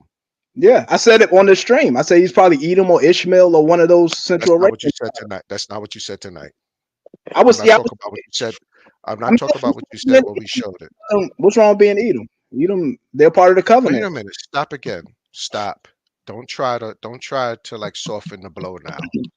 There's nothing wrong with being Edom. I don't know whose argument you're superimposing on me. Edomites are part of it, bro. You made the distinction tonight. Yeah, you did. You're trying to make it seem like you didn't. You're trying to soften the blow. But you kept pushing the fact because he wasn't agreeing with Tazarah and your point of view that he was Edom. I mean, all of Zara's point of view wasn't mine, so I don't I don't get. All right, here we go. Listen, bro. This is where the nonsense come in. Your points. Because I'm making my points. They're very distinct, and you could play this back. I thought he made some good points. Okay, I have no problem with it too. I thought he made some points too, but regardless to what points he made, we still had the full discussion, and it's here. It's here for everybody. See the BHI, and it's crazy because I consider myself, and most here don't, Israel, but not from the way the BHI do. Because you guys, when it comes to dealing with population groups, y'all deal with it in a fucked up manner. Excuse my language. Who is y'all? Who is y'all? You. I'm including you in that. And who? Because you keep. All right. So let's talk about race. People that follow etymology. You bring up the etymology of race. Yes, and it was correct. Okay. How is it still not a modern construct, even though it's a Greek word? It depends on what region of culture. Okay. Depends on the culture of the country you're living in. All right, so you're in this country. What does racism? All right, so you belong to this country. What does racism mean? Race mean here? I mean, race in the American context is based on a combination of morphological characteristics as well as lineage. But this hasn't always been the case with race. And I brought up the example in the chat of how people in Ethiopia, which I could speak with experience from, how different tribes don't even consider themselves the same race. They don't. You know why they don't? And you keep calling it race, but you know why they don't? They consider it race. Like when they translate the discussion, because they're under the same colonial bullshit. Ethiopia's never been colonized, bro. That's just prior to Ethiopia has never dealt with colonization. How many different haplogroups? Their influence, the East Africans' influence, come from white national racism too, bro. Stop fucking playing, bro. What the fuck are we doing, man? Come on, you can't even be real with yourself up here, dude. I do not talk to these weirdos on the internet like you. I talk to real people. I mean, weirdos not real people now. Now this nigga saying they not human. Are you gonna go off the archaic DNA? What the hell? East Africans of today. So there's East Africans of today. Hold on. So there's East I'm talking about these weirdos that are not weirdos. So there's no weirdos in East like Africa. Razim Khan, he a fucking weirdo too with that race talk he talking about. Besides that, bro, I'm not. There's no weirdos in East Africa today rocking the same racist concept. Not a monolith. East Africa's not a monolith. That's what I said. I'm not saying that's what. All right, they're not a monolith. So you're saying to me that there's no East. Okay, there's no. So that means there's no East. Excuse me. There are East Africans who are full of shit and still, because I could tell you right now, East Africans, if you want to be real, I could take you to some rooms on Clubhouse or even on Facebook where East Africans look at you as a goddamn monkey. Oh, this is what I'm talking about. And they're just as dark as you. Real people, bro. These are trolls. These are not real people. Those are real people. No, they are real flesh and blood people, bro. So you mean to tell me you've had a conversation with an East African? They are real flesh and blood people. They're weirdos. They're fucking trolls, dude. They're not real people. No, they are. Bro, the Somalis actually act like that, bro. They look. What Somali have you met, bro? What Somali have you met? In real life, I met a couple Somalis, but that's a moot point. Bro, I'm from Dallas, Texas, bro. There's fucking the Eritrean people there. They own the fucking 7-Eleven. Don't fucking tell me where I met, dude. What's wrong with you, man? I was asking a question. I didn't say you didn't meet him. But the talk, you think normal people walk around, especially when they got racist fucking views, openly fucking spew it? Oh, you're buying a coffee from the 7-Eleven? Let me tell you how I feel about your black ass. That don't fucking happen. So you can read minds, I guess. You can read minds. No, you interact with these people on the internet when they in their fucking safety of their damn home, about their phone, and then they tell your ass how they really feel about you. That's not real. I disagree. I disagree. I will throw my face. Are you saying the conversation right now that's happening? Actually, in the damn countries, bro. What are you talking about? So you think that we don't fuck I'm people hard. in those Like, come on, countries? dude. I got Somalis that tell me all the time. I got like Not much about Somalis, but I have 3 Somali friends that make it clear that Somalis, 3 Somali friends, that themselves consider themselves Caucasians. Yeah. and these But are wait, let me finish. weirdos. Are you gonna let me finish? You didn't even let me finish. But I they mean, were go weirdos. finish with yourself. Just be quiet and listen and stop getting emotional because you need to fight against us because you don't like us. There's absolutely zero emotion. I have a smile Let on me my finish. face Yeah, right it now. is because I can hear it in your voice. I can hear it the way you're coming off. I can I hear you breathing. have a huge smile on All my right, face. so you know what? I'm gonna finish.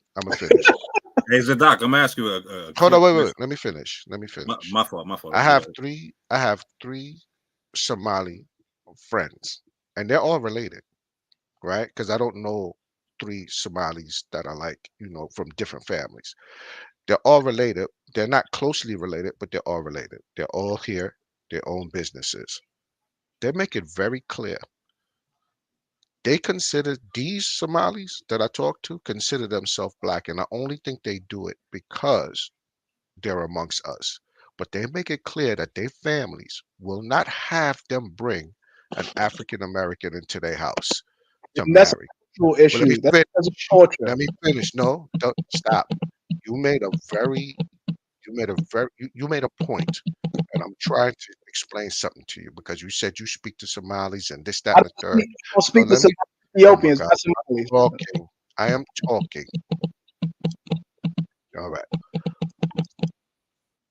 These Somalis make it very clear that even though they rock and they listen to hip hop and they drive around, they got their pants sagging off their ass and all of that, let them bring an African American into the house. The fact They don't want to say it. They don't want to say it.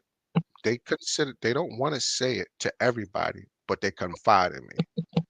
I mean, the fact that you consider pants hanging off your ass and playing loud music culture is why they don't want to deal with you. Say culture. Hold on, stop. I didn't say it was You my culture. identify that as some sort of cultural norms. You're still talking, trying to prove your point, and you haven't heard anything I said. You're taking my talking points and turning it into something that you can attack instead of listening. So I'm gonna try again. These Somali that are family, and they're just as two of them is just as old as me, and they listen to everything we listen to, but they cannot bring. They act like brothers and sisters anywhere across the country. They cannot bring one of us into the house outside of being a friend. Like, that's my homie. And even still, they question it. They consider themselves non-West African sub-Saharan. You're not getting this point. Like, you're telling me about how you speak to these people and this, that. I speak to them too. They will not allow you to marry into their family. I promise you, I know way more Horn African people than you can even imagine. I didn't say that. I said you speak to them. In real life. I never said you didn't damn speak to way more. Exactly. I'm done talking because this dude he just talking check it over out, me. Sean. That dude, I'm gonna use your logic, bro. All right, so every time we see a white motherfucker on the internet calling us monkeys, saying we ain't humans, that we less than, that's not a real human. That's just that's not a real person. That's a troll. And I'm gonna start saying that shit. Fully, I agree fully. Those are trolls, bro. They're not trolls. Give attention. They don't really think like that. Ain't nobody people like that. Ain't no Dylan Roofs out there. Get the It would fuck. be a niche. It would be a niche. You can't apply it to the norm. No one's applying it to millions of people, but we're just saying there are people out there that come from those groups and that way of thinking exists. Exactly. And Good for every them. group. I mean, so bro, stop. You just want to argue just against thoughts. us. Who cares? It's just thoughts, opinions. Who cares? No. I look at actions, not opinions. Show me something. No, I don't care about speculating on your thoughts. All right, let's get back. So let's get back to the side. Let's get back to the side. When an action is people getting killed. And let's get back to the sides. Compared to Lil Ray brought up Ray East Africans. 6th Street shooting at his neighbor. How often is that? You brought Wait, up what did East you say? Africans. It's funny Hold that on. you're saying the people online who makes these arguments is just trolls, but a lot of these school shooters and people who shoot up malls and stuff and shoot up black people, a lot of the times when the FBI looks through their computer, they find a lot of racist content all throughout the computer, them being in certain comment sections talking about black people and X, Y, and Z. So some of these trolls go out into the real world and kill people. Yes, once every other year or so, as opposed to Jamal and Lil Ray Ray shooting it out every few What hours. does Jamal and Ray Ray have to do with school shooters? It's a school. Jamal and Ray Ray, hold on, real quick. Watch this. Jamal and Ray Ray are exhibiting the same type of culture, same shit. Because what does that come? Hold on, where the fuck does that come from? Hate, which stems from where? How do we learn that in America? Through what? Poor cultural habits. Which comes from what? Poor cultural habits. Racist hit to the South, bro. Since you don't want to say it. Now, yeah, that's where it comes from, you don't bro. want to be honest. He don't want to be honest. Kick him out the fucking room. You're starting to piss me off, yo. You think racism? I can't deal with you no more. I can't. Because now all of a sudden, if you was in a black room, room, if you was in a room with all pro blacks, you would have said it. I don't. I spend my time reading books. I don't spend my time in these weird internet spaces, bro. Your channel is one of the rare channels I keep up with. Okay.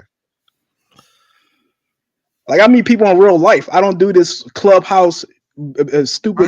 Bro, we're not talking to people in real life about who's an Israelite. Fuck that shit. That shit is retarded. In real life, I'm trying to make money moves. What are you talking about? That's weird shit. But maybe they wouldn't look at you like somebody that's with their pants hanging off their ass and playing loud music if you adopt a real culture. That's all I'd say. Hold on. First of all, anybody looking at me like that. Hold on. First of all, anybody looking at me like that because I don't say. Right. We don't do that. None of us do. What the fuck are you talking about? Ain't nobody looking at me like that. Well, and I don't have experience with Somalis and Ethiopians with these experiences you have because I adopt real culture and cultural norms. Okay, so you apparently okay. You pop firecrackers, you eat popcorn, you eat American hot dogs. Okay, that's culture. Okay, you watch movies. Yeah, that's American culture. That's not even a joke. That's a fair point. Fair point. That's cultural norms, and you brought that up. Yeah.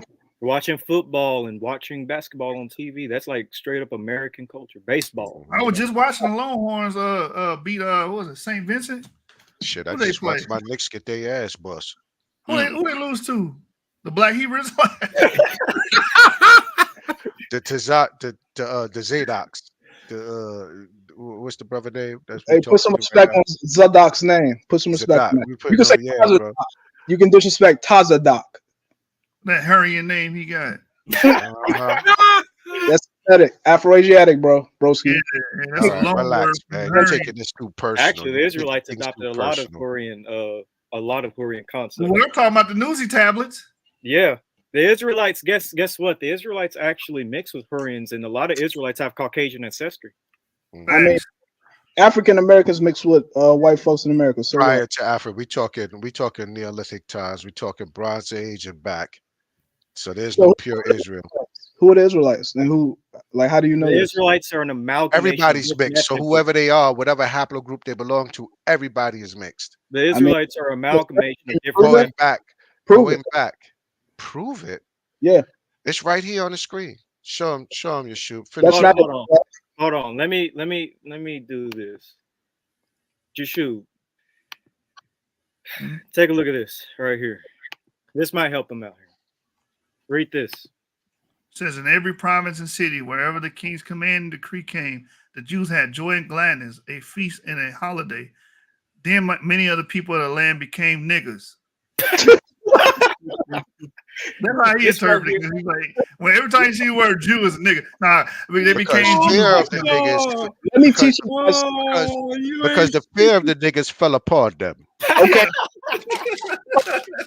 Pull up the Hebrew text and let me show you something. Let me teach you an example. Now here we go with the Hebrew mumbo jumbo. English did not exist. So what relevance does it have to? Here's an example. in the book of Esther, chapter 8, of Persians, because this is dealing in the land of Persians. That's not what the text says. Pull up the Hebrew. Hey, I know I'm cooking you, but just hold on. You're not, because you're not using the text that the Hebrews read. How are you cooking me? Becoming Jews. Other ethnic groups can join the nation of Israel and be part of the nation of Israel. These were Persians who became Jews. Okay, the Israelites are an amalgamation of different ethnic groups. Help me understand this. What is a Hithpael stem in the Hebrew language? Wait, say that one more time. I didn't quite hear you. What is a Hithpael stem in the Hebrew language? Do you even understand what I just said? Why you speaking hurrying? So yeah, my man's out here fishing for red herring on a straw man. Yeah, he is. Oh man, it's reading from the text that the Hebrews would have been reading from, and not an English translative interpretation. All right, so you can share. Oh, you mean the Ashkenazi? Hold on. So you mean like the New Testament? Hold on, like the New Testament Jews like quoting the Septuagint? I don't give a damn about the New Testament, bro. I've never been a Christian or a Hebrew Israelite. None of that dumb shit. Wait, you're not a Hebrew. I don't understand. So show me your oldest. Hold on. What's your faith? What's your faith base? I'm gonna show you something. I'm about to teach you something right now. I asked you a simple question. We're not going no further until we find out what's your walk. What is your walk? Say it again. I said we're not going any further until you tell me what your walk is. What is your faith base? Where's your faith? What is your faith? I keep the Torah, and I already said I believe. So you keep the Torah. Are you an Israelite that keeps Torah? That's irrelevant. Christian? How is that irrelevant, bro? I keep the Torah. Are you an Israelite? You got a Zadok. You said Zadok. What's his name? I could be an Israelite. I could not be an Israelite. It's irrelevant. I believe E1B1A carriers are Israelites that came off the ships. Can you prove it? Yes, it's in the text. You have to know. E1B1A came off the ships. I can prove it in Hebrew. You want me to pull it up? Hold on, wait. Stop. Everybody stop. E1B1A came off the ships and they are all Israel. That's correct. The ones that came off the ships in America, Caribbean, and South America, and Central America are. What other Y chromosomes came off the ships? About less than 10% of haplogroup A, haplogroup B, R1BV88, and E1A. And none of them. Only E1B1A could be. I believe they would have been a part of the nation. Believe. Oh, now you believe they could be a part of the nation. Whoa, man! He just changed up. He switched gears on us. What? He switched gears on us. He's basically saying pumpkin seed. Get your ass over here real quick. I didn't. I explained the same shit to you with that J2 marker being an Israelite. And you did everything in your power to try to argue around that shit. Talking about it'd be one lineage, E would be, it ain't shit. You didn't really prove it no more than I will throw this fucking pumpkin seed at you, bro. You're operating on beliefs just like me. Those have. I will throw roasted and salted pumpkin seed kernels at you. Do you not understand? Now you understand mixed multitude of shit. Get your book. Go ahead, y'all. 5 to 10% is that's nothing. So what? It's 5 to 10% non-Israel. You're basically saying only Israelite. I haven't even asked him. I've asked him like I talked. Let more get at him. This is my first time talking to Zadok, but I'm trying to make sure I understand what he's talking about, right? Because he's saying some stuff that has a lot of heavy implications, right? So EU 290 came off the slave ship, right? As evident via Yeshub and evident via you know what I'm saying, OG on the panel. They're both EU. Yeah, because he said E1B1A is Israel. He said E1B1A is Israel. Relax. Hold on.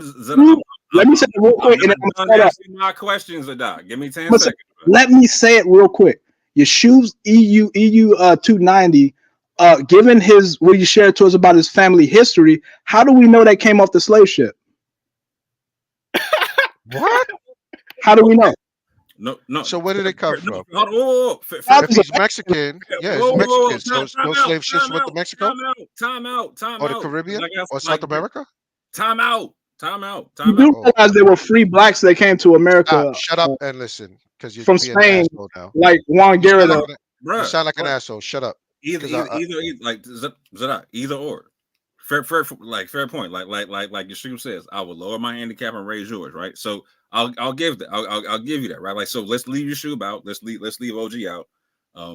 The point is, there's not just one E1B1A that came off the slave ship. There's multiple. Just like in West Africa, there's multiple clades of E1B1A, whatnot, right? So you just try to tell my G that he's not. You're making the point that some E1B1A is going to be Israel, some of them is not going to be, right? But you're claiming that all the E1B1A that came off the slave ship is Israel. Do I got that correct? Yeah, I would say so. That's correct. So all the different clades of E1B1A that came off the slave ship? Yes. So how do you differentiate between clades that are not Israel, and what's your base methodology for that? I'm not differentiating between the E1B1 clade. I'm saying they all descend from Jacob. The ones that came off the slave ship, those ones in particular. No. Okay. Now they come from Jacob. Jacob and Esau would have had the same lineage anyway. I don't even really make a distinguish between specific clades. The reason why I say Yeshub is Edom is a Edomite or maybe some type of Arabian, some Arabian ethnic group, is because of his family history combined with the migration patterns of his immediate upstream snip. So what is his family? What is his family history? Please, nobody disturb me. I just want to talk to him. Just nobody disturb me. What is his family history? Based upon what he shared with us on his stream, his father is a Mexican. So if you look up so it's very possible that his E1B1A clade might not have even been in West or Central Africa, because his big Y results, all of his. Did you pay attention to the big Y and the map that we did? It came out of. Didn't it come out of West Africa and then go into? Look at all of his relatives, though. Relax. Relax. You tried to use both of them to come against him, which was his. I didn't come against. You gotta go one step. You gotta go one step back. Will you allow me to finish? Let me finish. You just said his family background and the fact that his terminal SNP was in Central Arabia. And then you said, no, you didn't say it originated. I don't want to say that. You said that it was, I think you did say it originated or it was in, and it didn't show anything in Africa. I said, then you wait. Let me help you. I didn't finish. You said you was unclear about what I said, so let me help you. Let me finish. No, because I'm not gonna. It's already recorded, so I'll go back. I'll figure it out. Let me finish my statement, because if I'm wrong, then I'll be wrong. Because I'll go back. This is all being recorded. Did not his FTDNA migration map, because that's what you said, his migration didn't show West Africa. Didn't the migration map show that EU 290 was in West Africa? There would have been no Bantus during that time period. That now you. Oh my God! I'm gonna let you finish. Go ahead. The expansion happened. Like there when was no Bantus in what year?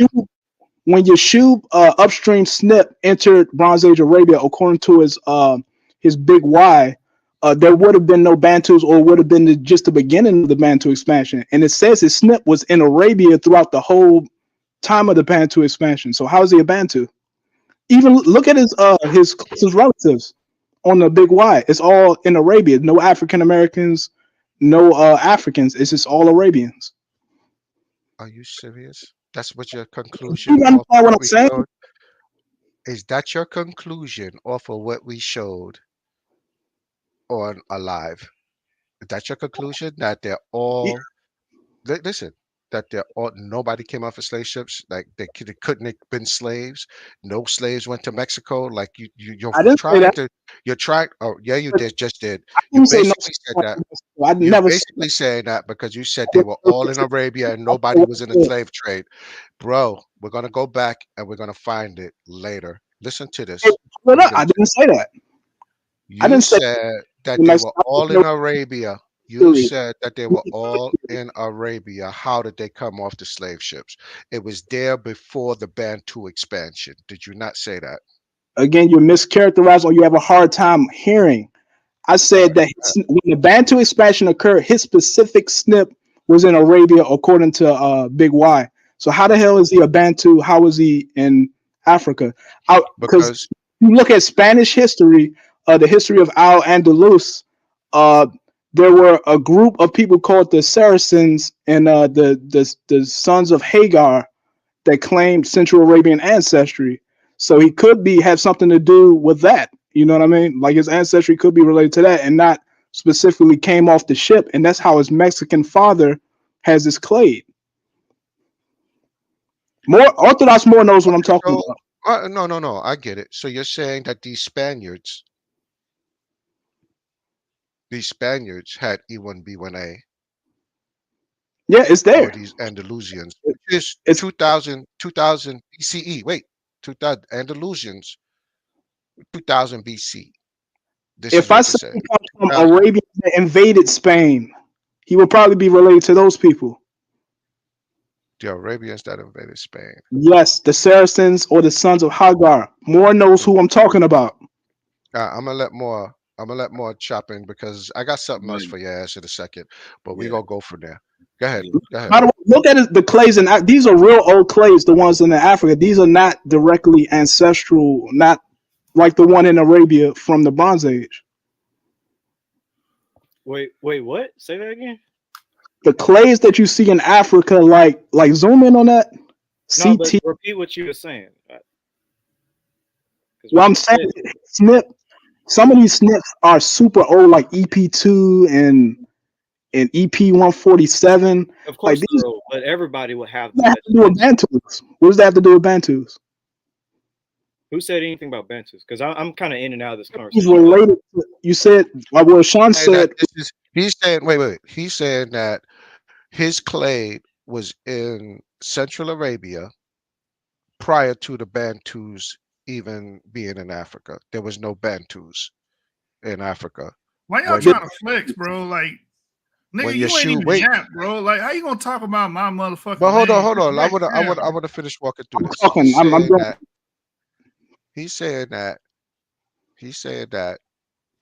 Dang, Dan Noy left. I was about to ask terminal snip. He's saying that Yeshub's terminal snip was in Arabia, well before the Bantu expansion. But all the Bantu clades are already in here. All is here. This is all the Bantu clades are here prior to. So who are the Bantus, bro? What clade would the Bantus be out of E? I mean, if there's no evidence that they were there, they're proposing migration patterns. There's no evidence that the Bantus were there. Yeah. Okay. They will have to come to this conclusion based upon modern populations. So, but you just said, you made a definitive statement that that's the fair. Bantus listen. Now go ahead. He was there he was in Arabia prior to the Bantu expansion. So which one of these clades that's in Africa is Bantu? Because I could tell you FDDNA says that this is a Bantu clade. So which one of these, I need you to walk me through this. So if their migration so they're proposing that Bantus existed prior to the Bronze Age. Is that what they're proposing? And can we find? Don't ask me a question. I asked you a question. Okay. All of these clades in here, Bantus come from all of these E1B1A that you see right now on the screen. So I'll need you to explain to me which clade is the Bantu clade out of all the E1B1A. Bantus carry downstreams of a lot of these clades. But choose specific. So all right. They carry a lot of these clades. Okay, that's good. I like where you're going with this. They carry a lot of these clades. So explain to me when the Bantus came in, if they carry a lot of these clades, and these clades are already there. And these clades are already there. Be fair, they're probably Edomites too, to be honest. Most Africans. So they're Edomites too. That's my position. Okay. All right, bro. That's your position. I don't even care at this point. He could be Edomite, an Ishmaelite, or just and I don't. Bro, And I I don't don't even think know. it I don't matters. know. It And doesn't matter. Just the stream. you're making it up as you go. But I get you. No, I'm on record. Edomites. I've been said that Africans are Edomites. I'm not the only one either. Okay, so all Africans are Edomites? You just said I E1B1A said was they taken in. You one said E1B1A came off of the slave ships yeah. into the The ones Americas, that came off the slave into America, yeah. into You America. can carry the same snips or similar snips, and you can still be an Edomite or Jacobite. What distinguishes the two, according to what I believe, will be coming on the slave ships. Mhm. Come on back, biblical So, DNA. and those are all Bantus, right? Those are all Bantus that came off the ship, right? No, everybody in Africa isn't a Bantu. I didn't say everybody in Africa. I said everybody that came off the ships. No, Okay. that's false. A minority would have been Bantu, except for in Brazil, maybe Cuba. But the vast majority that came to America came from West Africa. So Senegal. who in Cuba would be, in your estimation, would be Esau or Edom? None, because they came on. They came on the You ship. just said it's a certain amount. I said in Africa, not Cuba. Didn't You they come? just said Cuba. Didn't you just say Cuba? You didn't say Cuba? I If didn't you hear that. carry E1B1A and came on the ship, I didn't say. I mean, I'm wondering, do you have a hard time hearing, or You said Cuba. What's I that heard you blue? say Cuba. I said Cubans came from. There are a minority of Bantus that were shipped to Cuba, not America, Okay. North America, and also the Caribbean and also Brazil. I didn't say anything about Okay. All right. I'm listening. the Bantus on the continent that didn't come on the slave ship will likely be Edomites Why? because they carry E1B1A, which I've identified as an Israelite marker. That's why, and they didn't come on the ships. That's just what I believe. So there would be Edomites that are E1B1A. Yes, absolutely, all of them, pretty much. Okay. I have no problem with that. I have no problem with that. But I'm still trying to walk through this Bantu. You saying that everybody, like all these clades, which, because Yeshub's clade doesn't go into you see they're walking you through the migration. You see it?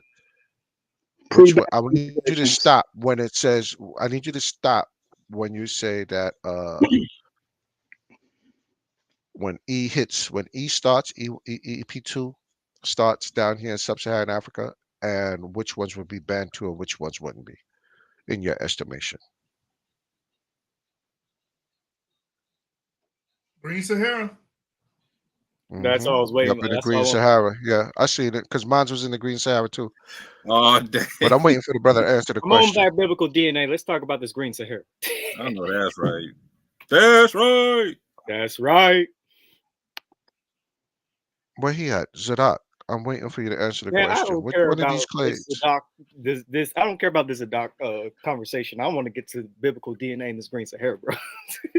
All right, where he at? Nah, there's some stuff we gotta clear up. He left, so y'all can finish. I'm just joking around.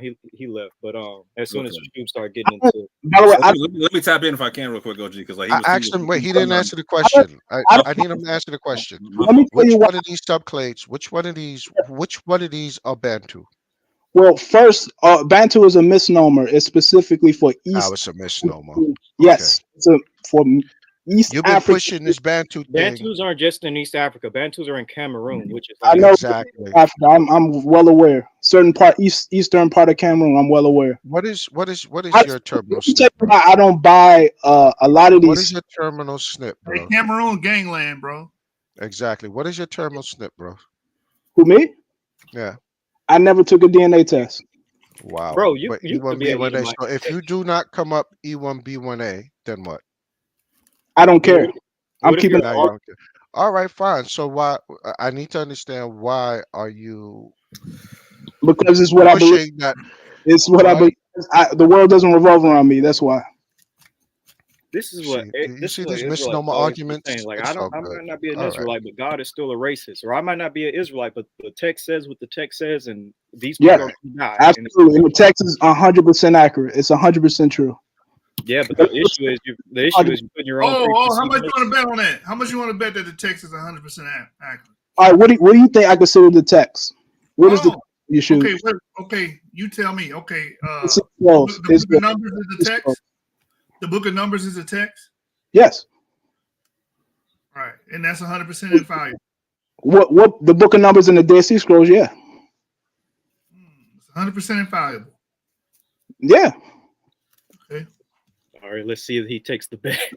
Make sure you pull it up in the original language, by the way, and read from it in the original language. Can you read? Can you read Hebrew first of all? Yes, I can. Oh, you talking about that Hebrew that was written when? When was that Hebrew text created? What do you talk? What Hebrew text? Can you read Aramaic? I can read it, but I can't really. I never really studied Arabic. I probably could read Arabic better than Aramaic, and Amharic better than Aramaic. I haven't really, because it's so similar to Hebrew. I just never put no time into learning the intricacies of it. So I could generally read from it though. All right, go ahead and answer Jashub's question too, because I cut him. What Hebrew text are you referring to? As the Now, codex. No, bro. No. What Hebrew codex are you using? The Dead Sea Scrolls text is the standard, which I have. Of course, is fractured, but it's proven to correct a lot of inaccuracies in later. Dead Sea Scrolls is fragmented, and the Dead Sea Scrolls is written in. Go ahead. You cut out, Jashub. We couldn't hear you. No, you did hear me. I'm just getting a little frustrated with this and flustered because he know better. Can you pull up actual Hebrew? I want to see him read it. I ain't gonna lie. I want to see. No, not even that. I want to get to this point. Pull up the Hebrew Codex is how old? What is your? I'm gonna ask you this because Black Hebrew Israelites be like, Hebrew said in the Hebrew. What are you referring to?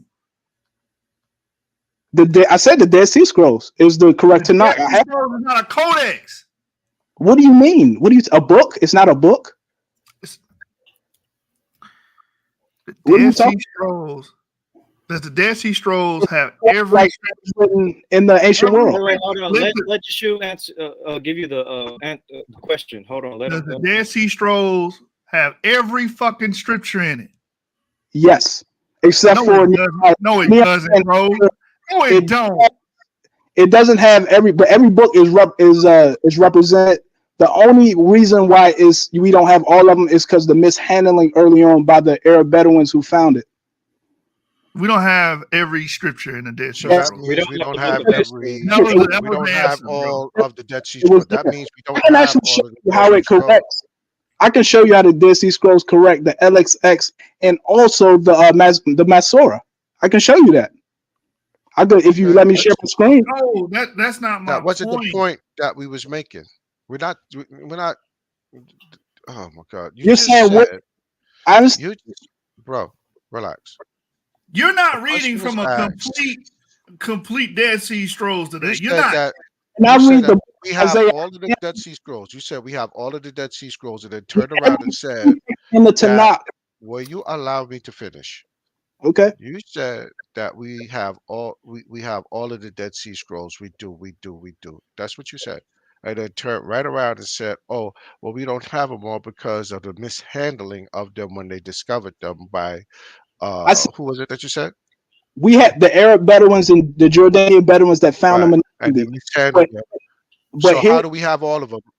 We do have all of them. The problem is they're damaged, so they can't. There are parts that can't be deciphered, which is why you use multiple. So basically, we have all of them.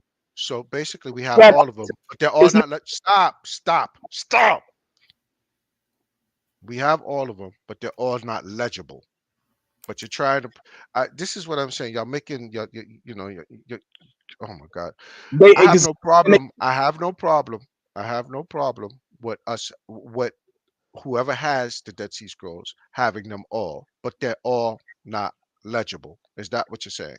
Because the book of Isaiah is fully complete and is perfect. That's not what I asked you. I'm going off of what you said. We have the fact that we don't have them all and they still correct scribal errors in the Masorah is all you need to know. Do what you said. Just relax. You said that we have all of them. But your premise is that We have all of them, but they're all not legible. Am I right so far? We have every single book represented in the scripture outside of certain portions that were mishandled. They are there. I'm making this simple. You running all over the place. Yeah, You're trying to, every because you are. is I not asked you something very simple. It was very simple. every single I text. said we have. I said so.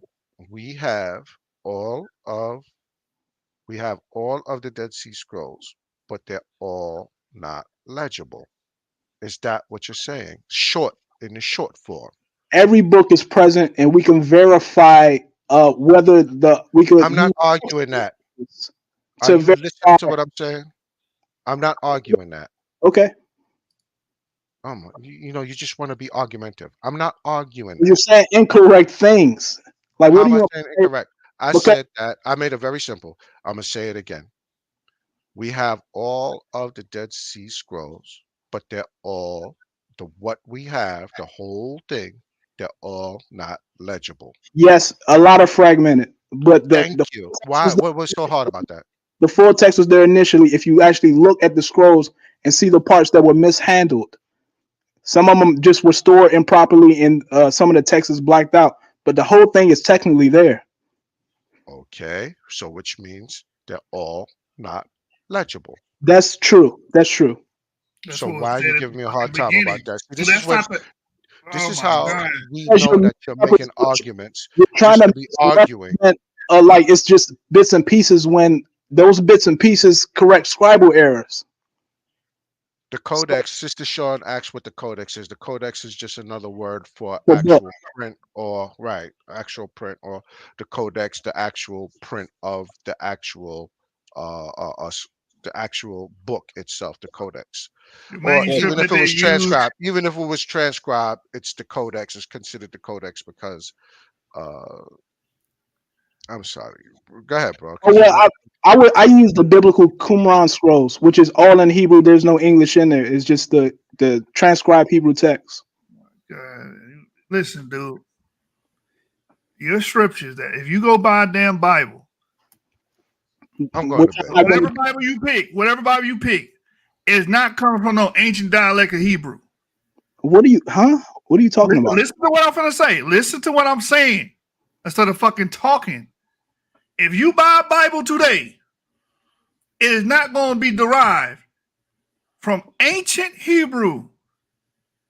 That's why that's fucking impossible. We don't have a codex that old to do that. This is a BHI argument right here. This is why a BHI argument is reality. We don't have the real Hebrew, and you probably don't even understand what that even means.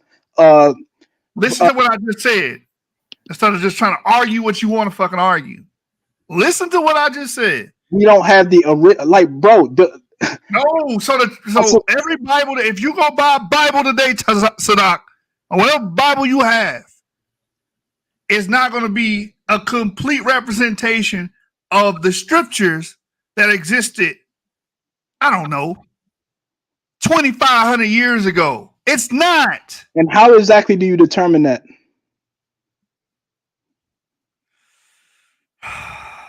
I'm asking a question. You made a really. You don't have anything to cross-reference. That's how. You have the Dead Sea Scrolls, which is written. The Dead Sea Scrolls are parchments.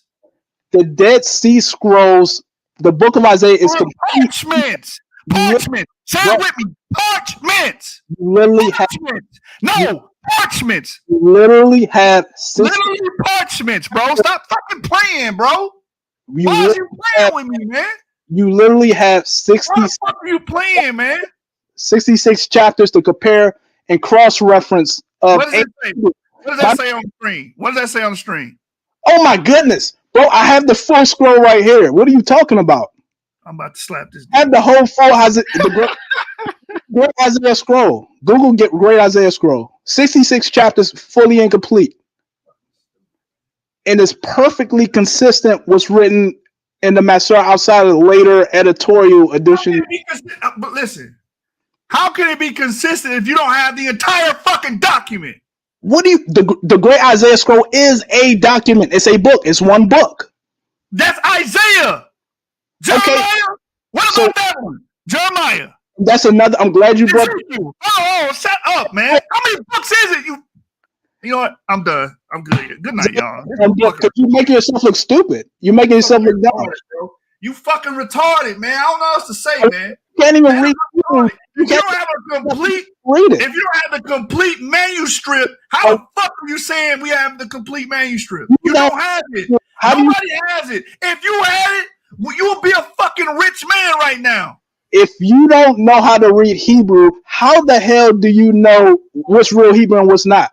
Like, how do you compare? How do you look at the scrolls? You keep using the word real. I'm not arguing about real Hebrew or not. You don't have an ancient. You do not have an ancient original fucking autograph copy in those goddamn texts, bro. Stop fucking playing with me, dude. Isaiah scroll has a carbon date that goes back to the time of Ezra and Nehemiah, 4th century BCE, or at least their children. So what do you? That's the biblical era. You do not have the original complete fucking manuscript, and you know it. That's why you playing games. Okay, if it's so false, why? How's it an eyewitness to things that happened in the Bronze Age? Like, how do you just show us what you got so we can see it? Just show us, because you claim you have. These scrolls are online. You can get real quick, because he may not understand something you're saying. So Yeshua just said that like we don't have the autograph. Do you know what that means? What do you mean? Nah, explain that to me. Got you. Autograph. What do you mean? I'm going to bed, man. I'm going to bed, y'all. Good night. He's saying we don't have the original, right? Okay. So you're making a comment about having something like 2,500 years ago, like 2,500 BC or whatever you say, fam. Like we don't have nothing from that. So you saying the Hebrew in the Great Isaiah Scroll is different from the Hebrew you can read on like the Silver Scroll? Nigga, I didn't even say any of that. That's the argument you're making. You said that. I'm telling you, you do not have a direct manuscript to draw from. You don't. That comes from the period. That's authenticated from that period. You don't fucking have it. Isaiah Scroll is biblical period. Isaiah Scroll was completed in the biblical period. Is Isaiah the complete fucking Tanakh? No. So stop doing that. Book. It's a whole book that you do not have the complete fucking Tanakh. You don't. Nobody does. If you actually took your time to learn Hebrew, maybe Hebrew ain't gonna change that, you fucking moron. You can't prove anything you're saying. Zadok, I'm trying to help you out. So listen to what he's saying. So you're saying that you have a complete Isaiah scroll from a certain time period, right? Yes. He's saying you don't have the Isaiah scroll from Isaiah. Do you understand the difference? Okay, it was copied by the same scribes though, that were part of the same nation, the same people. Well, okay, so how do you verify that they copied from the same scribes of Isaiah and not some different group of scribes from a different time? That's the whole, like, again, that because the carbon date falls in the exact same time period as Ezra and Nehemiah, and also the text is completely consistent with other ancient eyewitnesses like the Septuagint, like the later Masoretic text, like the Syriac Peshitta, So I mean, you can verify it. This is why you don't just put your eggs in one basket. So again, none of those are the original manuscripts and autographs like he's talking about, right? And so if you're going to use it, hold on, real quick. So if you're going to use the methodology of just location and date, then again, the original argument about the Israelite DNA and the digs that went up that you originally talking about, like what you're saying is still inconsistent with that, right? But I want to go back to something like you brought up earlier, right? So you called my name when you was talking about this migration from Arabia to Spain, etc., and all this type of stuff, and how E290 could possibly be part of that or whatever. Yeah. I need you to substantiate that for me because I do know this and I do study this. Right? Okay, pull up. Hold on, real quick. Just substantiate it. Pull up your shoes, big wide. Just give me 30 seconds, real quick. Just give me 30 seconds, real quick, right? So I'm gonna give you all the space to run. I just need you to walk it through on something, right? Because you were talking about the Moors, this, that, and the third, and all the type of stuff. Okay, so what we know, right? So we have one genetic sample that I know of for a fact that we can pull from in terms of like a Moorish area in Spain that has E1B1A, right? However, that's EM191, okay? That's a different subclade of E1B1A or EM2 than EU290. EU290 comes off a separate subclade of U175. Okay, so it's not the same grouping of E1B1A that Yeshub is. Completely different set, right? So even if you're going to speculate, I want you to substantiate what you're saying, because that's the whole point. Is we're trying to understand your methodology. I'm not taking shots at you. I'm not like no ad homs, none of that. I'm trying to understand what your whole point is and what your premise and methodology is, right? Because we might agree on some stuff, we might disagree on some stuff. All right, so one guy is representative of the whole population, one sample. Does that mean it's just one guy? This is why I come to the conclusion that I come to the conclusion on this, because Yeshuv's DNA, if you pull up his big Y, all of his relatives that carry his upstream SNP and his most related SNP that he carries in particular, they're all in Arabia. There's none in Africa. There's none in no African Americans, none with an American flag on it. From what I remember when he showed his closest relatives.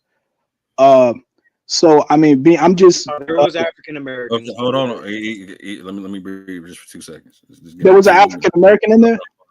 Yes, I've been on pause. No. I'm talking about his closest relatives on the big Y. Everybody was in Arabia. Everybody was not in Arabia, but go ahead, more. Can you real quick? So I'm even going to go with your logic, right? So let's say that somehow magically EU 290 is in Spain, right? Yeah. Even though we don't have the proof of that. That's why I was actually substantiate, not speculate.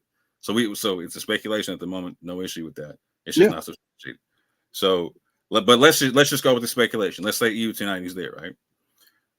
So are you? Wait a minute. I got something. Hold on.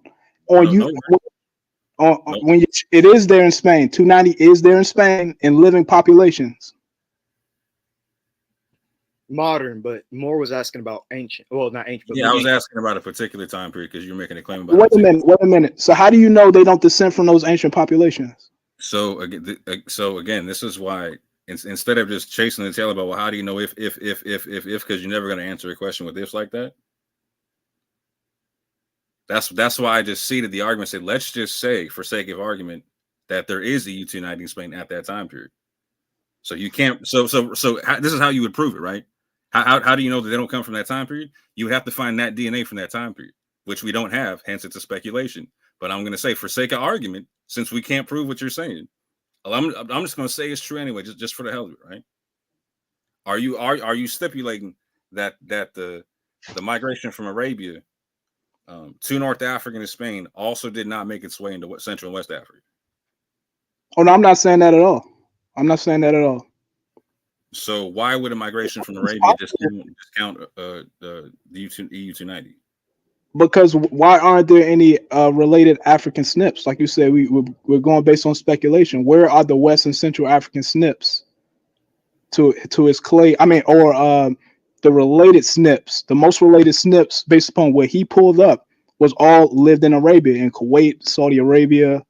No African Americans. For what I seen, if Reed just said that was wrong, can you pull up on online EU 290, the one that Yeshub has on waifu.com, because there are African Americans that have EU 290. Okay, maybe I'm wrong, but his like I was just like, so literally, like, so Garfield has EU 290. Like we got it coming out of Jamaica and whatnot. You know what I'm saying? Sean there's a lot of right. in sub-Saharan Africa, but what about his SNP? Like, how did he, like, it is an argument there that he didn't come here on the slave trade. Based upon speculation. That's why I was asking substantiate the point. It's based on speculation. So, I mean, come on. What was that? Wait, what? Most genetic discussions are based upon speculation and theories. So, no, when I say that we have a body with EM 191, like, that's not speculation. Like, we got that. And we have EU 290 in Spain's population. We would need to analyze SNPs. Well, no, what speculation is you saying that Yeshub's ancestors didn't come off the slave? Right. That's speculation. Don't try. I know what you're trying to do. It's possible. It's a high probability he didn't, given what he told us about his family. Hold on real quick. Given the fact that you can find EM 191 And let's just say again, in an ancient situation, you can find a subclade of EU 175. Now you can so you can make that argument for almost every African American that got E1B1A, fam. Do you understand that? Hold on, repeat that. I missed part of it. So I want you to look at this chart that's on the screen right quick, okay? I'm gonna blow it up. I'm gonna blow it up even more, okay? Because this is why I'm not tripping. I'm just trying to understand what you're saying. So just walk with me on this, right? So on the screen here, can you see it or no? Yeah, I see it. Okay. Hold on. So this is right here. This is U290, right? It's a subclade of U175, right? U175, EM191. These are the two big bulks of like E1B1A that you find in West Africa. Period. Right? These are the two big groups that came off the slave ship. Period. Right? They're both subclades of EM2 or whatnot. All right. So you see that they got different terminal SNPs on the thing, right? You see the thing, right? So if you're like, given your argument, if we can find EM191 in Spain and we can find EU290 in Spain, that covers almost every African American clade of E1B1A. So the speculative claim of, oh, you could be an Edomite, that could go for any one of them at that juncture. Well, I never identified a specific SNP or subclade as distinguishing Esau and Jacob. But my distinguishment is based upon who came on the slave ship, who didn't. That's just my belief. You know what I mean? Okay, but do you understand? Like, so the moment you start going with that speculative concept, this is why I was asking you to substantiate. You can speculate on anybody who got go ahead and speculate it. But in my mind, you gotta substantiate it with the Tanakh first and foremost, and that's just me. So how you substantiate somebody's lineage with the Tanakh? It's a variety of ways, and you know this. I mean, name them. Right now. I'm listening. I'm all ears. You read the book. That's all I can say. Read the book. Them. If there's a variety, you can't give us one. Read the book. I just did. Bro, okay, you can't give us one, which chapter and verse? And I think I'm not into proselytization, by the way. So I'm not one of these Christian camps trying to convince people. So yeah, man.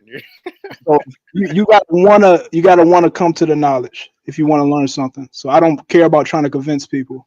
But you're not talking about knowledge. You're talking about speculation. You're not giving us no knowledge, bro. Well, practically everything is speculation because even if you got a sample in the ground, how you change the subject? Like Razib, like your boy Razib Khan said.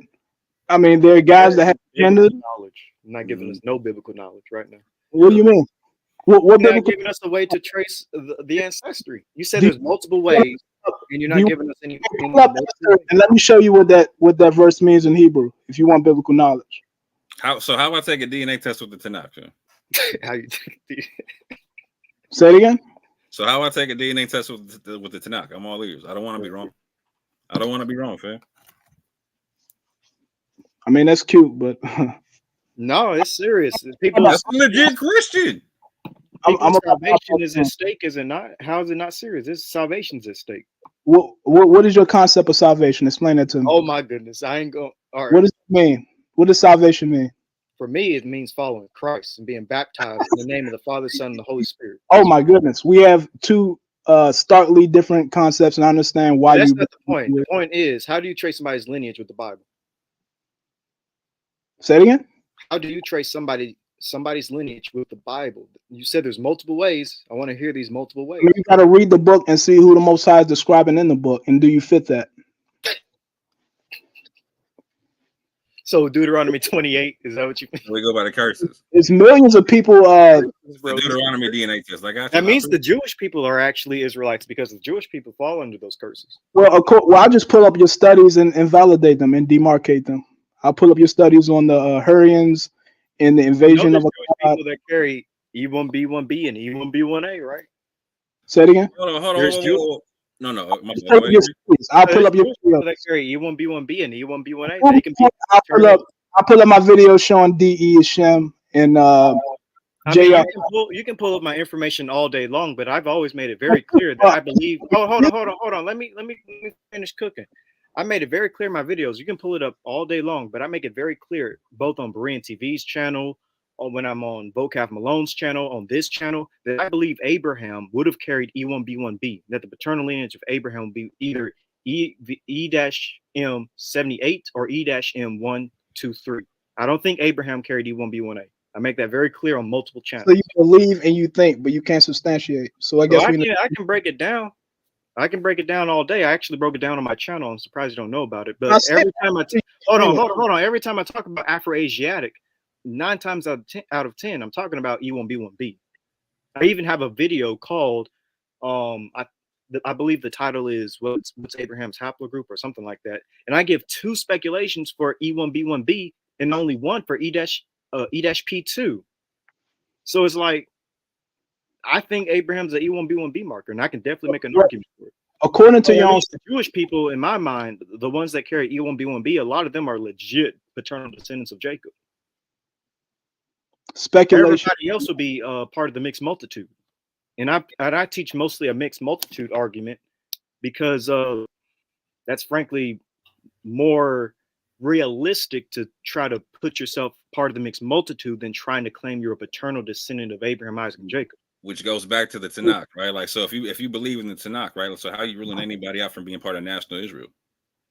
Because your concept is based upon a bad understanding, and like you guys don't even read the actual Tanakh. You're reading. What's my bad understanding? Boy, Ibri just said something about Christ and the Holy Spirit. Like that's not even a Israelite concept. Like you can leave my personal beliefs of that out of it. We're talking about lineage right now. Okay, and you can't substantiate anything you said in regards to their lineage. Regardless of whose lineage. Genetically, it's just speculation, just like you claim the Jewish people literally have the records. They practice the faith and the culture of the Israelites for thousands of years, unlike African Americans. They have the Jewish people have the exact same They have the exact same autosomes from the Levant, from the Bronze Age to the Iron Age. They have a lot of evidence to prove that they're Israelites, unlike African Americans. DNA evidence doesn't stand up. It says there are 100% it absolutely doesn't. Read the Erfurt study. I cooked Yeshub and your boy Sean in the comments not too long ago on that, and they couldn't deal with the information. What? If you go to the are you just making up stuff in your mind? No. I would love to have this discussion. I would love them to come back on so we can have the discussion on the Erfurt study from 2022. Because if you go to the supplementary section, it says they did ancient and mixture analysis in the study, and they couldn't find no connection with Bronze Age Canaanites or Imperial era Romans, which means they don't even descend from the Roman era. They're more related to modern Italian populations who themselves are not really linearly connected with ancient Romans. You're using the Erfurt study. I know the study that you're 2022. That's correct. Yeah, but you do know that Jews are a wide range of people. You got Mizrahi, Sephardi, Ashkenazi, Yemeni, the Pashtun Jews in Afghanistan. Not every single Jew descends from the Erfurt. Like you can't use the Erfurt study for every single Jew. There's multiple Jewish populations, so that right there can cook you. Our study had a PTA chart with every genetic component. Mizrahi Jews have nothing to do with the Erfurt study. Mizrahi Jews are Iraqi and Iranian Jews. Examples are in the Erfurt study. They use them as a reference population in the section where they have the PCA chart, and they put everybody's DNA on the chart. Did you hear what I just said? Mizrahi Jews who are Iraqi and Iranian have nothing to do with descending from the Italian Jews. Those Iraqi and Iranian Jews are from the Babylonian period. Yes, they're from Persian era converts. The ones in the text, the ones that made themselves Yahadim. What's funny is the text doesn't even say Yehudim; it says Yahadim, which is only used one time in all the scripture, and it doesn't say they were that Israelites did anything. It said they did it to themselves linguistically. If you understood what a Hith Pael stem, you will understand what that text is really saying. Bro, bring Abu on, because I mean he speaks he reads Hebrew, because he could verify it if you could just pull it up. Bro, the point is, when it comes to the Jewish people, no matter how you want to spin it, there's no spin. The autosomes, they have the Y chromosomes and the mtDNA chromosomes that goes back to the Bronze Iron Age Levant. Did you not just hear what I said about the Erfurt study in the supplemental section, where they performed an ancient admixture analysis and couldn't find anything? They could not find a connection with, pull the paper up. They couldn't find a connection with Bronze Age Canaanites. since you want to pretend that the Canaanites are Israelites, like they even lose there. They didn't. You can pull up the paper right now. It even proposed that it's possible that they might have 011 DNA. I brought this up in the comment section, and they couldn't deal with it. Bro, pull up the paper because okay, give me a minute.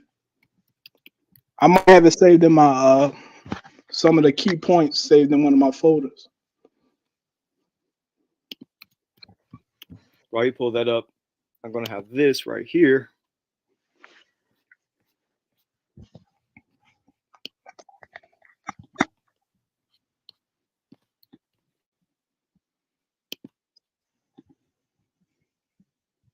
Because I think you're unaware of this paper. Let me switch screens real quick.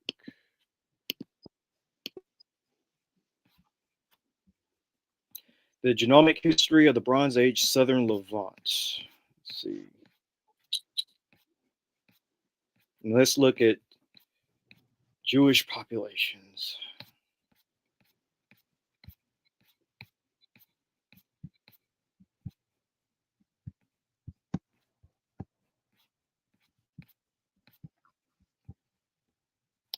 I think it might be, is it in the supplemental or is it here? Let's see. It might be supplemental. Or is this it?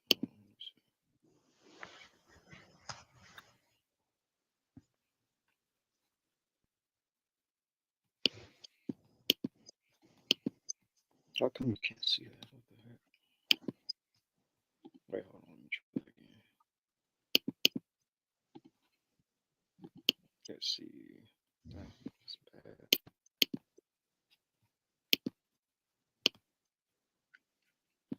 No, let me go supplemental.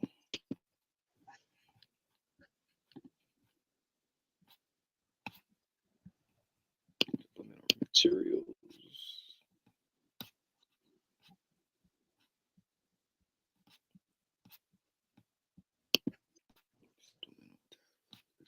Maybe this is it.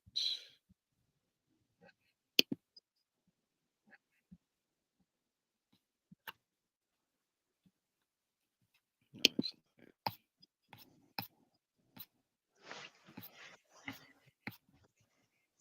This is figure 5.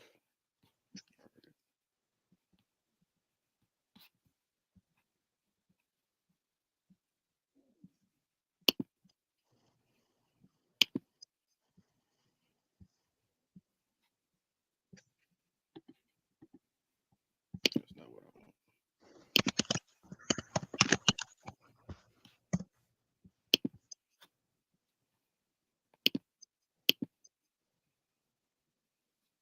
Dang, why is that not working?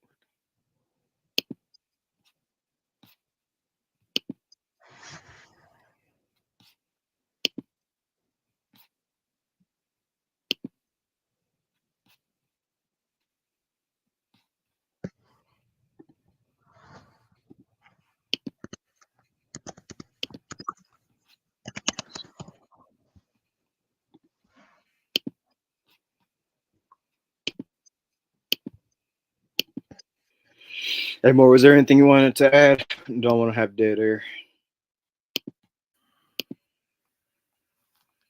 If we can. Yeah, and if we're gonna if I'm just filling time right quick, so I'm gonna pull up. So me and you are gonna agree to disagree on the genetics, the practices, and the and on language history. I don't know if everything's coming up the slave or whatnot. We come at that from different angles and whatnot, right? Because I talk about like how the Western Sahel is the most Hebrew part of West Africa, period. Yeah, I will stand on that, period, or whatnot, right? And I will stand on practice, the observable practices you can see coming up to slave ships and whatnot, right? But the question is, what does the genetic tree look like over there, right? So have you ever like put together the whole genetic analysis of what? So let me say it like this: I did something to where I put together a breakdown of what the Western Sahel looks like genetically via the Y DNA, right? In terms of its full diversity, and whatnot. And I linked it to the studies that we look at in terms of that talk about like how there's a DNA that's consistent with Yoruba and Luya DNA that's potentially at the outset of the founding of the nation of Israel, that's commensurate with like 3 to 5% of the modern Jewish population and whatnot. And also like going back to the DNA test we look at, or DNA studies we look at, they talk about like people consistent with the Mandinka and whatnot, etc. have like 2+% 2-3% of Levantine DNA, etc. from a certain time period and whatnot, right? So I also link that up to other eyewitness accounts, to where people are talking about finding Jewish populations in West Africa at a colonial or pre-colonial time period and whatnot, right? Via the Islamic sources and via Christian sources of them going into West Africa and finding Jews themselves and whatnot, right? So they talked about finding Jews amongst the Wolof, amongst the Mandinka, consistent with the studies we were talking about, and then also amongst the Fulani and whatnot, right? And so I went and I added those studies in, and then I added in the genetic studies, just who other people you can find in the Western Sahel or whatnot. Because what a lot of people don't do is they don't look at the DNA test for Mali, they don't look at the DNA test for Mauritania or whatnot at all. And when you look at those, it starts to look like every other Jewish population you find in the world or whatnot. You know what I'm saying? Hold on, real quick, I'm about to share my screen. While you pull that up, I'm just gonna go ahead and say that. Oh, you got it. Oh no, go ahead, you got it. Nope, we did it at the same time. Go ahead. Just want to go ahead and show, when it comes to Ashkenazi Jews, they do indeed have Bronze to Iron Age Levantine DNA, as you can see right here on the screen. Because the person that I'm talking to says that they don't. But here from this paper, the genomic history of the Bronze Age to Levant, Ashkenazi Jews have upwards to like 50% Megiddo Middle Late Bronze Age DNA. And they also have some Iranian Chalcolithic DNA. That makes sense because of populations from other parts of the Near East coming into Levant. And they also have a little bit, they have in this chart, they have Somali as the African source DNA. All Jews have a little bit of African DNA. They use Somali as a proxy for this study. So they have a little bit of that. And they also have the rest of their DNA, which would be about 40 to 30% will be European DNA. But overwhelmingly, Ashkenazi Jews have Middle Eastern DNA. They have Bronze to Iron Age Levantine DNA. So I'm waiting to see him. I'm waiting to see for him to show Ashkenazi Jews with zero. I'm skimming through. I'm about to show it now. I'm skimming through the supplementary section so I can find it. But let's see if the study says. No, we're giving him time. No, he got all the time in the world. Do you realize the concept of using a reference population to denote Asian ancestry? I'm sure you do, but it's just a rhetorical question. I'm waiting for you to show. If it's a rhetorical question, then no one has to answer it. Okay, then I guess you don't know. So they're using. He doesn't understand what a rhetorical question is. Studies like this, what they show is it depends on the reference population used. This is not. Now you're changing it. Oh, no. This is what I'm about to show you because I'm about to bust this thing wide open. I'm waiting, bro, for this Erfurt study. I'm gonna shut up and I'm gonna pull it. I'm gonna skim through it and get the relevant information. Yeah, no, we're giving you the time to pull up the reference. So, like in the meantime, I'm gonna showing. Do you think they literally have Somali DNA? It's just a reference population used. What? They have it would be they have Somali-like DNA. They have Megiddo-like DNA. Guess who else has Megiddo-like DNA? Italians, Greeks, Turks.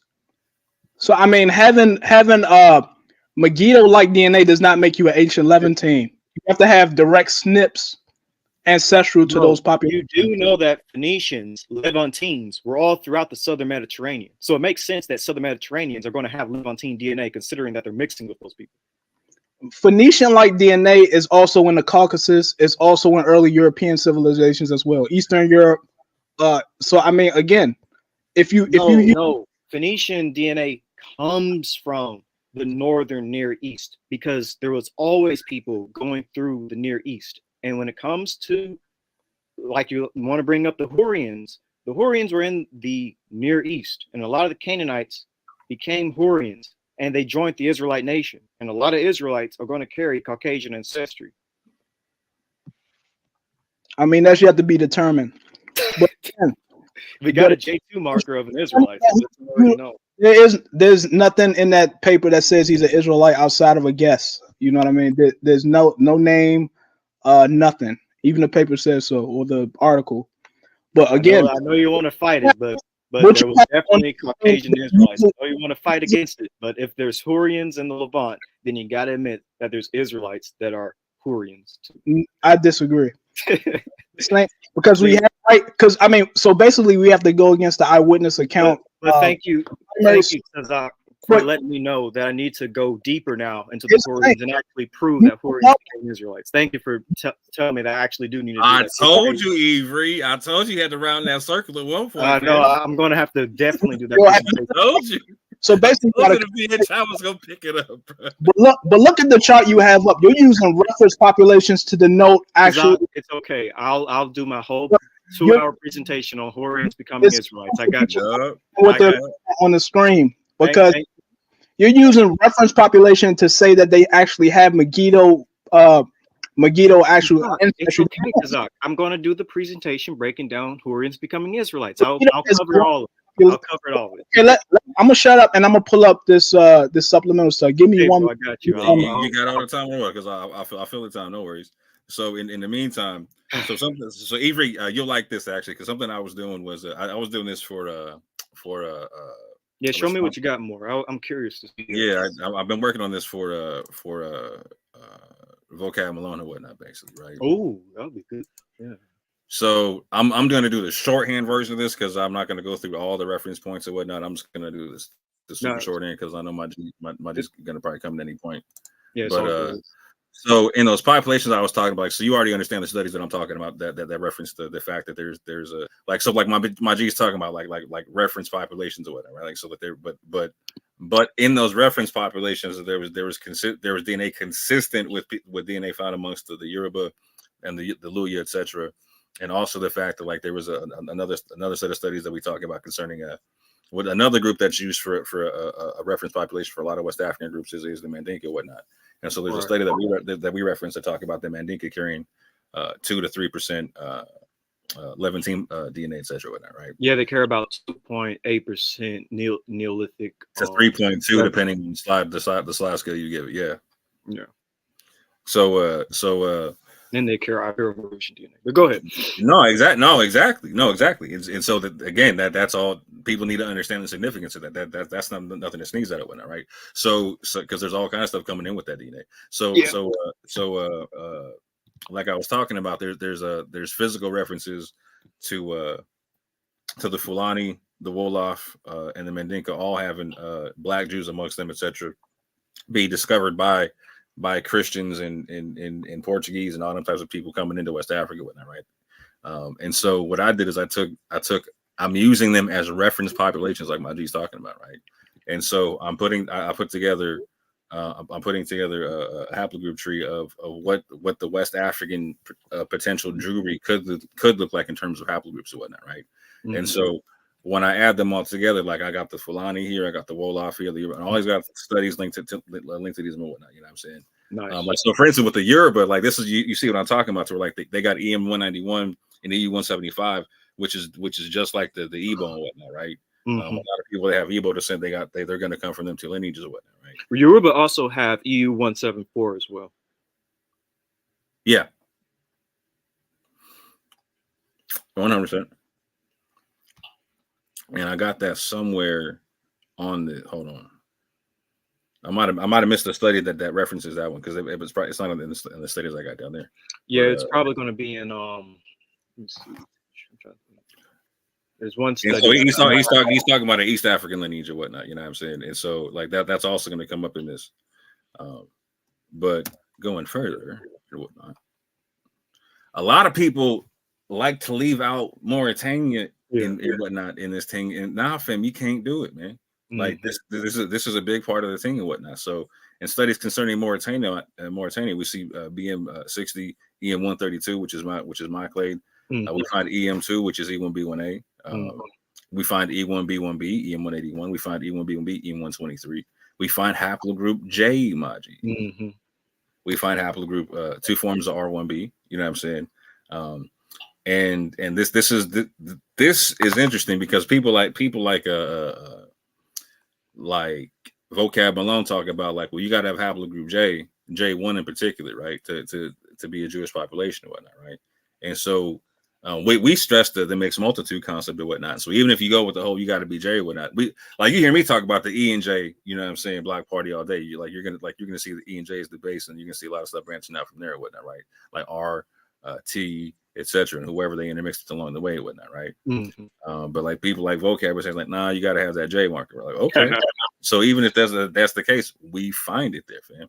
And on top of that, we find it amongst the Tuareg in Mali, Burkina Faso, and Niger and whatnot. Right.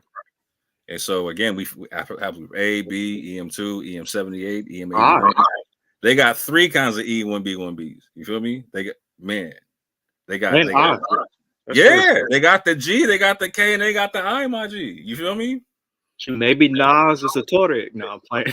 Hey, you understand? Like this is something. Hey, you know what? This is something that me and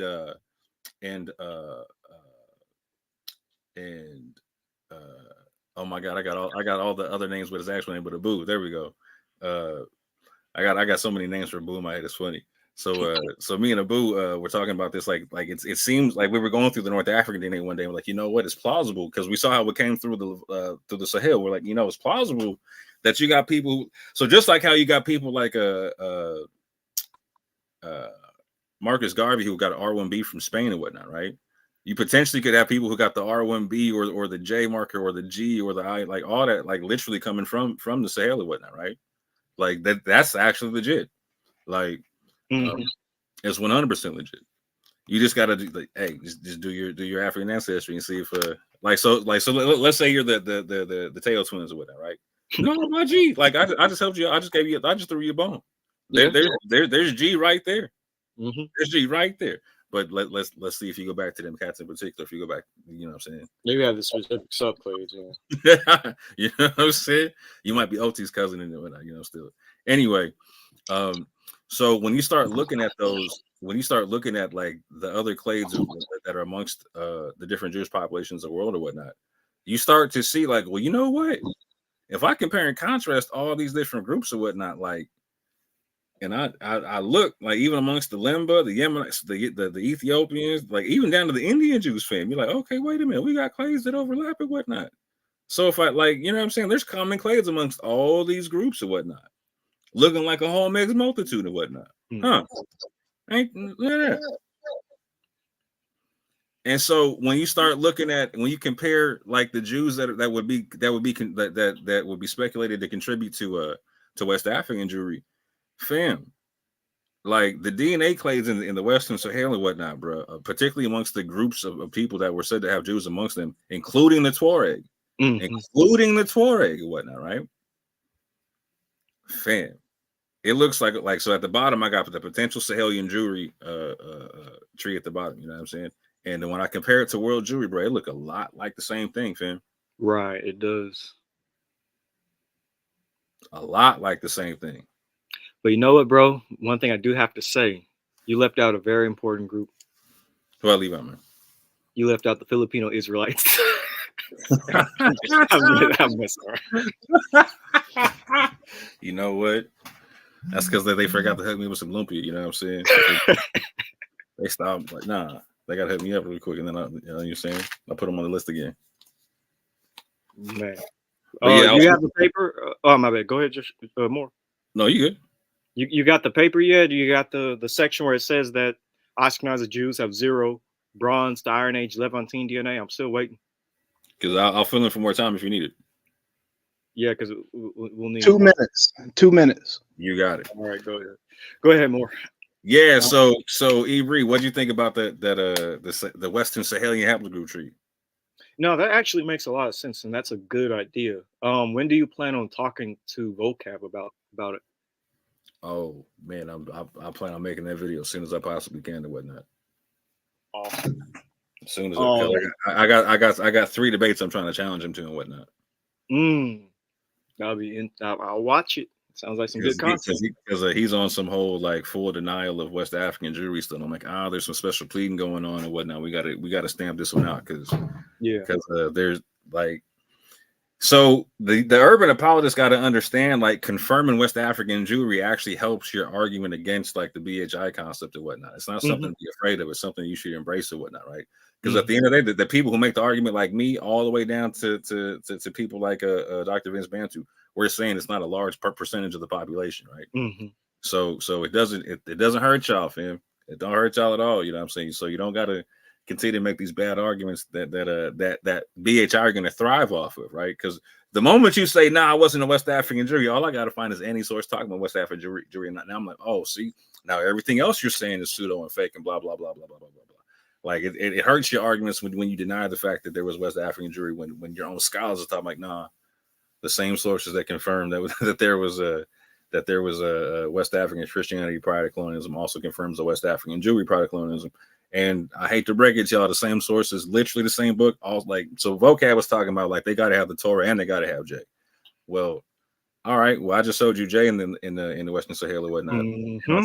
On top of that, like the same book that y'all hold up to prove that there's a West African Christianity prior to colonialism also stipulates that there was Jews in West Africa in Mali that have the Torah.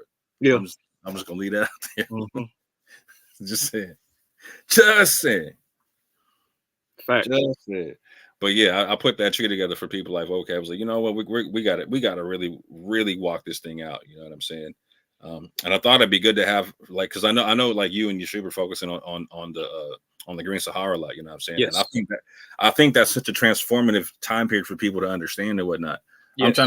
I'm trying to focus on like the post periods and whatnot. Like, so what are these populations coming out this thing looking like, and what are the populations coming through looking like and whatnot, and what does it all end up looking like at the end when we're stepping on slave ships and whatnot.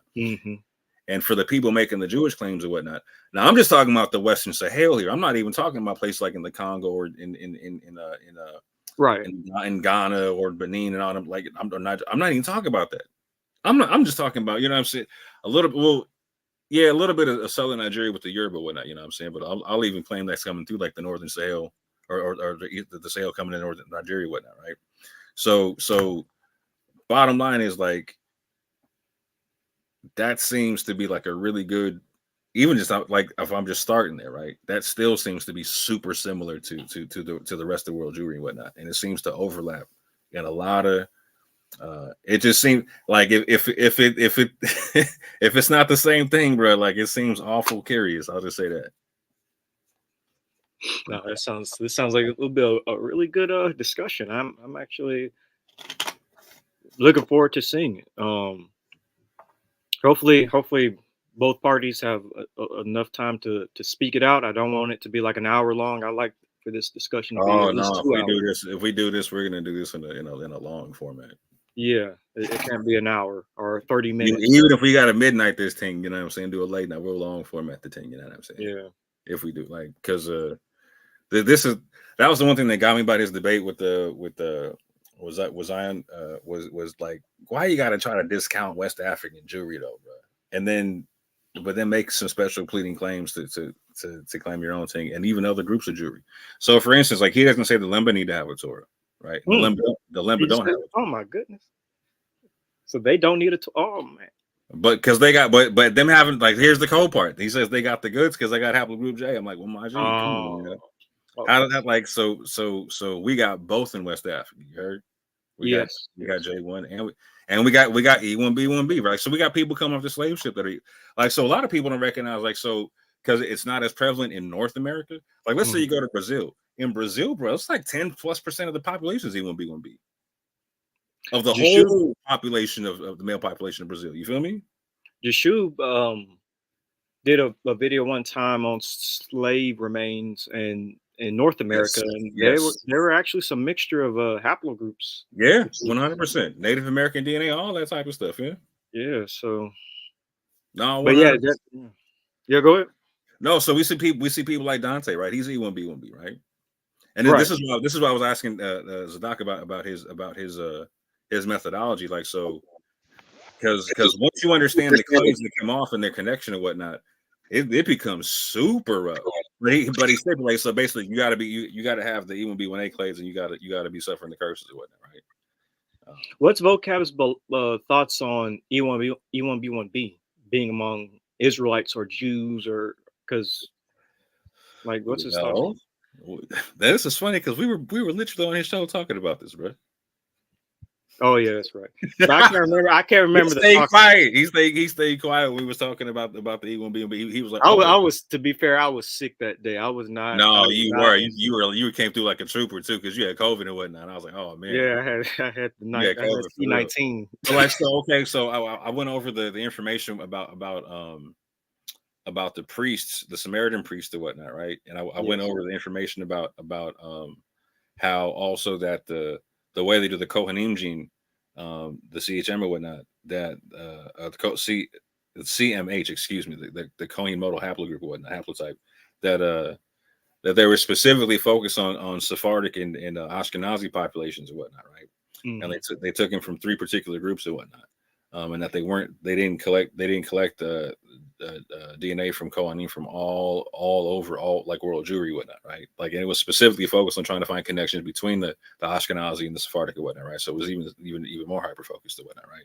Mm-hmm. And so even those studies that talk about that, though, they talk about how 18% of the population is haplogroup E1B1B and whatnot, right? Amongst the population they tested and whatnot, right? Mm-hmm. And that 1.5% was amongst the Kohanim and whatnot still, right? So there was Kohanim that had E1B1B, even amongst those populations, they were just super small and whatnot. Yes. So when we flipped it to the Samaritan population, so we showed that 100% of the Kohanim had E1B1B, and that they only made up 18% of the population there. You know what I'm saying? So it was the same. It was the same size as like the populations amongst the Sephardic and the Ashkenazi Jews they had tested and whatnot. However, it was a complete flipping concept to where haplogroup J was amongst the non-Kohanim, and 100% of the Kohanim was E1B1B. So it was the contrast of, like, in both populations you had 18% roughly of E1B1B, but in one it was 1%, 1.5%, and then the other it was 100%. It was night and day difference. So he soaked it up. But when you hear that debate with Zion Lex, he's obviously rejecting the point. Yeah, in that debate, like if I were Zion, of course I would have leaned way more towards the genetic aspect, and I would have been talking solely about E1B1B and its chance of being Israelite. And then if I want, because what was the debate topic? It was who are the biblical Israelites today? Yeah, I would have leaned more towards the genetic aspect. I would have gone towards both in terms of like the mixed multitude and the genetic aspect in terms of like the tribal Israel and whatnot. And again, showed how like we're like, you see that same mixed multitude. Like I would have pulled up the whole the mixed multitude tree that I got here. But like, so I'm not mad at Zion because like that's not where he gets in on DNA. Yeah, he don't do the DNA thing. Yeah. So I'm hoping we can link up to where we can go through that still, because we had. Weren't y'all going to have a show together? Yeah, we were, but like, so he sent me an email from 2 different emails from 2 different email addresses and whatnot. So the one he wanted me to keep or whatnot, it was not the one he sent me the show link for. Oh, okay. And so I was emailing him the same day when he ended up having a show with another dude at the same day. So I was like, I don't know what the hell. I don't know if he double booked his thing or whatnot. I emailed him back a couple of times. I haven't heard back from him since. So I hope we're able to link up down the road or whatnot. But I'm still going to make the genetic argument. I hope he was going to make, right. Mm-hmm. Yeah. Because if you make it right, I mean, I don't. This is what I'm saying, bro. Like when I show you. My whole thing is like in these arguments, like with people like with the Afrocentrists and with the UA, because they use the same arguments and whatnot, right? Mm-hmm. Like with Garfield, I was like, hey, just with Garfield and with the Rob Warren, like, hey, you set the stakes, bro. You set the boundaries and whatnot, right? So whatever you use to prove your thing, I'm gonna use to prove my thing. We're gonna use the same standards across the board or whatnot, right? Right. And so when I do that with them, like it gets rough or whatnot, because there's what we see on a lot of sides is there's a lot of special pleading and whatnot. You know what I'm saying? And so like it at that juncture, that's when it just looks funny. Like for the UA people, I need y'all to like understand. This is why people think y'all look racist and whatnot. Because I'm gonna use your same sources that you used to prove that there's West African Christianity, and I want to prove West African Jewry and the West African Torah, right? Mm-hmm. And so if I do that and I follow you and I follow what you're talking about, right? And you hit me with the half the group J thing, all right, boom, and I hit you back with like, okay, well here, like, so at this juncture, when I can come through and I can see that there's half the group J in Mauritania and Mali, right, which is West Africa, sub-Saharan West Africa in the Sahel and whatnot, right? And then when the cold parties in Mauritania, like we're talking like I want to say it's like 10-13%. I was like, yo, what?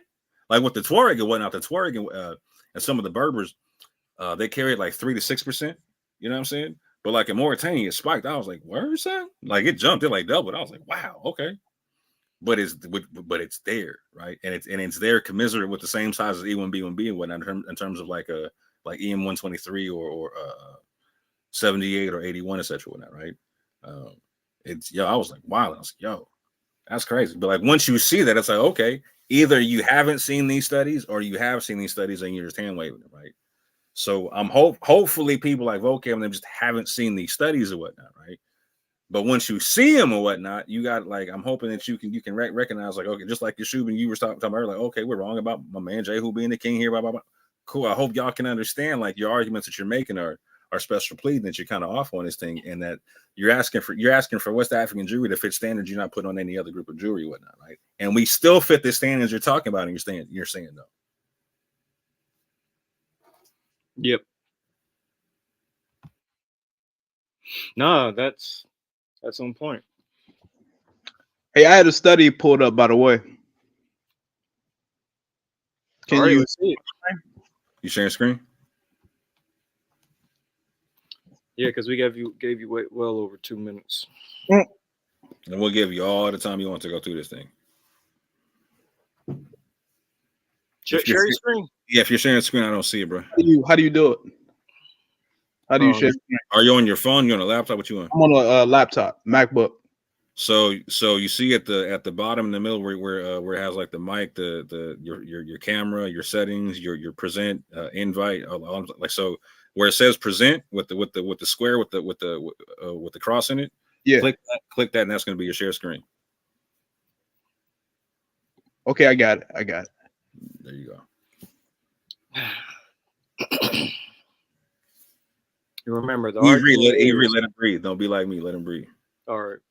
And again, I just want to clarify the argument. You're saying that this study is saying that Jews, Ashkenazi Jews, have 0 Bronze to Iron Age Levantine DNA. That was the argument. There is a possibility that they might have 0 Levantine DNA. Is exactly what it says.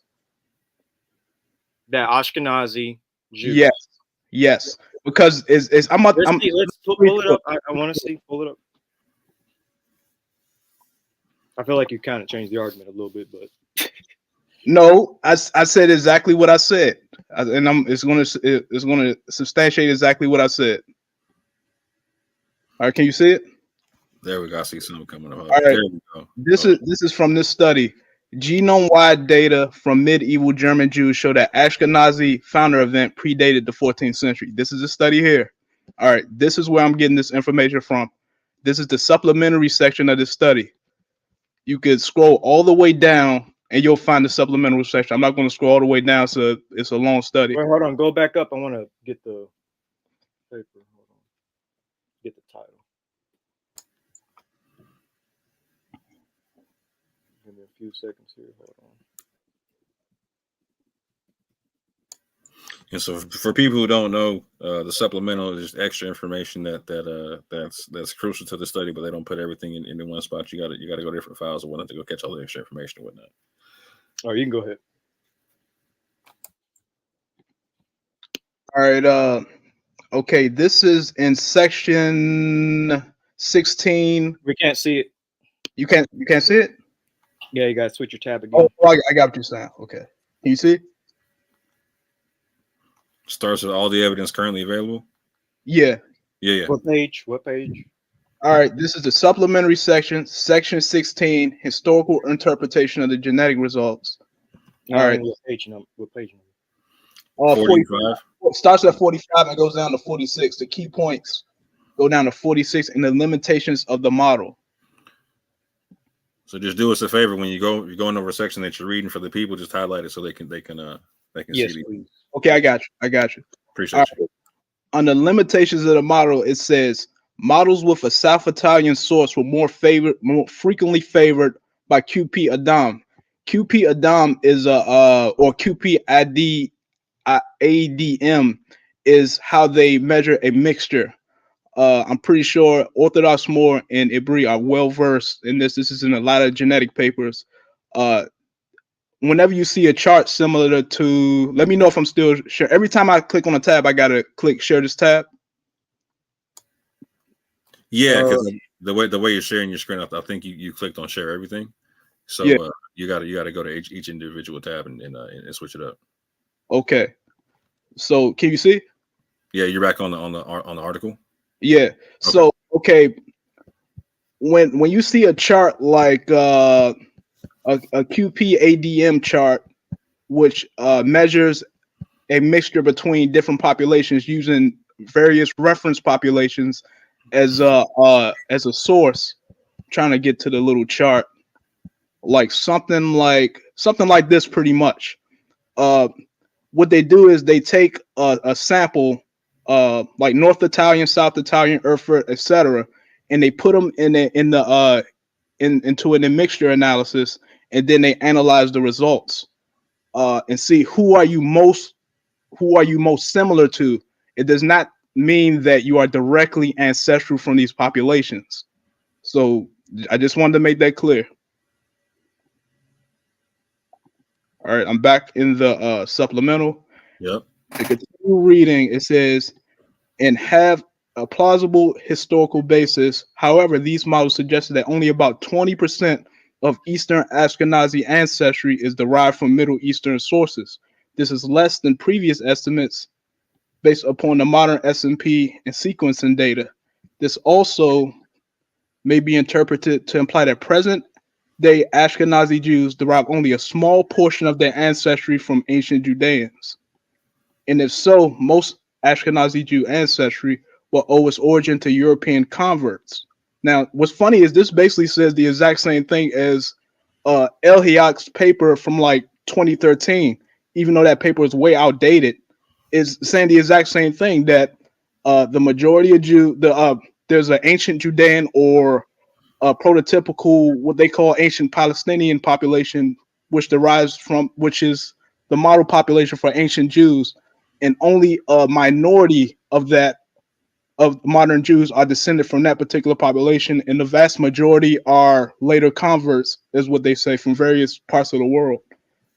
But to continue reading on, while this is one possible explanation, now they do give a more favorable result here in a more plausible scenario. While this is one possible explanation, modern Italians themselves have had much higher proportions of Middle Eastern ancestry since at least European Imperial Roman times, and this is especially the case in modern southern Italy. So a lot of Middle Eastern like ancestry in Ashkenazi Jews could actually just be Italian ancestry, because they have, and later in the study I'm going to show how they have a hard time distinguishing the difference between Italian ancestry and Middle Eastern.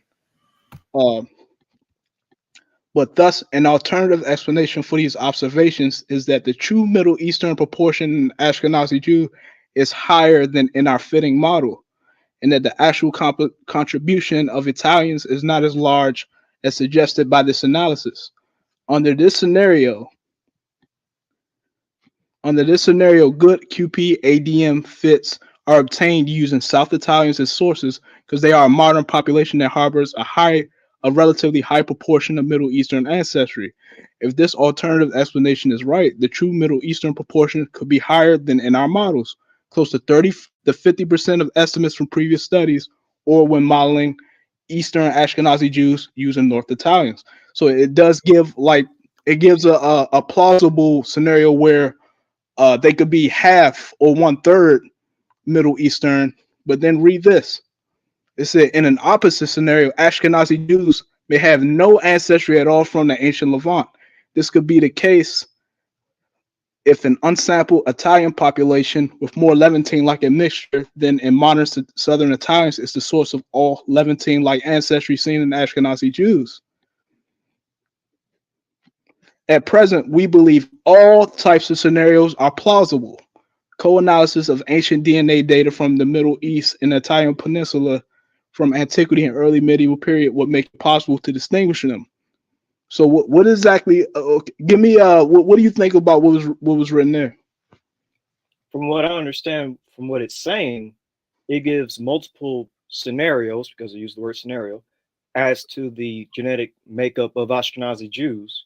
So basically, Ashkenazi Jews could have 30 to 50% Middle Eastern DNA, or Ashkenazi Jews may have no ancient Levantine DNA, or they may have around 20% Middle Eastern DNA. So this paper isn't definitive in saying that Ashkenazi Jews do not have ancient Bronze Age to Iron Age Levantine DNA. I think you need to make sure you understand. No, it posited a scenario which was equally plausible as having 50% Middle Eastern ancestry. That's plausible. It's also plausible they have 0%, and that the Levantine-like ancestry is actually. I know. I just said all that. But you were saying earlier that this paper is definitively saying that they did not have it. I said definitively. It says that it's possible. You're changing it. Earlier, you were saying that the Erfurt study, you beat up Jeshub. No. Earlier, you said you beat up Jeshub and Sean because this Erfurt study is saying that Jews do not have Levantine DNA. That was your words. And now you're saying that scenarios. Look, I have the original dialogue pulled up right here.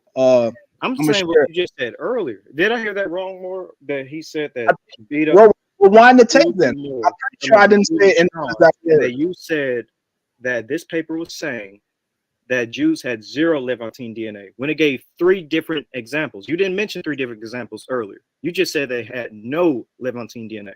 If they're positing that they have 0% Levantine ancestry as just as plausible scenario as having 50%. Yeah, but you should have said that earlier. Earlier, you was just using this paper to say that they had 0. You never gave earlier.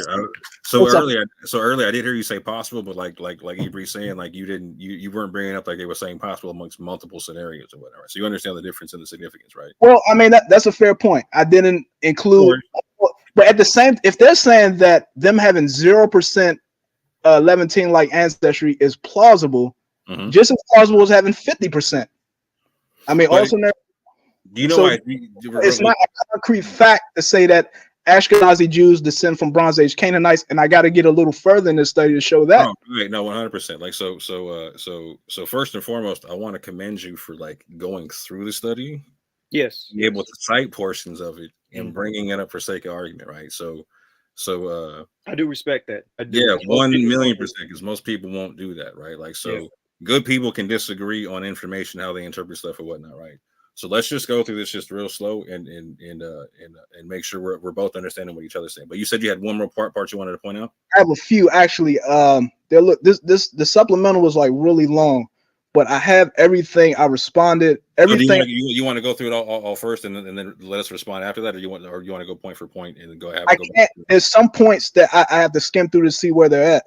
But I'm about to share my dialogue with Yeshub and Sean. Okay. Can you see this? Yeah. But everything here is in this paper. You just got to skim through it because it's like real long.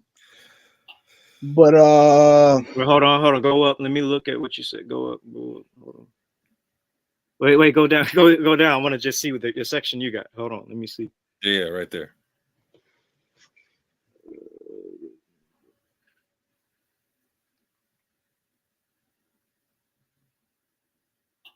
Okay.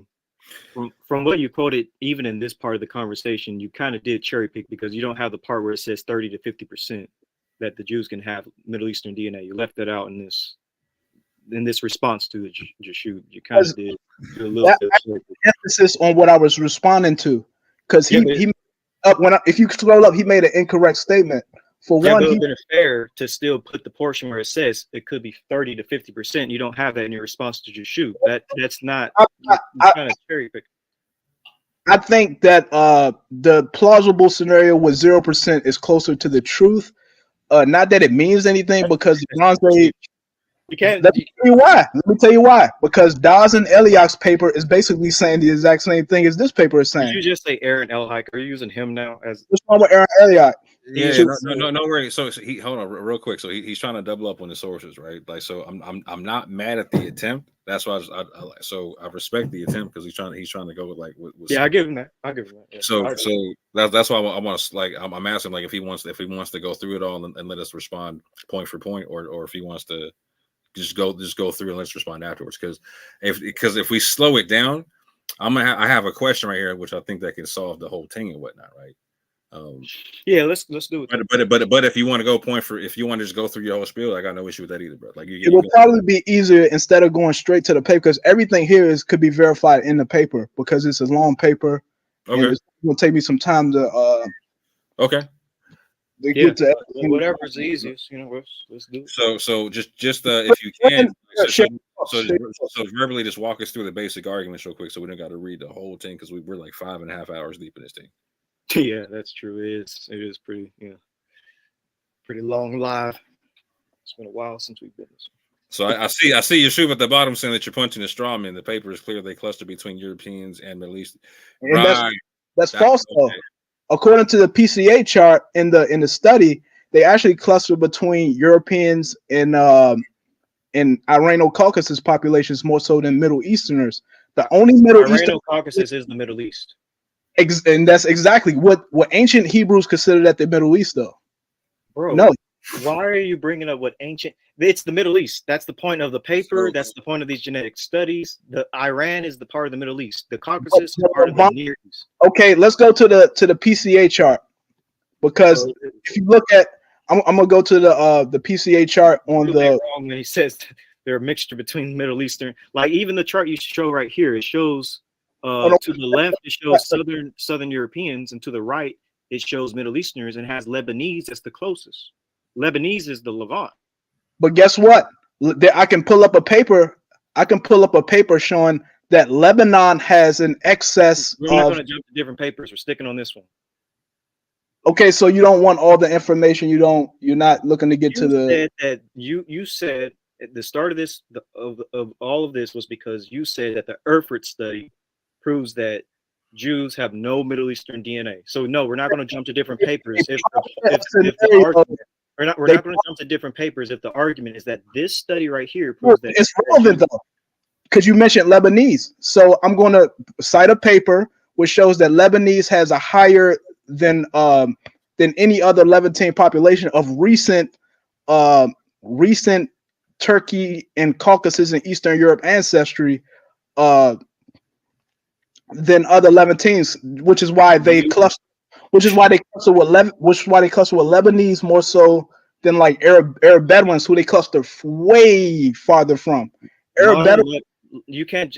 More. Do you understand what I'm saying? That he cannot. Oh yeah, I get it. Bro. I'm over here holding my head. I hear you, bro. I hear you. All right, I'm just trying to make sure I ain't speaking Chinese over here. No, you're making sense. They cluster with Lebanese who have recent Turkish admixture. You can't jump to a different study if you're trying to prove that this Erfurt study proves that Jews don't have Middle Eastern DNA. You get what I'm saying, right? You cannot just jump over to another paper just because I mentioned one. Just because I mentioned one ethnic group, which is the Lebanese. There are a bunch of other ethnic groups mentioned. Okay, let's look at the PCA chart now. Let's look at the piece. Let's see where we're going to flip to another paper that talks about Italians. Still in the Erfurt study. Still in the Erfurt. The PCA chart from the Erfurt study shows Lebanese cluster away from other Middle Easterners because of the Turkish DNA. Where is it in this study that says that?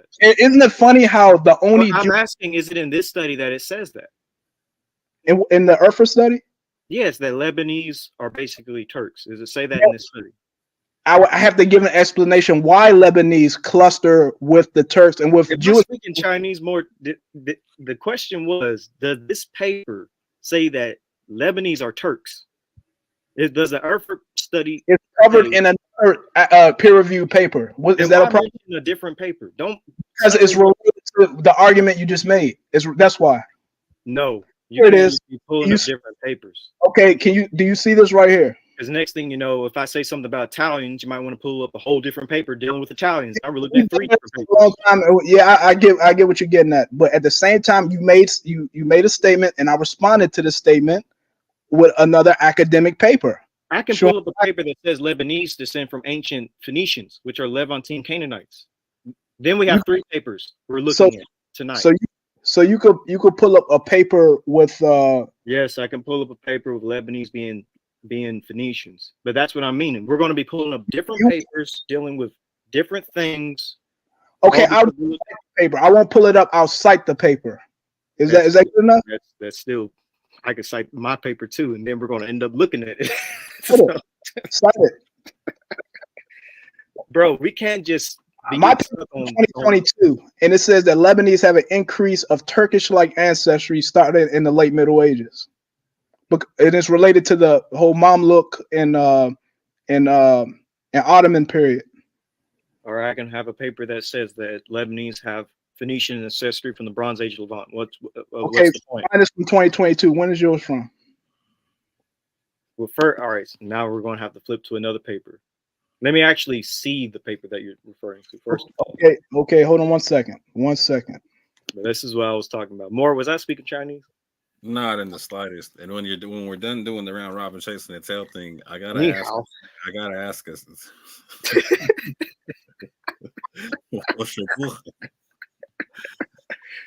Oh man, my bad. Go ahead, more. But so goodness, bro. Do you understand why there's the possibility of 3 scenarios? Oh, that's a good question, actually. Yeah.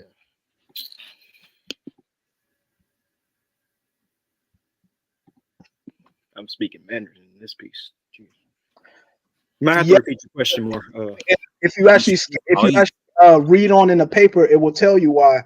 Because they have the so-called Middle Eastern component in Ashkenazi Jews is represented all over the Mediterranean, in Italy, Greece, Turkey. So if you actually, I know we've been on a long time, but if you read this paper, read the supplemental and get all the information. So yes, I read it, and we just looked at it. There's 3 different scenarios. Why didn't you know that? Your focus was on the Jews have no Levantine DNA, even though it gave 3 different scenarios. You have to be fair. Scenario. And I went with that scenario because if you go to Daza Eliak's paper, he only found 3%. So the question remains real quick. Let's just slow it down. Do you understand why there can be multiple scenarios, even plausibly? Yeah, I was explaining that because in the paper explains this. It is because Levantine-like ancestry is not exclusive to the Levant, nor is it exclusively indigenous to the Levant. Would you be bothered if I asked you to pull that part of the paper up instead of us going to another paper? Or yes, please. Yeah, sure. Give me a minute.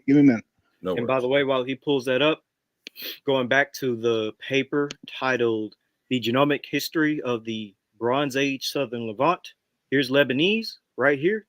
Lebanese people overwhelmingly have DNA from Megiddo, Middle Late Bronze Age. They also have Iranian Chalcolithic DNA, and they also have a small portion of Somali, and then a very small portion of European. So Lebanese do have ancient Levantine DNA. Anyways, just want to make that point with this paper. Pull up what you got. You know, I wish more people came on and did this. So shout out to Zadok. You know what I'm saying? I wish more people came on and actually. I do at least respect you for looking at the DNA and not calling it fake science and actually commenting on it. Yeah. I respect that. I may sound a little rough. I respect the fact that you said that even if you're not E1B1A, that you still stand behind your position and whatnot on E1B1A. Like I respect that. That's consistency, right? Not a lot of people are consistent like that. Right. And also, I may sound a little rough now. Some people find out they got a different haplogroup. Wow, the fuck out. Right. And also, it may sound like I'm shouting or that I'm rough right now. It's 1 o'clock in the morning. I got schoolwork to do when I'm done with this live, so it's a little irritated. Take your ass to bed. Hey, I want to finish this conversation though, because it is important. We need to make sure we understand. Getting the education is more important. So you might want to I already did half my homework anyways. I just got to do the other half. If you gotta get up in the morning, man, it's 2:00. I'm off tomorrow. No, I don't gotta get up in the morning. Man, he young, he cool. He'll be all right. Yeah, I'm good. I gotta get you out this false doctrine, bro. What doctrine do I have? Y'all keep trying to. I gotta get you out this BHI nonsense. Ever since my first appearance, well, it wasn't the first, but the last appearance on the stream, you've been trying to pigeonhole me into this doctrine you guys have in your head. What doctrine are you talking about? Well, with you saying that the Israelites are only E1B1A, that sounds very much like a Negro doctrine, especially when you say that the other people on the slave ships that had A, B, and R could have been part of Israel. Leads me to believe that you have this Negro only doctrine that's like black people. So are Africans Negro? Yes or no? Are Africans Negro? If we're using the Spanish term black, made earlier. If we're using the Spanish word like they're black or that they're dark skinned, then sure, yeah, you have dark skinned Africans. But Negro and Negroid, those are very, very dangerous and kind of convoluted terms. I don't like using them. Although I will use it sometimes depending on the situation. But there are populations in Africa that, for instance, say that carry E1B1A and that they wouldn't have been classified as Negroids. Like for a long time, the Fulani people were considered to be Caucasoids of West Africa, and they carry a bunch of E1B1A, and they were not considered to be quote unquote Negroid by European anthropologists. I can pull sources with them saying. I have the Fool of Central Africa. I have that book. I know what you're talking about. Exactly. So that's why I don't like that term Negroid, because although Fulani, I'm repeating myself, but although Fulani are considered Caucasoid, they have a very high amount of E1B1A. See, I mean, and that kind of makes you more of a BHI than me, because you're using terms like Negro. I don't even talk like this. I don't use these. Yeah, one more time. I didn't quite hear you cut out. That seems to make you more of a BHI than me, because I mean, you're using terms like Negro and Black. I don't refer to people as Black. You just asked me a question. More, am I speaking Chinese? Because then you not just ask me a question on what why do you keep trying to pigeonhole me? I answer your question and then you try to say I believe because you sound like a Negro only, and I don't even use these type of terms to describe people. These are not legitimate terms. How am I Negro only? Hold on, real quick. What he was saying was what you were espousing sounded like it was the Negro only doctrine. He wasn't saying he believes that. Yes. I told you earlier, I think the I told you earlier that I believe the Jewish people that carry E1B1B, who have a variety of phenotypes, likely have a better chance of paternally descending from Jacob.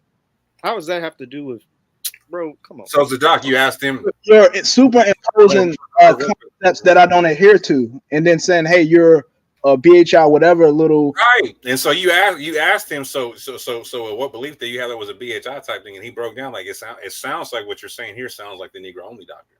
Well, then actually listen to someone's argument and stop trying to put labels on people. I mean, only one of the two of us are actually on a BHI list. I mean, Yap Gang is on Vocab Malone's list. Am I correct? Have you actually read what it says? Did you actually read it? You're on a BHI list, bro. I mean, come on. I did read it. I remember when you guys posted it. He didn't read what Vocab wrote. Okay. Anyways, the point is, you share Tazarah. I've never been a Christian cat. The point is, with you saying that the Israelites are only E1B1A, and then that populations on the slave ships, only people who follow under the Deuteronomy 28 curses, only they are the ones who are Israelites. That's a Negro only doctrine. That's Teo nonsense.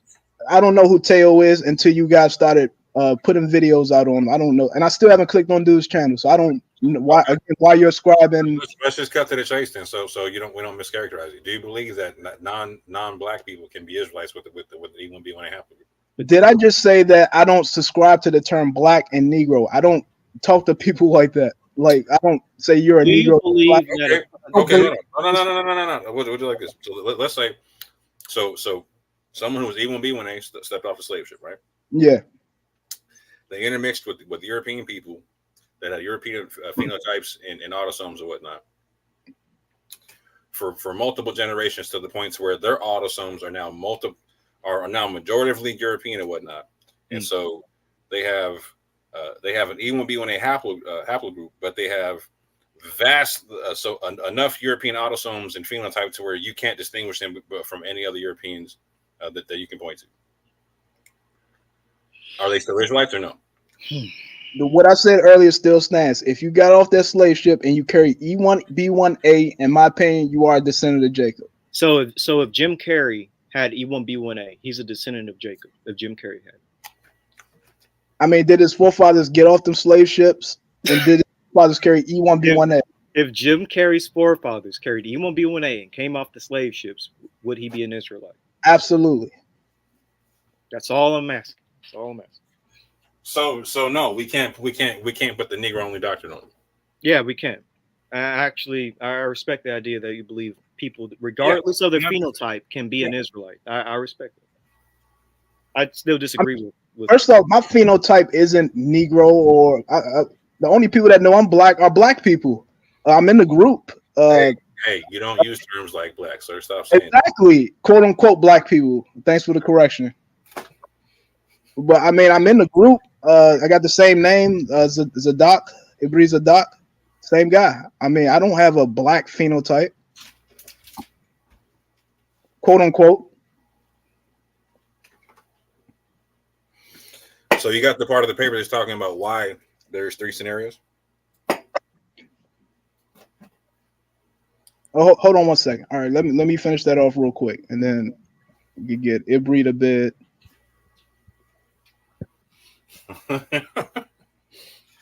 You gonna stay up for this? Wait, what? You heard me. Oh yeah, I do. I certainly do. Man, I'm all out of coffee.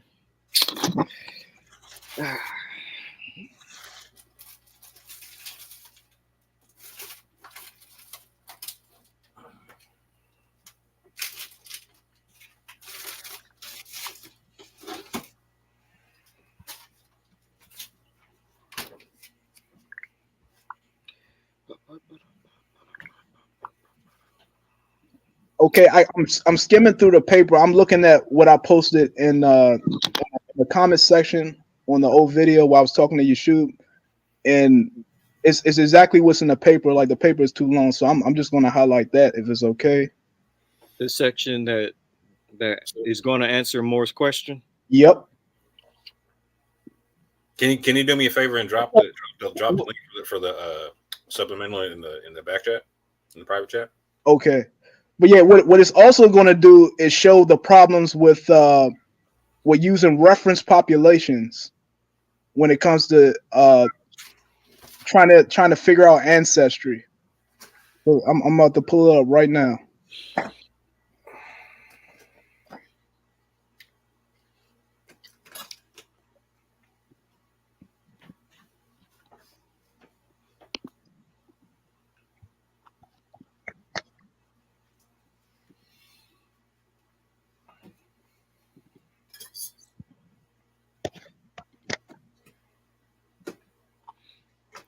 Let's see.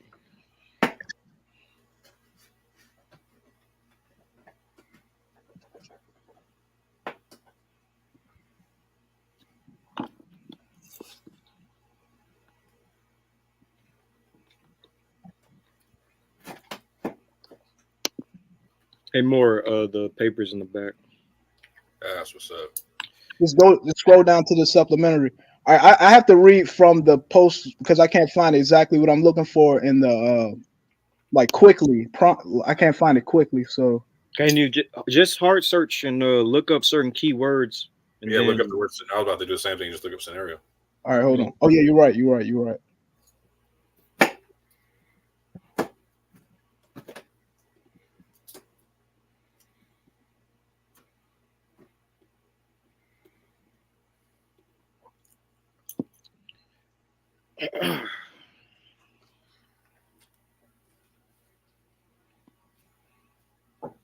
We're definitely going to have a part 2, but this time with Yeshub and Sean talking about this paper. Hey, Sean gonna come with some champagne, you know what I'm saying? Because Hey, I'm gonna have to tell Sean. He got OG. He got OG high. You know what I'm saying? Like I got with it. I have to tell him to stop stop drinking. You guys already did, like, when you went at Judah and Tazarah, you already did like like it was a pretty long stream. The one I was. Yeah, I wasn't there for that, so I don't. Okay. I don't know. I don't know nothing about. Shout out to Judah. Yeah, shout out Judah.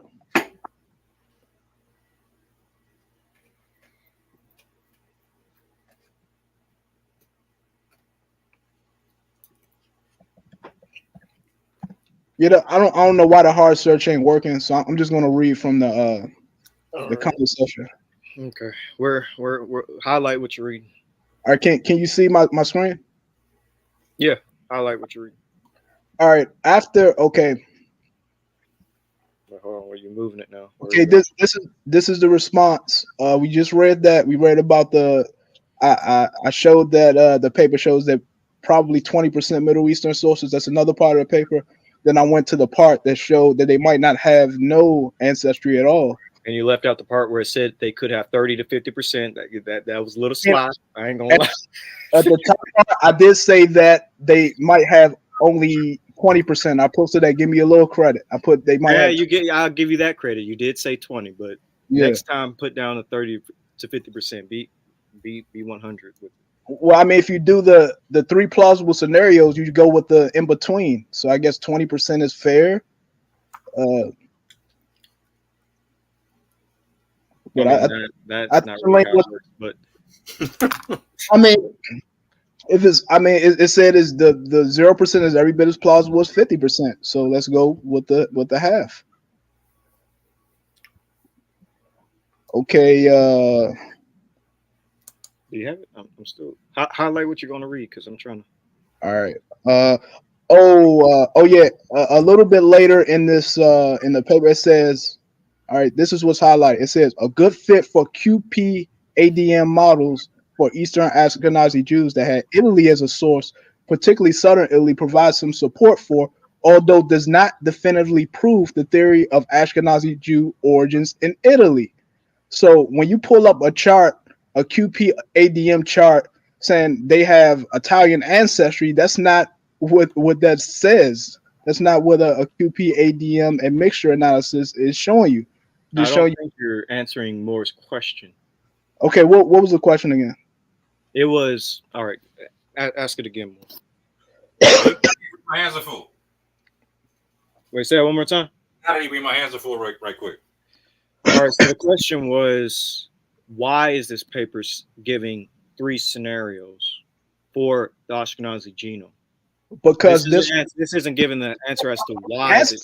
I already answered that. I said because at the end of the paper, it's going to tell you, and it's probably in these comments that I left. In one of these comments, it's going to tell you that because Mediterranean populations have a lot of, and Caucasus, Irano-Caucasus populations have a lot of Bronze Age, Canaanite, and Levantine like ancestry. It could cause confusion. Right, which is Middle Eastern. It's not. I mean, all Middle East isn't the Levant. In Turkey, where Iran Eliak said that Ashkenazi Jews, which he proposed Eastern Turkey, that's the Middle East, isn't it? So what's the problem? Yeah, but when it comes to that paper, he's talking about Turks from Central Asia, Mongolians going into Turkey. He's not talking about indigenous Middle Easterners. That's the difference.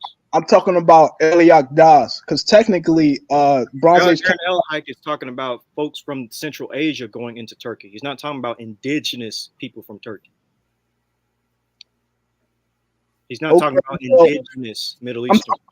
I don't know if you're referring to the first paper or his 2017 paper, where he identified Eastern. When you use the words Turks, those are Central Asians. Those are not indigenous. Those are not indigenous Middle Easterners. I got what you're saying in that regard. But modern Turks, they have DNA with modern Turks, people who claim Turkish culture, speak Turkish language, identify themselves as Turks, and they are genetically a hodgepodge of different DNAs. They don't have the proto-Turkic DNA marker, which I believe is haplogroup C. Turkic people are a mixture of different haplogroups, but exactly. But there would have to be a proto marker for pretty much every person, group, or whatever. I mean, not necessarily, but all right. So just so I'm clear, I want to be clear on how you see something, just so I'm not confused and like I'm not subscribing someone else's belief system to you.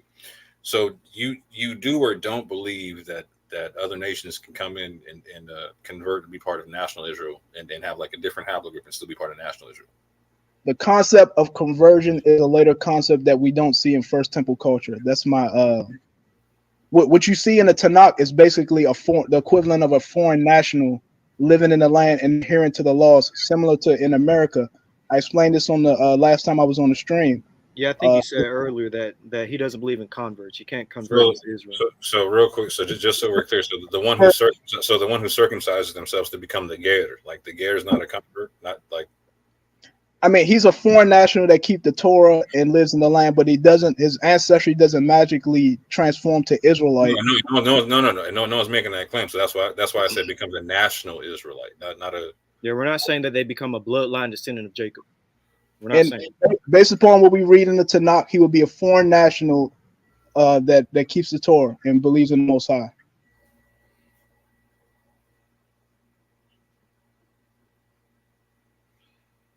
So, do the laws of Israel apply to the foreign national, to that specific foreign national? Absolutely, yeah.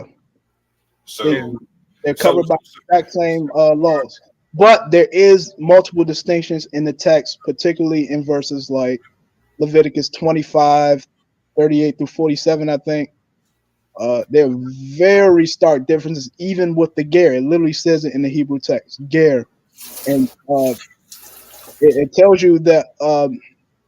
You can't impose harsh servitude on the seed of Israel, but you can on the ger and their children. That's what it says in the text. So you're saying that you can treat the ger wrong then? It says you can own them as servants.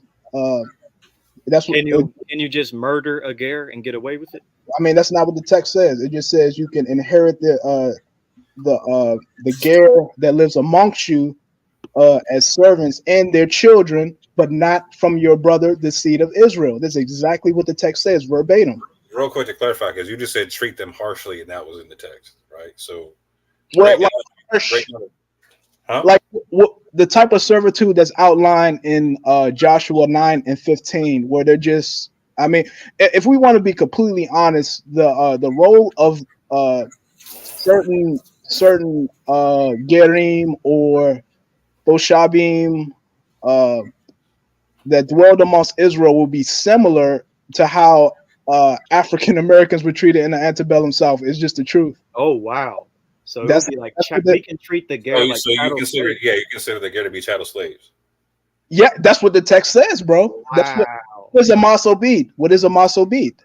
Well, that means, in the chattel slavery, a lot of us, died and stuff. So does that mean that you can basically kill a ger and get away with it just about? Well, that doesn't say that. I was asking about the treat harsh, right? So in the way you read in the way you read the text, right? So I'm not beefing. I'm just trying to get a clear understanding. All right. So in the way you understand the text, what are the limits of the treating harshly? Yeah, what are the limits? It's whatever the text says. When it says that you can inherit their children for servitude, I mean that's exactly what it is. They're just. Can you take a ger woman? Can you just take a like another ger, a man, and there's a woman? Can you just take his wife? Doesn't imply that. The text doesn't imply that. That's why I'm asking. That's why Hebrew keeps taking it to murder and all that type of stuff. So what's the text has to say so, and it doesn't say anything about murdering a stranger. When you say harshly, what are you defining as harshly? Yes. Based upon what's written in the Tanakh, that is my view, and we can pull it up if you want. What in the Tanakh do you consider to be harsh treatment? That's why I asked about murder or taking another. Well, it depends context as far as like harsh treatment, like I would think the text is talking about, it's not necessarily harsh treatment, it's just more like you can say I don't know, bro, it's okay, I ain't mad at you if you it would be more like what's described in Leviticus 38 through 40, 25 and 38 through 47, will be more like hard menial labor type jobs, like blue collar type hard jobs. But Israelites are the elite. That's just what it is. Oh, so they like, so they're like, you know what I'm saying? They're like Mexicans coming to cut the grass or whatnot. I mean, yeah. I mean, and then So that's not chattel slavery though. But for Canaanite, yeah, that's right. For the Ger, it's not really chattel slavery, but it does imply generational servitude. It does. I mean, that's what about, can a Ger be part of the army of Israel? Can it be a warrior, a soldier? Yeah. Okay. All right. So do you separate? It's not even like when I say, the reason why I say yeah the way I said it, because that's not like certain people like Uriah the Hittite. It's not even firmly. I don't think it's firmly established that he was actually a Hittite. Oh, word. Because if you look up his name, Hitti means to snatch, grab. Uriah is a Hurrian name, by the way. Do enough research. Uriah is a Hurrian name. It is not. Hurrians and Hittites had a long history together. Or means light, and Yah is the name of the Most High in Semitic. Uriah is a Hurrian name. There's a lot of sources. What Hurrian language do you speak to make this claim? I mean, I can pull up the sources that deal with Uriah. The name Uriah being a Hurrian name. Hurrian text and tell me what it means. Hold on, give me a second.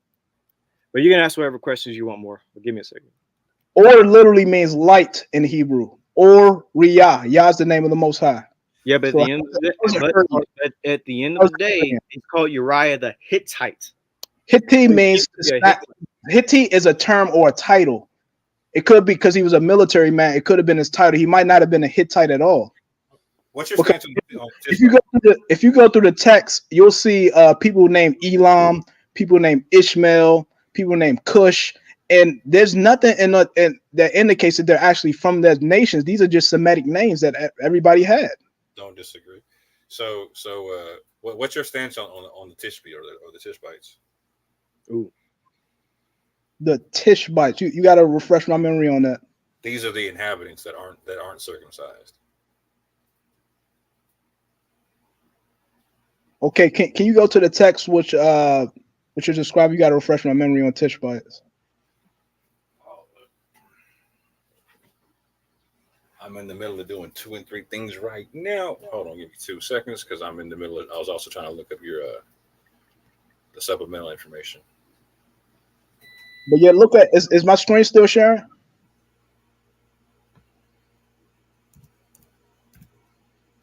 I can't see right now. Hold on. You can't see my screen? Give me 2 seconds. Hold up. Yeah, it's on the comment section. Yeah. See, look.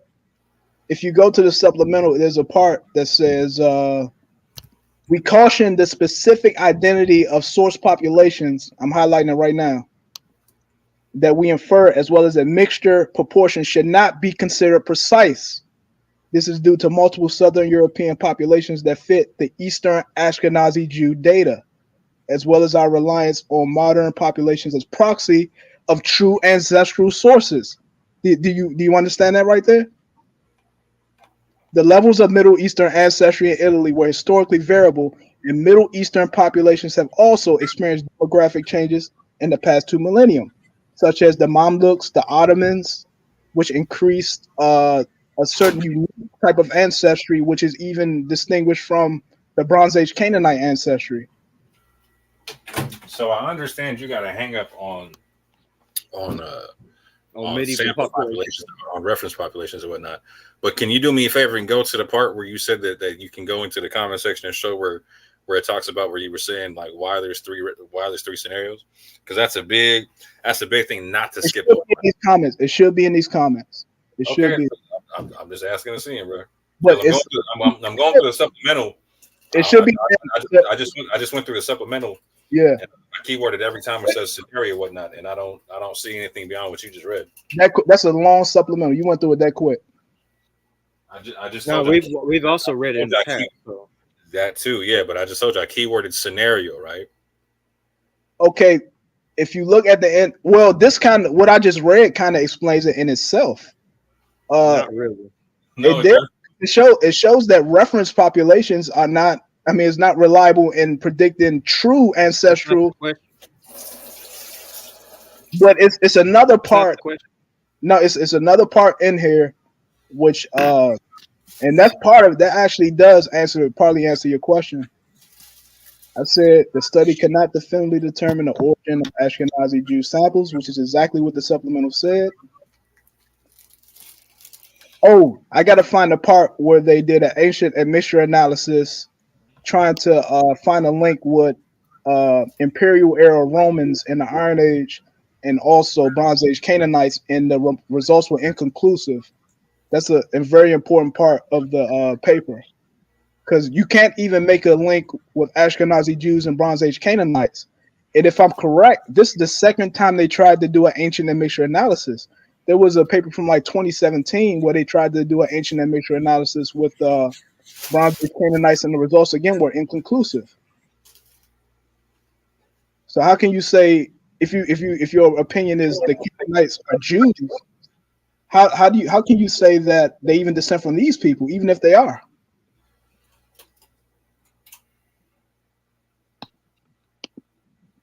My bad, I was reading something else. Can you repeat the question one more time?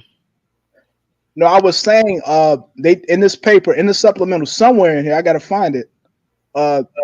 They perform an ancient admixture analysis using Imperial era Romans, as well as which date from the Iron Age, as well as Bronze Age Canaanites as reference populations, and the results of that admixture analysis were inconclusive. So basically, they could not establish a link between Ashkenazi Jews, modern or Middle Ages, with Bronze Age Canaanites. The oldest the oldest admixture event that they found dated back to the 7th century CE. All right. So that being said, what you're referring to, is it talking about the remains of the sample or the Ashkenazi Jewish population? Because that's something we need to make sure we're getting. Both. They did. I'm trying to find it right now, because I don't want to be mixing up population with specific both. sample. Both the Middle Ages Ashkenazi Jews as well as modern populations it says they did 2 tests. I still need to see what you're saying, because I need all evidence currently available.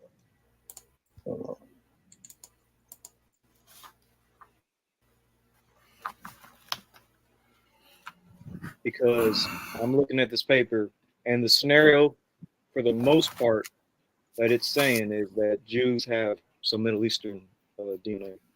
What do you mean? All throughout this paper, it's saying that there's a mixture graph. Scenario 1, scenario 2. Like, it literally says that the admixture results, using the reference populations can't be considered precise. It literally says this. And there's a part where I'm trying to find it now. There's a part where it says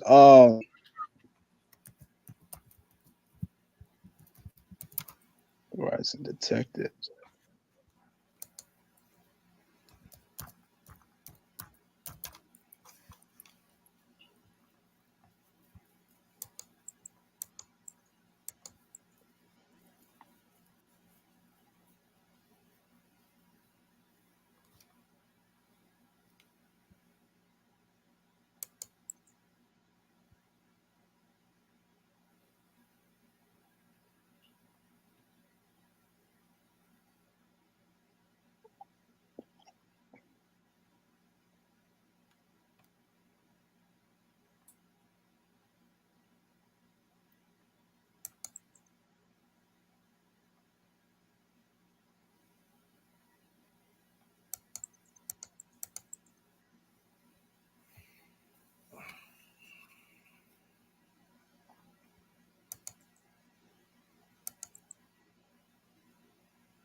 while you pull that up, I'll read something else.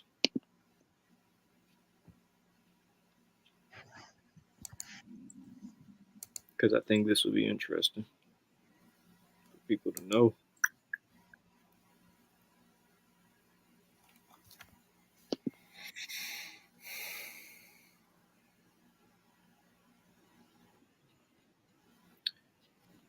So this right here. Oh, I found it, by the way. I found it. You did? All right, go ahead and Yeah. share your screen. All right. You see? Yeah, let me see. All right, this is of the supplemental. This is section 7 where it says ancient sources. Okay, given the true ancestral sources of Eastern Ashkenazi Jews were ancient, we tried to model. Oh, let me highlight everything. We tried to model Eastern Ashkenazi Jews as a mixture of ancient sources. The sources we used were imperial or late antique Romans, Canaanites, and early medieval Germans.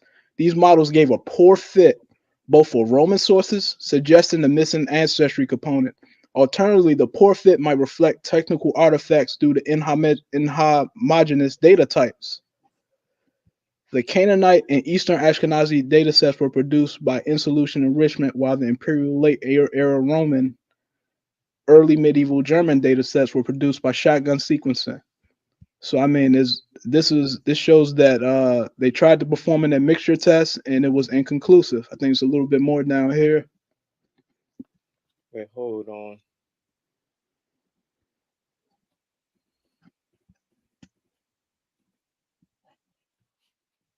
Oh, here it is. We hypothesize that the Erfurt individuals may provide information regarding the timing of the mixture in Ashkenazi Jews due to their proximity and the time of the events, and attempted to estimate their mixture times using DATES, as DATES cannot infer the dates of multiple mixture events. We focus on a more recent.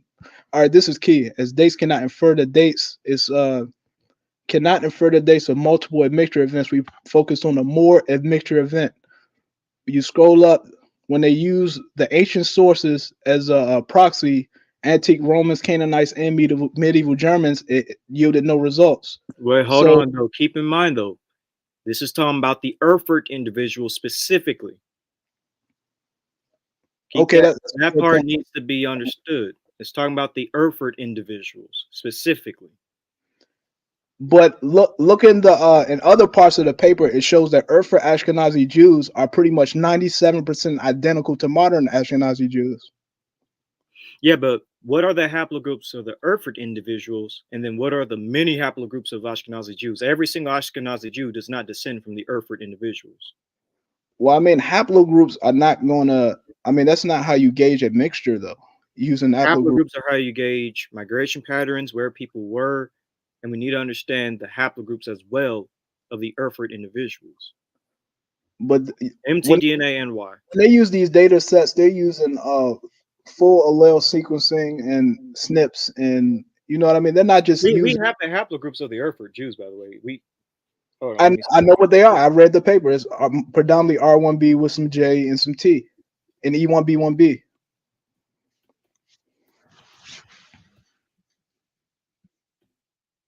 Give me a second. Yeah, I mean, if it's saying they're 97% similar, yet they can't find, even with the J there, the J1, J2, the T, the E1b1b, they couldn't find any admixture dates with these samples. So I mean, says, okay, let me continue reading on. It said, we focus on the more recent events which likely involve Eastern Europeans. We use Erfurt Eastern Europeans as a target at mixed population, as most Erfurt Middle Easterners individuals lack Eastern European ancestry. We omitted one of each pair of first-degree relatives, keeping the individual with the higher coverage. The source population were chosen only as those who were plausible sources in the QP-ADM models, with Russians as one source, Middle Easterners and Southern Europeans as the other source. From each Middle Eastern and Southern European source, the other source was Russian. The estimated admixture time was 21 generations, plus minus a 7.3. So I mean, if you do the math, I mean they go back 21. The Erfurt Ashkenazi Jews go back 21 generations. I believe that's what that's saying.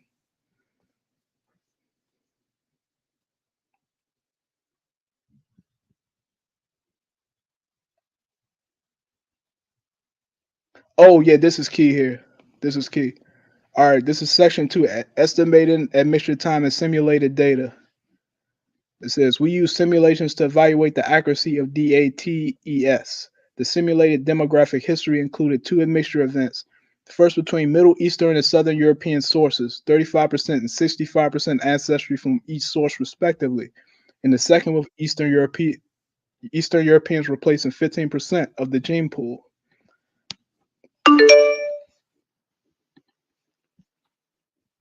We simulated 2 scenarios with admixture events. Hold on. We simulated 2 scenarios, one with admixture events occurring 60 and 10 generations prior to sampling the target genomes, and another with events 70 and 20 generations prior to sampling. We generated the simulated genomes as described in section 6 above, except that we added Southern Italians and Sicilians to the pool of Southern European sources. All genomes used for the simulation were removed from subsequent dates analysis. We simulated 9 genomes and downsampled them from the pseudo haploid data with coverage matching that of the Erfurt EU, the target group, and the real dates analysis. Trying to get to the key points.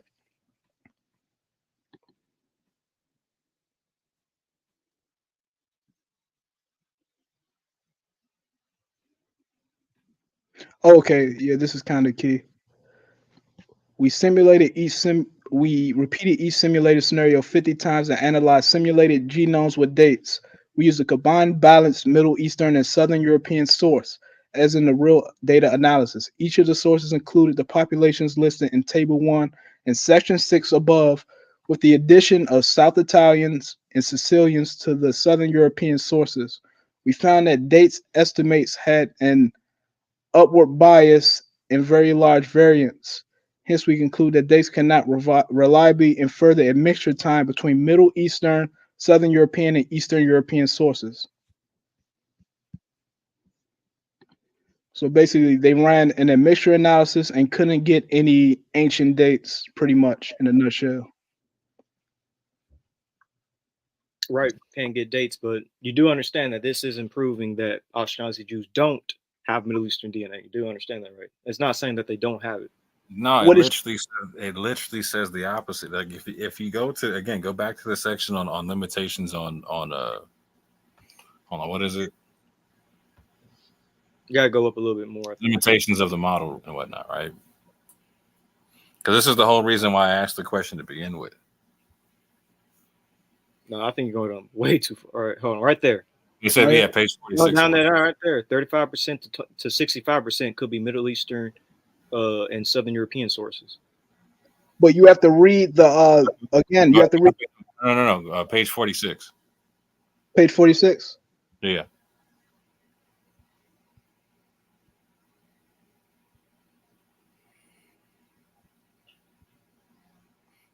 Yeah, go up. So stop. No, stop. You go down. So where it says limitation, right there, limitation of the model, right? So this is exactly where you started, okay? So it says models with the Southern Italian source were more frequently favored with the QP-ADM, like we're talking about on table 3, etc., and have a plausible historical basis above. However, these models suggested that only about 20% of these Ashkenazi Jews' ancestry derived from Middle Eastern sources, right? So it's still saying like even amongst those scenarios that it's talking about, that 20% derive ancestry from Middle Eastern sources. This is less than previously estimated based on modern SNP and sequencing data and whatnot, right? So it's not saying that they don't. And then it goes on to say this may also be interpreted to imply that present-day Ashkenazi Jews derive only a small portion of their ancestry from ancient Judeans. So this is why and it goes on to say, and this is why I asked the question. And if so, most Ashkenazi ancestry would owe its origin to European converts or whatnot, right? So this right here is why there's multiple scenarios, right? Because it's literally telling you that the Ashkenazi, like the modern Ashkenazi Jewish population, is an admixed population in and of itself, right? With a small portion having Levantine or Middle Eastern and Judean DNA, possibly, right? And a larger portion, the largest portion, having European DNA, right? So it's not saying that they're not. So this is like when you were looking up the paper, we were referencing a paper that stipulates that the Mandinka have like 2 to 3% Levantine DNA, right? This is saying the very similar concept, right? Like, so whatever group that you find in West Africa that's going to have Levantine ancestry, it's not going to have 100% Levantine autosomes. It's going to have a high level of admixture amongst the group that it's with, right? Hence, you jumped on making the argument like, I don't. It's not about the level of autosomes. It's about the haplogroup. And when you talk about lineage, that's 100% the point. The argument you're making here is an autosomal admixture, not one based upon lineage. That's true. That is true. Because West Africans do not have a high portion of Levantine DNA. As a matter of fact, Ashkenazi Jews have a higher portion of Levantine DNA on average, 100%. Yeah, 100%. I mean, the study just literally proposed a scenario where they have 0% Levantine ancestry. Because understand why it's saying that, bro. Like, this is why it gives you the 3 and why there's a high and why there's a low, right? Because amongst them Ashkenazi Jews, there's literally going to be some that got none. It's telling that there's a group. Again, it's an admixed group. Some of which, again, with the largest portion coming from European converts. Yes, and there's some papers that will also say West Africans have 0% Levantine DNA, and they actually carry high portions of like archaic African DNA.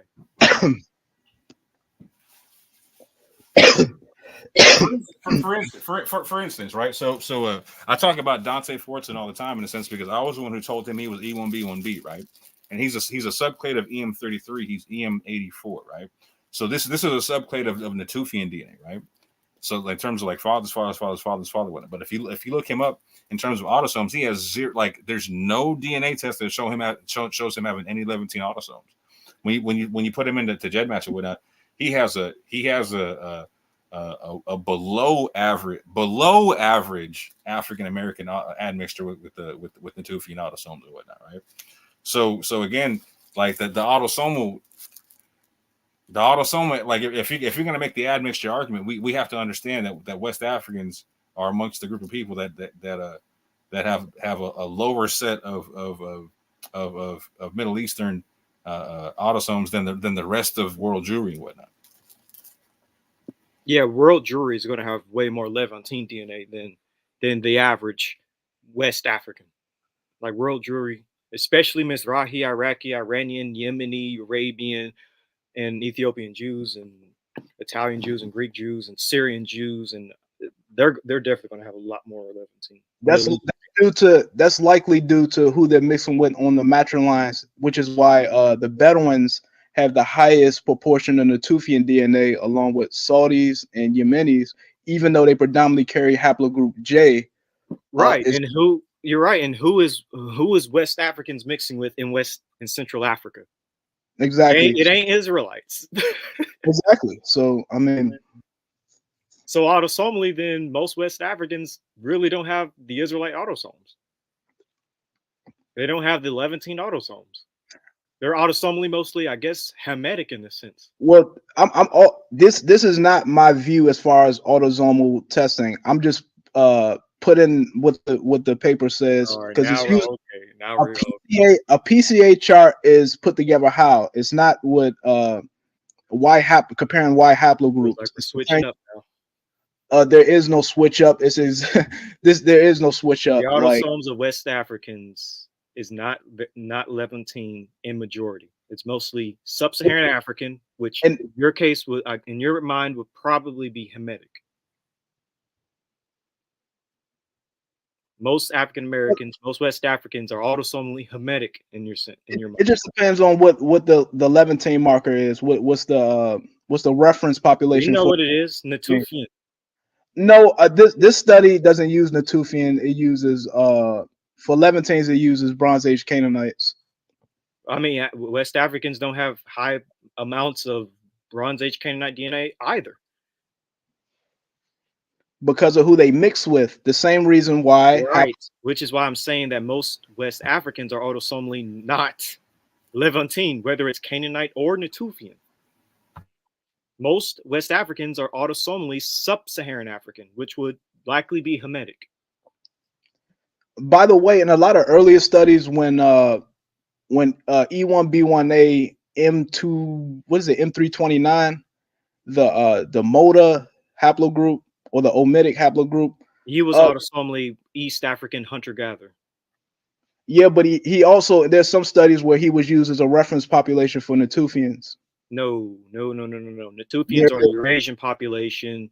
The Moda man was autosomally East African hunter-gatherer. Now, when it comes to Natufians, the only thing that you could probably say is that Natufians carried 6% Omotic ancestry, but that's not West African. That's a totally different population.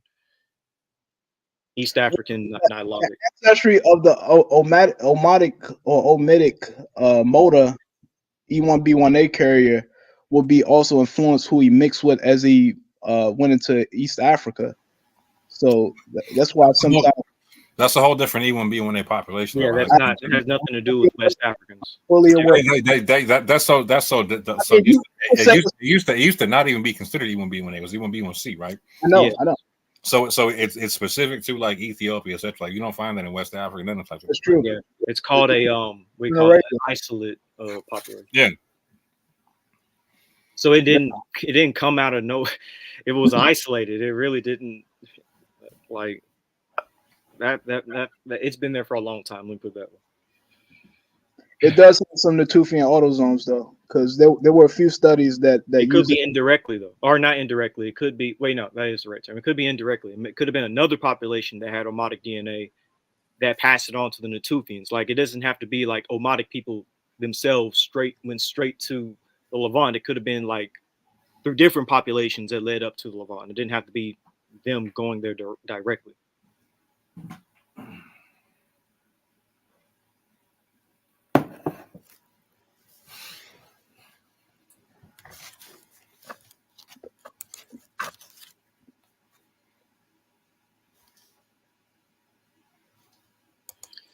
But yeah, let's see. It's 2 o'clock. What Ebri's trying to say is, you understand? Hold up. What am I trying to say more? What Ebri is trying to say is, sir, where you at, man? Where you at, homie? You.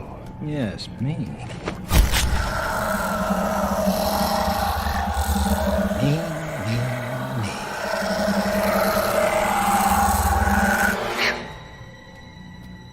Me too.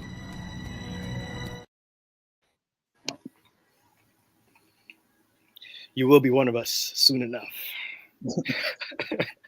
Funny guy. 25% there. Resistance is futile, you know what I'm saying? Fact. The revolution will not be televised. Nah, I think we're close to calling it a night. I think there's one thing I want to read real quick before we part ways. Let me pull this up right here. This is probably going to spark a whole new conversation. But the reason why I'm going to read this is because this is something I was already going to do, but I guess I'll speed up the process in when it comes to making this particular series of videos. But let me share this real quick. This will probably turn into an argument. We'll see. Hold on. All right, sharing my screen. Uriah. This is from Jewish Virtual Library. Zoom in real quick. Uriah, the name of 4 biblical figures. So dealing with just the name. The most important of these is Uriah the Hittite, listed as one of David's heroes in 2 Samuel chapter 23, verse 39. So the relevant portion that I want to show is this right here. However, the story may have, let me highlight right here. However, the story may have been well based, and Uriah could have been one of the original Jebusite inhabitants of Jerusalem. This people from whom David conquered the city were probably of Hittite origin. A. Gustav identified the name as a Hebrew folk etymology of the Hurrian name Ariah. And then it says right here, the name could originally have been a compound of the Hurrian element plus the name of a pagan god, which then received an Israelite form. And there's a lot of information that I can read dealing with Uriah, the name being of Hittite origin. I mean, you can even go to Bible, you can go to Encyclopedia of the Hebrew Bible. It also mentions it right here where it says, dang, it keeps moving. What the heck? It says that some scholars, it says some scholars have suggested that his name, why is it moving so much?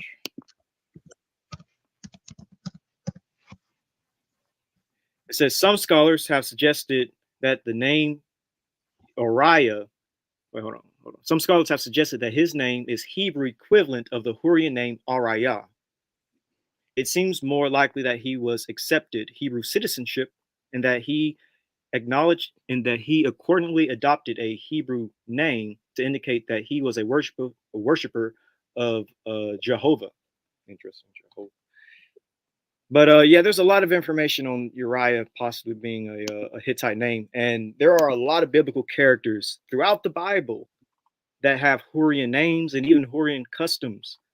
And I've been planning on making a presentation dealing with this, and now I see that I absolutely have to, since people want to use my information to. I told you, didn't I throw you? I throw you. I mean, I was already working. You didn't want to believe me. I was like, bro, these BHI for to take your Hurrian joint and run with it, bro. You better round it out. Yeah, I mean, I was already planning on. I just have to speed up the process. But I was planning on talking about the very strong Hurrian Israelite. Or means light in Hebrew and Semitic languages. The word Yah is the name of a Semitic deity. So how is it? Scholars also say that Uriah can be of Hurrian origin. You can't deny it. But it's unlikely because it's a Semitic name or is a Semitic word. You don't. Hey, the Hurrians and the Semites, they admixed a lot, and a lot of their cultural elements fused together. A lot of words that we believe to be Semitic are actually of Hurrian origin. Okay, pull up a Hurrian or a Semitic dictionary from a scholar, a linguist. Give me a second here. Give me a second. I have books on this, actual books, but don't get me wrong. I know I identified a lot of Hurrian names in the text, but that isn't one of them. Mainly from the Canaanites. While you're looking this up, I gotta see what this meme is. This ain't. Give me a quick second here. I got a phone call. Yeah, this ain't got nothing to do with nobody on the panel. I'm just trying to see what this meme is because I made it and I forgot what it says. Hold up.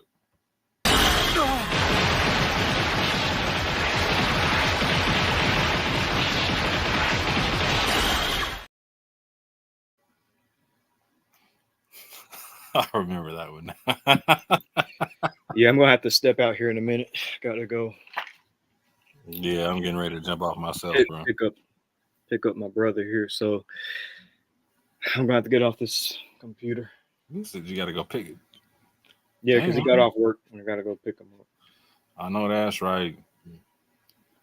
Good brother on me. That's what I'm talking late about. Hours. I know that's right. That's right. All right, we'll have to pick this up another time. But yeah, there's a lot of Hurrian elements amongst the Israelites and Semites just in general. And I will be making a video breaking all of that down. The Hurrian Israelite love story.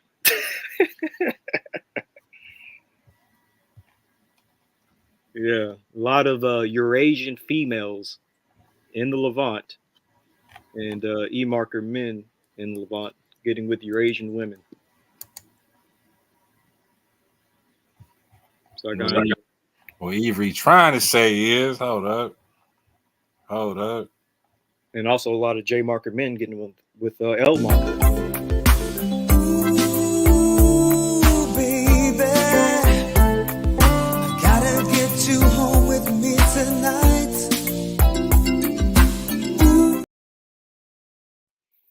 You know, it's funny. It ain't a coincidence that most of the markers we find in the Levant, the female lineages, the mtDNA, is actually a lot of Eurasians. You don't find that many L markers. So you got a bunch of Hurrian women out there in the Levant.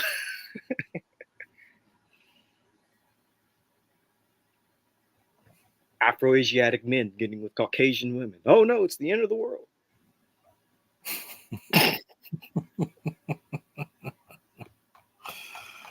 Oh man. You ready to shut it down or what, man? Yeah, I'm ready to shut it down. I just had to put that up. All right, man. The Hurrian presentation is coming. The Israelite Hurrian connection. All right. Shout out to you, Zadok, for coming on and going through the paperwork. We will definitely do a part 2 on this at some point. Appreciate you coming through. Appreciate your decorum, etc., whatnot. Yes, I am glad that you actually clicked the link. You was man enough to do it. You also was able to pull up sources to scientific sources. You didn't try to deny the science. I respect that, so that's good. 100%. We were able to pin down what you believe on certain stuff and not mischaracterize you, whatnot. So I appreciate you for the conversation, the clarity, bro, man. Yes. Same. Appreciate you for having me. Appreciate it. Yeah. Yeah, no problem. With that said, family, yeah. I was shocked that Dante was next on the chopping block. They hit Dante. Then they hit me, which is fine. And now Benaiah, who's next? Who's next? That's my next video. Who's next? Who's next? Who's next? Who's next? Next. Who's next? Did he ever hurt next? You? I got milk, baby. The IBF middleweight champion of the world, James. Lights out.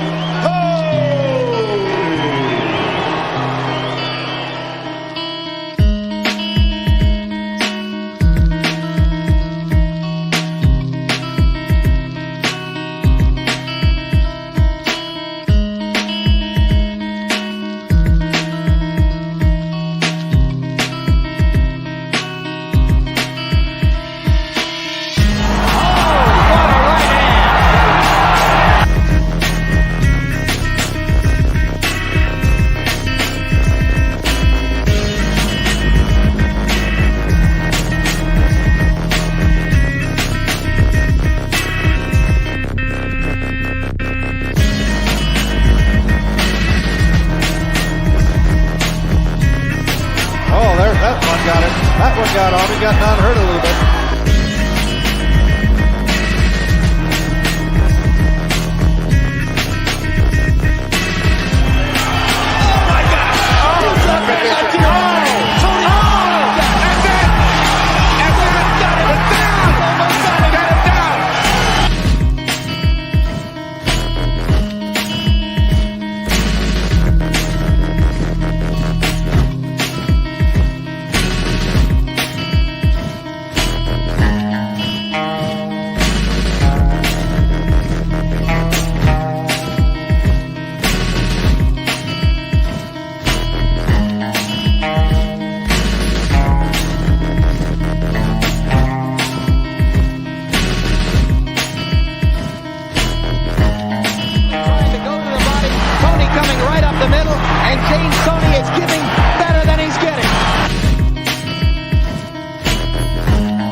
He's down. He's hurt. Will they stop this fight? Tony trying to finish him off. The towel is thrown in. I'll tell you. The towel in.